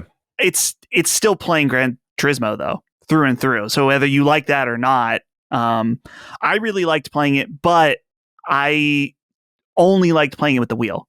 The controller just wasn't the same. So there is that. But I did over break. I played a little bit of what's the one with, is it Andy Serkis? No, not Andy Serkis. It's David Hayter. Is it Synapse? Oh yeah, I booted that up. It was kind of cool, but it didn't grab me. So I was kind of getting these on PS Plus or something. Yeah, I signed up for premium to get a bunch of games. I also got that kayak game. Oh yeah, that's premium, a big one. And it's neat, but it's not really a game. It's just floating around in a photorealistic world on a kayak. It's cool. And it's cool if you like that, but I don't need it. Kayak simulator. It's kayaking simulator, like a walking simulator. Yeah, simulate your nice outdoor environment while it's still here. That way in the future when it's fucking gone and all burned up or like desecrated by the radioactive rays of an unprotected sun, you can always live through your fun kayak memories in your little kayak VR game. The game I do want to check out still is Metro VR. Oh yeah, that's supposed to be Good Awakening. Yeah. So maybe at some point. Yeah. That's an ideal game, I think, for VR. Or like an ideal, like a template of like an idea. Because it's already so claustrophobic, like the original Metros, and there's already kind of VR elements to those games where like you have to like wipe your visor off when I always love that stuff. Yeah, like, me too. Touches. Me too. But yeah, I was talking to some friends of mine about like actually getting more seriously into VR this year. Because I just know there's got to be cool shit there that I'm just not bothering with, or that like it's just too tedious to jump into. I gotta locate my PSVR. I really have no idea where it is. That thing is like the sisterhood of the traveling pants. Like it's. I let a friend borrow it, and then like I think he was like, "Hey, can Paul borrow it?" He's like, "Yeah, Paul can borrow it." I don't understand. So it's like it's somewhere. It's somewhere in Los Angeles. My PSVR. Yeah, you'll find it. Yeah, I'll find it one day. I'll make a little game out of it. That's my own little VR. You can go into PSVR and look at what Los Angeles looked like before all the wildfires as well. That's just a taste of what's to come for all of us everywhere. You know, like you were saying. Yeah, it's like the world before COVID. There's going to be a game called September 10th, 2001. Yeah, and it's going to be you just walking around like that, like twilight. The sun's going down. New York City, everything seems just fine. Oh boy, I bet tomorrow's going to be great. Yeah, it's just another Tuesday.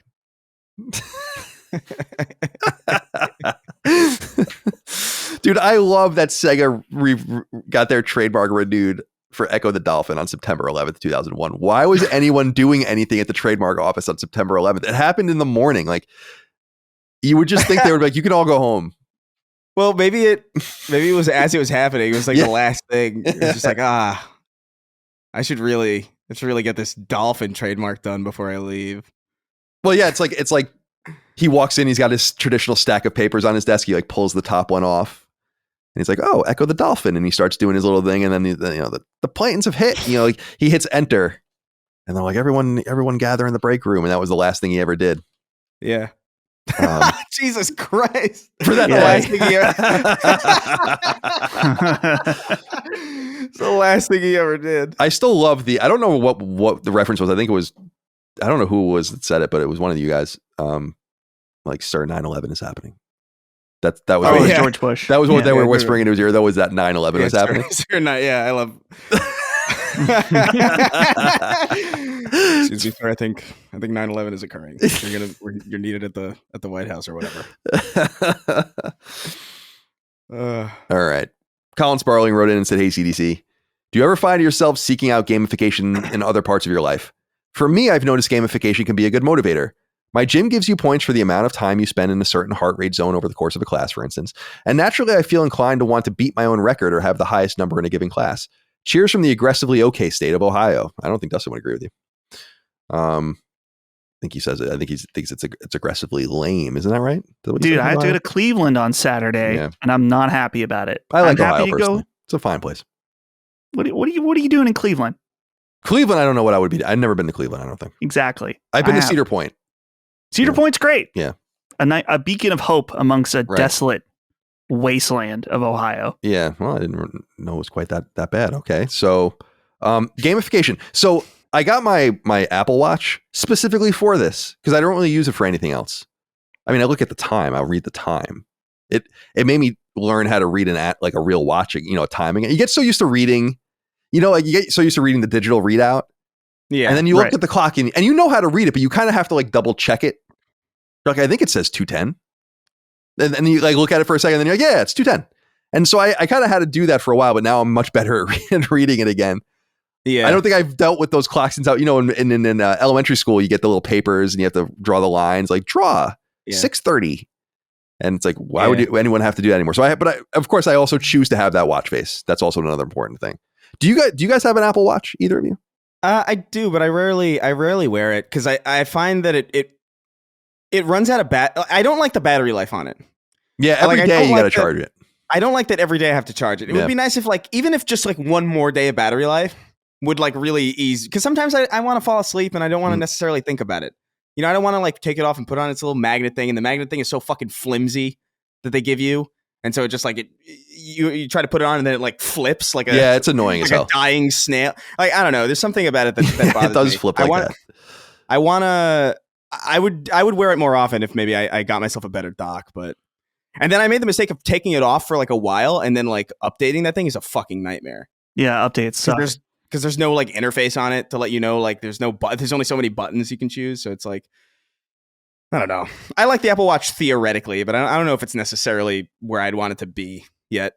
I will say that my last one, I might have said this on the show, died, and I didn't get Apple Care for it. Like, it just didn't work anymore. It wouldn't hold charge anymore. And then I went to the Apple store, and I didn't expect to get one for free because I didn't have Apple Care. But I was like, what was I fucking thinking? Because he's like, all right, so do you want Apple Care on this new one? And I'm like, yeah. And I'm like, well, how much is it? And he's like, it's like $11 for 2 years. I'm like, what? He's like, if you had it for this one, you would have just gotten the watch for free. I'm like, fuck.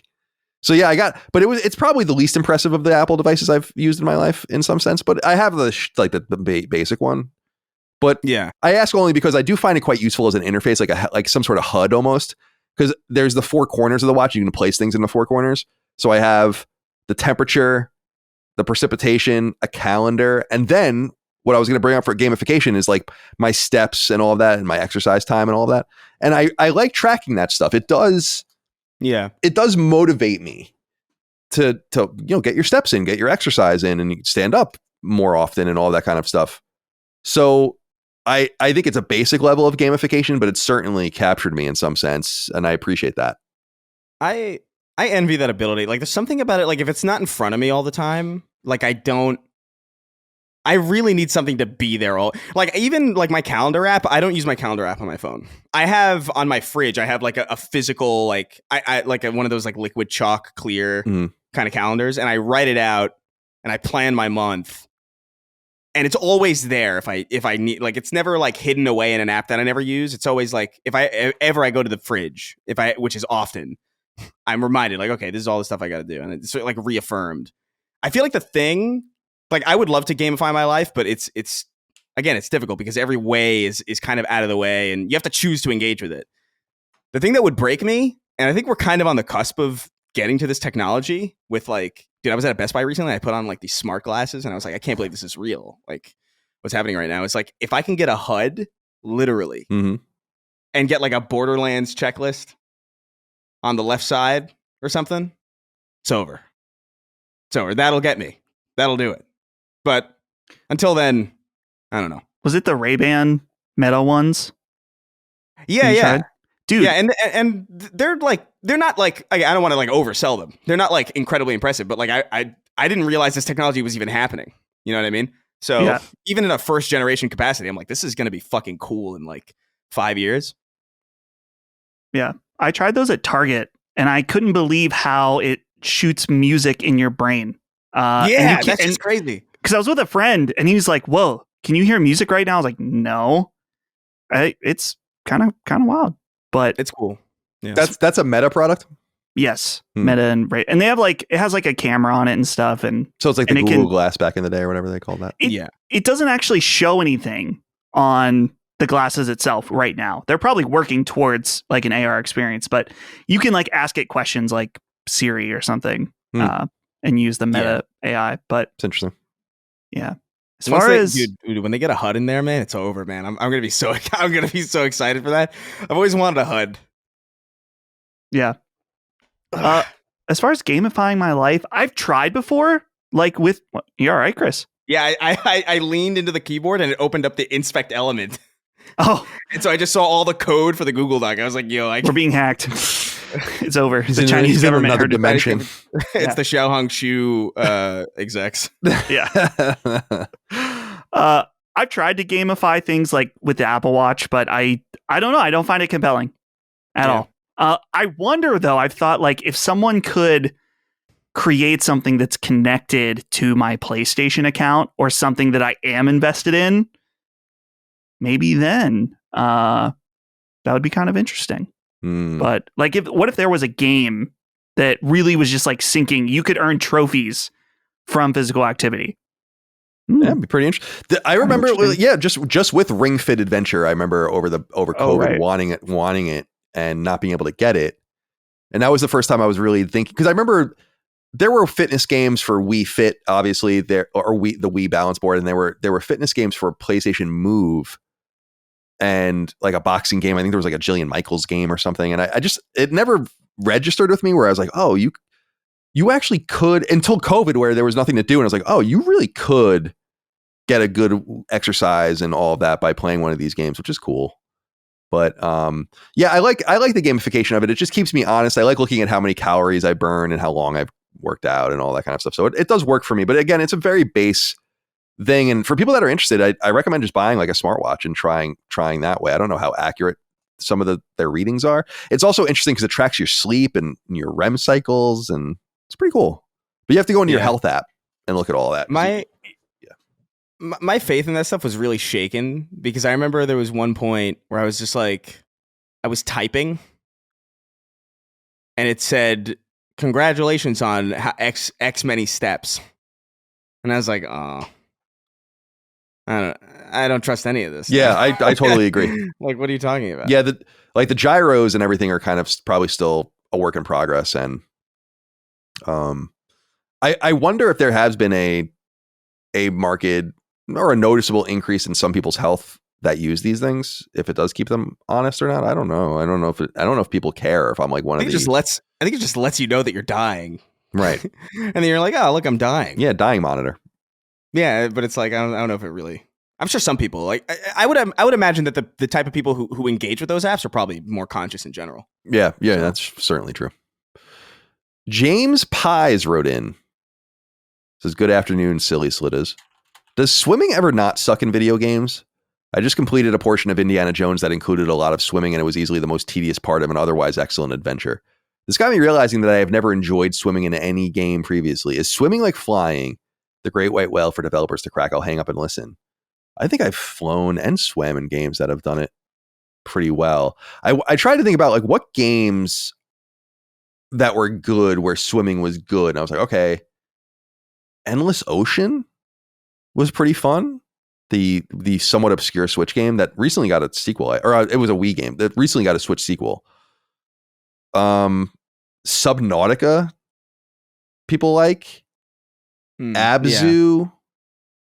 People like. These are like swimming games, though. Yeah, swimming, the whole game is built around it. Right, swimming. And I looked this up too. I'm like, has there ever been like a real swimming game? And there was. Michael Phelps' Push the Limit was an Xbox 360 Kinect game. Of course. And you can buy it right now for $3.49 apparently on Amazon. Yeah, it's going to be absolutely insanity. That's what the gameplay looks like. It looks like every other Kinect game. So I don't think there are too many of these kinds of games that are literally just swimming games. But yeah, then there are the games in which you swim. And I've always understood why, like GTA 3, the water just kills you. It's like, yeah, we don't want to deal with this. It's probably fairly hard to do. But I think flying, I'm a little more surprised, James, that you say. I do think games allow you to fly pretty decently or move kinetically that way. I think he's thinking of a very specific type of flying. Like I think that there's like Ace Combat and games that are like built around it. But I'm in agreement where like I don't think it is possible to make flying engaging because you're inherently like it's why there hasn't been a good Superman game. I'm actually working on a video about this exact thing. But like I just genuinely think that when you give players the ability to just fly whenever they want, it eliminates level design like entirely. Like there's just nothing to interact with, and so you're just kind of left flying through empty space. You might as well be falling through the floor in like a Unity game and not moving anywhere. It's unfortunate. Like, cause I've played a lot of like Anthem, Dark Void, Superman Returns. These are all flying games with like a character that can fly, and they just don't work. But like Ace Combat works because that's like planes, and right? Because it's a dogfighting game. Yeah. I don't know. It's interesting. I still yeah, go ahead. I have anxiety from probably one of the first games that I played that had swimming in it technically, which was Sonic 1 or 2. If you've ever been underwater in those games, there is an increasingly intense music that's like and then eventually Sonic fucking suffocates and dies in front of you if you don't get to the bubbles fast enough. So since then I've always kind of disliked swimming in games, but it's another way Mario is better than Sonic. Mario has iron lungs. He can just fucking be under there. Runs around down there. He's fine. It's really dark. Yeah. There was that Lion game or that Lion King game where like the death screen is like Simba in a noose. Did you ever see that? Is that the one on Genesis? I can't remember. I don't remember that. It might have been like one of those like knockoff, like 50 games in one cartridge things. But I remember there was a Simba noose, or I don't know if it was maybe Simba Lion King noose. This is a concerning Google search. Lion King noose video game death. Yeah. So I'm seeing. Holy shit! Put it in the chat here. Oh yeah. Hold on. Oh fuck! Is this real? It's real. I don't know if it's so. Again, it's difficult to say. This is a real video game that is for purchase, and I don't think is intended as like a joke.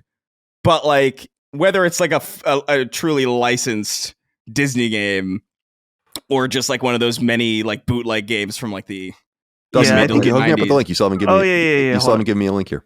Sorry. Well, this is the image that I saw. If anybody wants to find it, just Google image search Lion King noose video game death, which is like a very specific. Oh wow. Yeah, but there's a video of it too. There's a video of him stepping into it that I remember very vividly. Oh yeah. Here, this is the link with the video. It's good stuff. It's actually a YouTube video, but that's the quickest link. Dude, he's jumping in a pot of boiling water. Yeah, all the death screens are hilarious. It's him digging his own grave. It's him jumping in a pot of boiling water. It's him stepping into a noose. Jesus Christ. Holy Christ. Yeah, he just gets into the noose like it's like he's been tried. It's like he's been tried and found guilty and he's accepting his fate. Yeah. Right. Yeah. That's a wild pull. I love this. I love that I remembered this. Wowzers. Well, James, thank you for writing in. Dylan Gibson wrote in and said, "Hey guys, I thought your comments about PS4 living on into the PS6 generation interesting. Your own Lilimo games play the same on PS4 and PS5. These types of games are a great example why there will be no reason for developers to not port their games to all available consoles. We missed the mark when we thought along with Jim Ryan and believed in generations. Thanks for all the great content. Were we deceived, Dustin, about the believing in generations? Looking back on it now, I mean, it seems fairly obvious that I don't know if deceived is the right word, but we were misled. Maybe, I don't know. My theory is that was the plan at the time, when he said that, and that then plans changed as COVID happened and the availability of the system. So maybe Jim wasn't trying to deceive us. He was just saying what was the plan at the time. Though at the same time, Jim did blatantly forget things like the Horizon free upgrade. And then later there was not a free upgrade for Horizon on PS5. And so they had to double back on that. So there is a possibility, but yeah, that was fucking annoying. Yeah. I forget that even happened. You know, Chris, what are your thoughts here on generations? Were we misled by Jim? It's hard for me to say. I feel like there's probably an instinct of like, okay, yeah, there was a different plan at a certain point, but at the same time, even to this day, there are like a lot of people on PlayStation 3, right? Like, or a lot more than you would imagine would be there. And certainly back then it was more. So I feel like on some level, even if that was the plan, you kind of do know that like PS4 is going to be sticking around for a long time. Maybe you don't understand to the degree or in what way, but I'm 50-50 on this one. Like, I think the plan was originally to move on quicker, but I think there was always kind of an inkling that like that maybe wasn't the entire story from the get-go. Or there was always like a pretty high likelihood that PS4 would linger. But yeah, I mean, it is interesting for this talk to be walked back on in such an obvious way, where PS4 is clearly going to be sticking around as like a new baseline at the very least. And we were it feels silly because we were just clowning on Microsoft for not doing that. It's like, how stupid are you? You don't believe in generations. And it's like, oh, well, much like in the Fresh Prince, it seems like Uncle Phil was right. You know? Love you, Uncle Phil. McNasty Pants wrote in. Said, hey, fellas. Curious what you guys would think about a prestige system for platinum trophies. There's been times I wish I could chase a platinum on a game I'm replaying. The Spyro Reignited trilogy games are great examples of games that I would want to reset the trophies on the next time I play. Thanks, guys.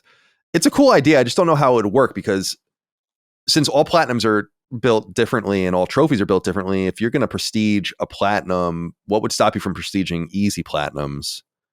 Maybe it could be some sort of thing that only counts for you and it shows, but it doesn't count for your stats or something like that, which would be cool. But I totally agree with you. It would be nice. I mean, this is the exact reason. Remember when PS5 came out, I implored everyone that was figuring out, we can get easy platinum trophies by sending our saves from our PS4 versions of our games to PS5. And I'm like, do not do that, because in the future, you're going to want to play those games and you're going to be removing the satisfaction of getting the trophies with the new playthrough. And this was true for a bunch of different games. And I think people really fucked up with that. But what people really, I think, want more than anything is maybe the ability to delete trophies and then earn them again, or just delete them because you don't want them. And I just feel like I've talked about this trophies came out in 2008, and people have been asking about this ever since. So 18 years, which is fucking 17 years, whatever it is, which is absolutely fucking insane. But I just don't know how it could be done and have it be safe, I guess. Yeah. Because I remember when they started letting you delete your trophy lists if you didn't earn any trophies, which was awesome. And I've done that many times. But once you earn a trophy, you just have that list forever. And there's just a security risk of that. Like, what if someone hacks you and just deletes all your shit? So they just really have no choice but to keep the system the status quo, because I think in either direction it can be manipulated, unfortunately. But I love the idea of doing that, like a prestige system for it. And I wonder if that could happen. I wonder if there could even be a different leaderboard, a whole different meta that could be brought in for that. But I just don't know if there's also that many people that are interested in that necessarily as well. The great thing has been the multiple releases of games on PS4, PS5, and maybe even in the future PS6, wherein you could just kind of platinum the game again. I platinum Ghost of Tsushima on PS4. I'm going to play Ghost of Tsushima before Ghost of Yotei comes out, and I'm going to platinum it again. I platinum The Last of Us Part 2 on PS4. I'm going to play The Last of Us Part 2 this year and platinum it again.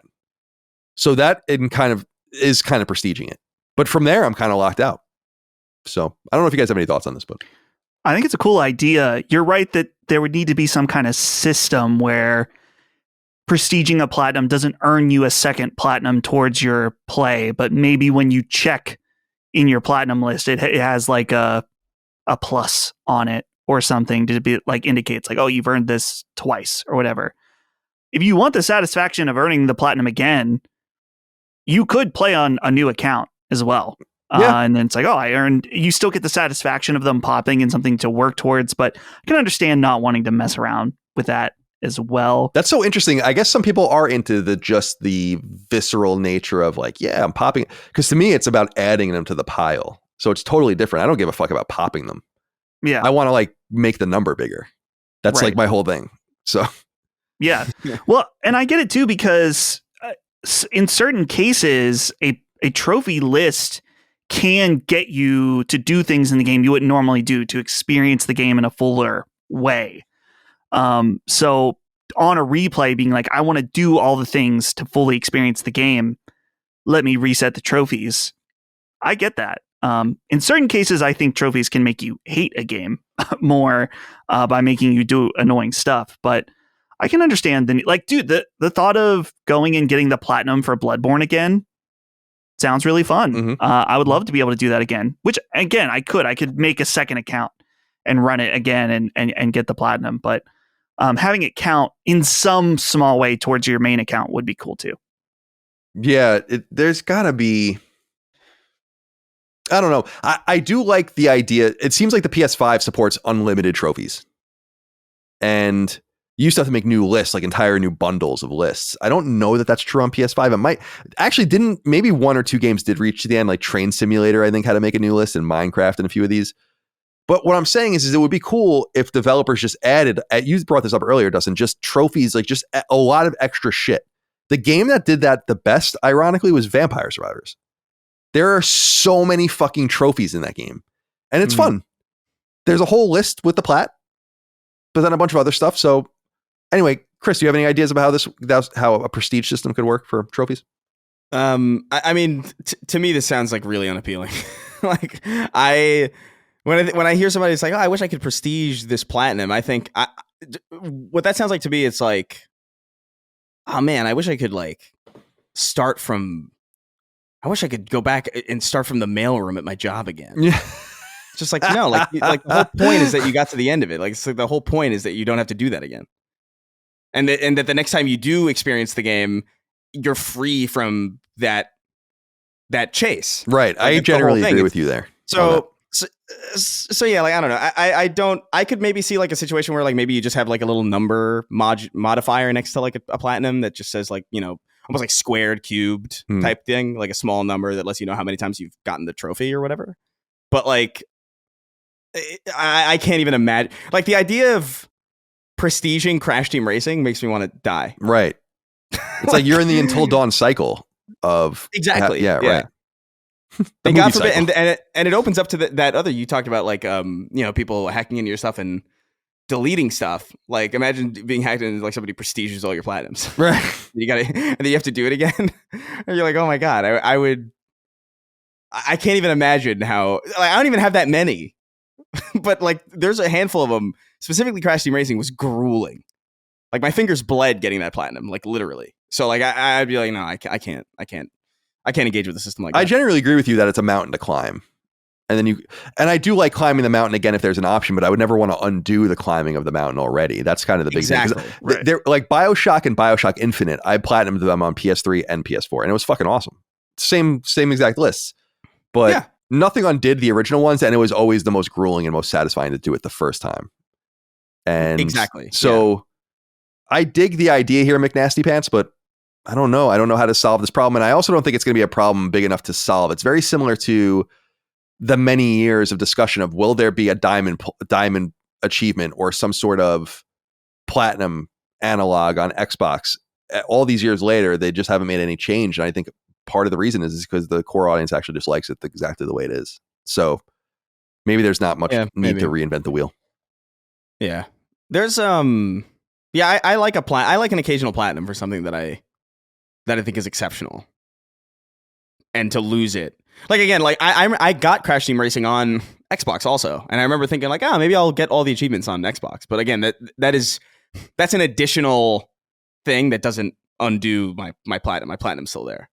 And I think there's probably a couple games that I'm probably, if Medieval 2 has trophies, I'm definitely going to try and platinum it will have trophies. If I think Indiana Jones, I haven't finished Indiana Jones because I was pulled away, but like I think like when that comes to PlayStation, I'll just platinum it. Because it is that good that it makes me want to platinum it, but I'm pulled away from it. I forgot what the fuck I was doing. I might as well just wait and I haven't even looked at the Indiana Jones.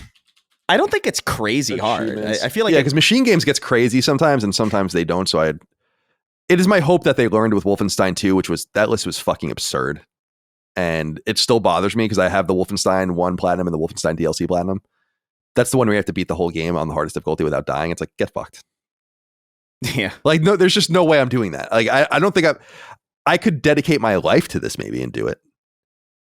Yeah, it doesn't seem like too difficult. Just a lot of, yeah. I remember looking at it and feeling like this doesn't seem that hard. No, it doesn't. Like, I feel like I can do this.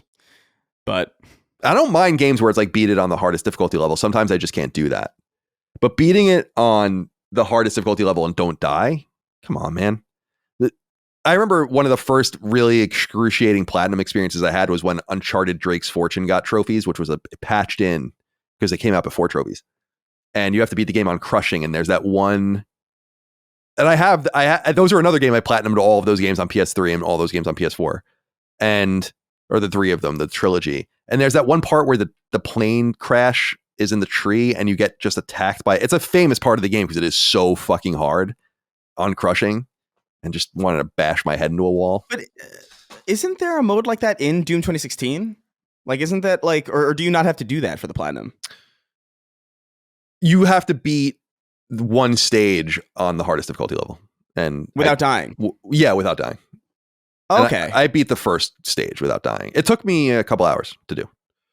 Right, I guess that was just a community challenge then, because I feel like I remember trying that and just getting swamped. Getting absolutely there would be no way I would be able to. You have to be a student of the game. And that's the thing with the Wolfenstein thing is that Wolfenstein 2 game is fucking hard to begin with, even at the normal difficulty level. And then you have to ramp it up 3 difficulty levels and then just survive the whole time. And you can't quit and you can't save. There's no spoofing it. There's no way around it. There's nothing you can do. You lose your power and you're fucked. Like it's very interesting. And I was like, damn, dude, I've watched videos of people doing it. I'm like, this is insanity. Like, I would never be able to do this. I would get like 3 hours in and die, and I would want to fucking kill myself, probably. Like, you're getting further and further and further, and you get almost to the end, you start getting the yips, your hands are getting sweaty. I feel like I remember Bioshock Infinite having a similar thing as well. 1999 it had like a 1999 mode. Yeah. Was that you needed that for the platinum? Or like the You did, but it was not. You could spoof that. By using Vita chambers, wherever the fuck they are in Bioshock Infinite, and then sending your saves to the cloud, because I did it. Yeah. Oh, okay. Yeah. That game kicked my ass. That game's the thing about Infinite is you have to draw a very specific permutation of powers or supple. You know, like you get all your powers and your vigors and stuff, but then you find all of the upgrades, and you really only get whatever you find, and you really need certain ones to beat the game on the hardest difficulty level. And I don't remember exactly what they are, but I happen to have drawn them. One of them is like a speed one, and one of them is like reloading, and there's like random ones, but they make it way easier. And if you don't get those, then you're totally fucked. And that last stage is like built into my head, or the last boss. It's like the skyhook all the way around the stage. All it's around fucking crazy how hard it is. Annoying as fuck. All right, my boys, that's all we have. Let's get the hell out of here. It's time to go. It's good to be here with you today, though. Chris, goodbye to you. Have a good rest of your day. What's going on with your life? I mean, it's Thursday. It's a pretty chill day. I might walk and get something to eat. I might definitely play more Outer Worlds tonight. Something I forgot to mention when I was talking about the Outer Worlds, like I love how no matter what RPG you're playing, there's always a cannibal family. There's always a family eating people, and it's funny. Like it happened again, and I was like, this is so funny that this is like a trope. Like in Skyrim, in I'm pretty sure there's one in Skyrim. I'm pretty sure there's one in Fallout. I'm pretty sure I remember it loosely from like Red Dead, if I'm not mistaken. I feel like I remember that having this exact interaction with like a family of like, oh, we're so nice, but then it turns out they're cannibals. It's like it's such a specific trope that takes up like a fraction of a percent of so many games that I've played.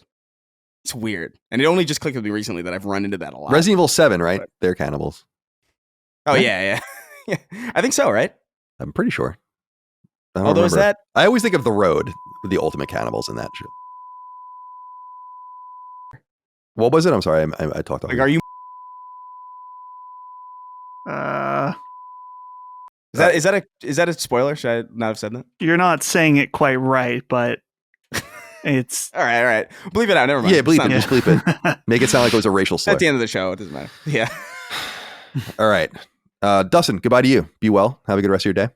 Goodbye. After this, I'm waiting. I'm looking to see if they're done recording Punching Up. Because that's going out very soon after this for the Switch reveal. So I'll be doing that after this. And then taking it easy tomorrow. Severance Season 2 starting. I think that's coming out at 9 tonight. So cool. Very excited about that. And then the Final Fantasy VII Rebirth Orchestra in Cleveland on Saturday. So very exciting. Gonna be cool. So lots of fun things ahead. Cool, man. Well, appreciate you. Appreciate all of you out there. Hope you enjoyed our show. Hope you're all well. If you're in the LA area, of course, we continue to think about you and keep you in our thoughts. Thrilled to hear about, by the way, the ceasefire agreement between Hamas and Israel. And so things should be calming down there too and bringing some peace to that area of the world in which we have listeners too. So we're thinking about everyone beleaguered by acts of God and acts of war and all the other things, and hope you're well. Hope this brings you a little bit of pleasure and joy in your life, and appreciate all your support over on Patreon, patreon.com/laststandmedia, laststandmedia.store for merch, t-shirts, and all the rest. We appreciate you. We'll see you next time. Until then, goodbye. See ya. Take care, guys.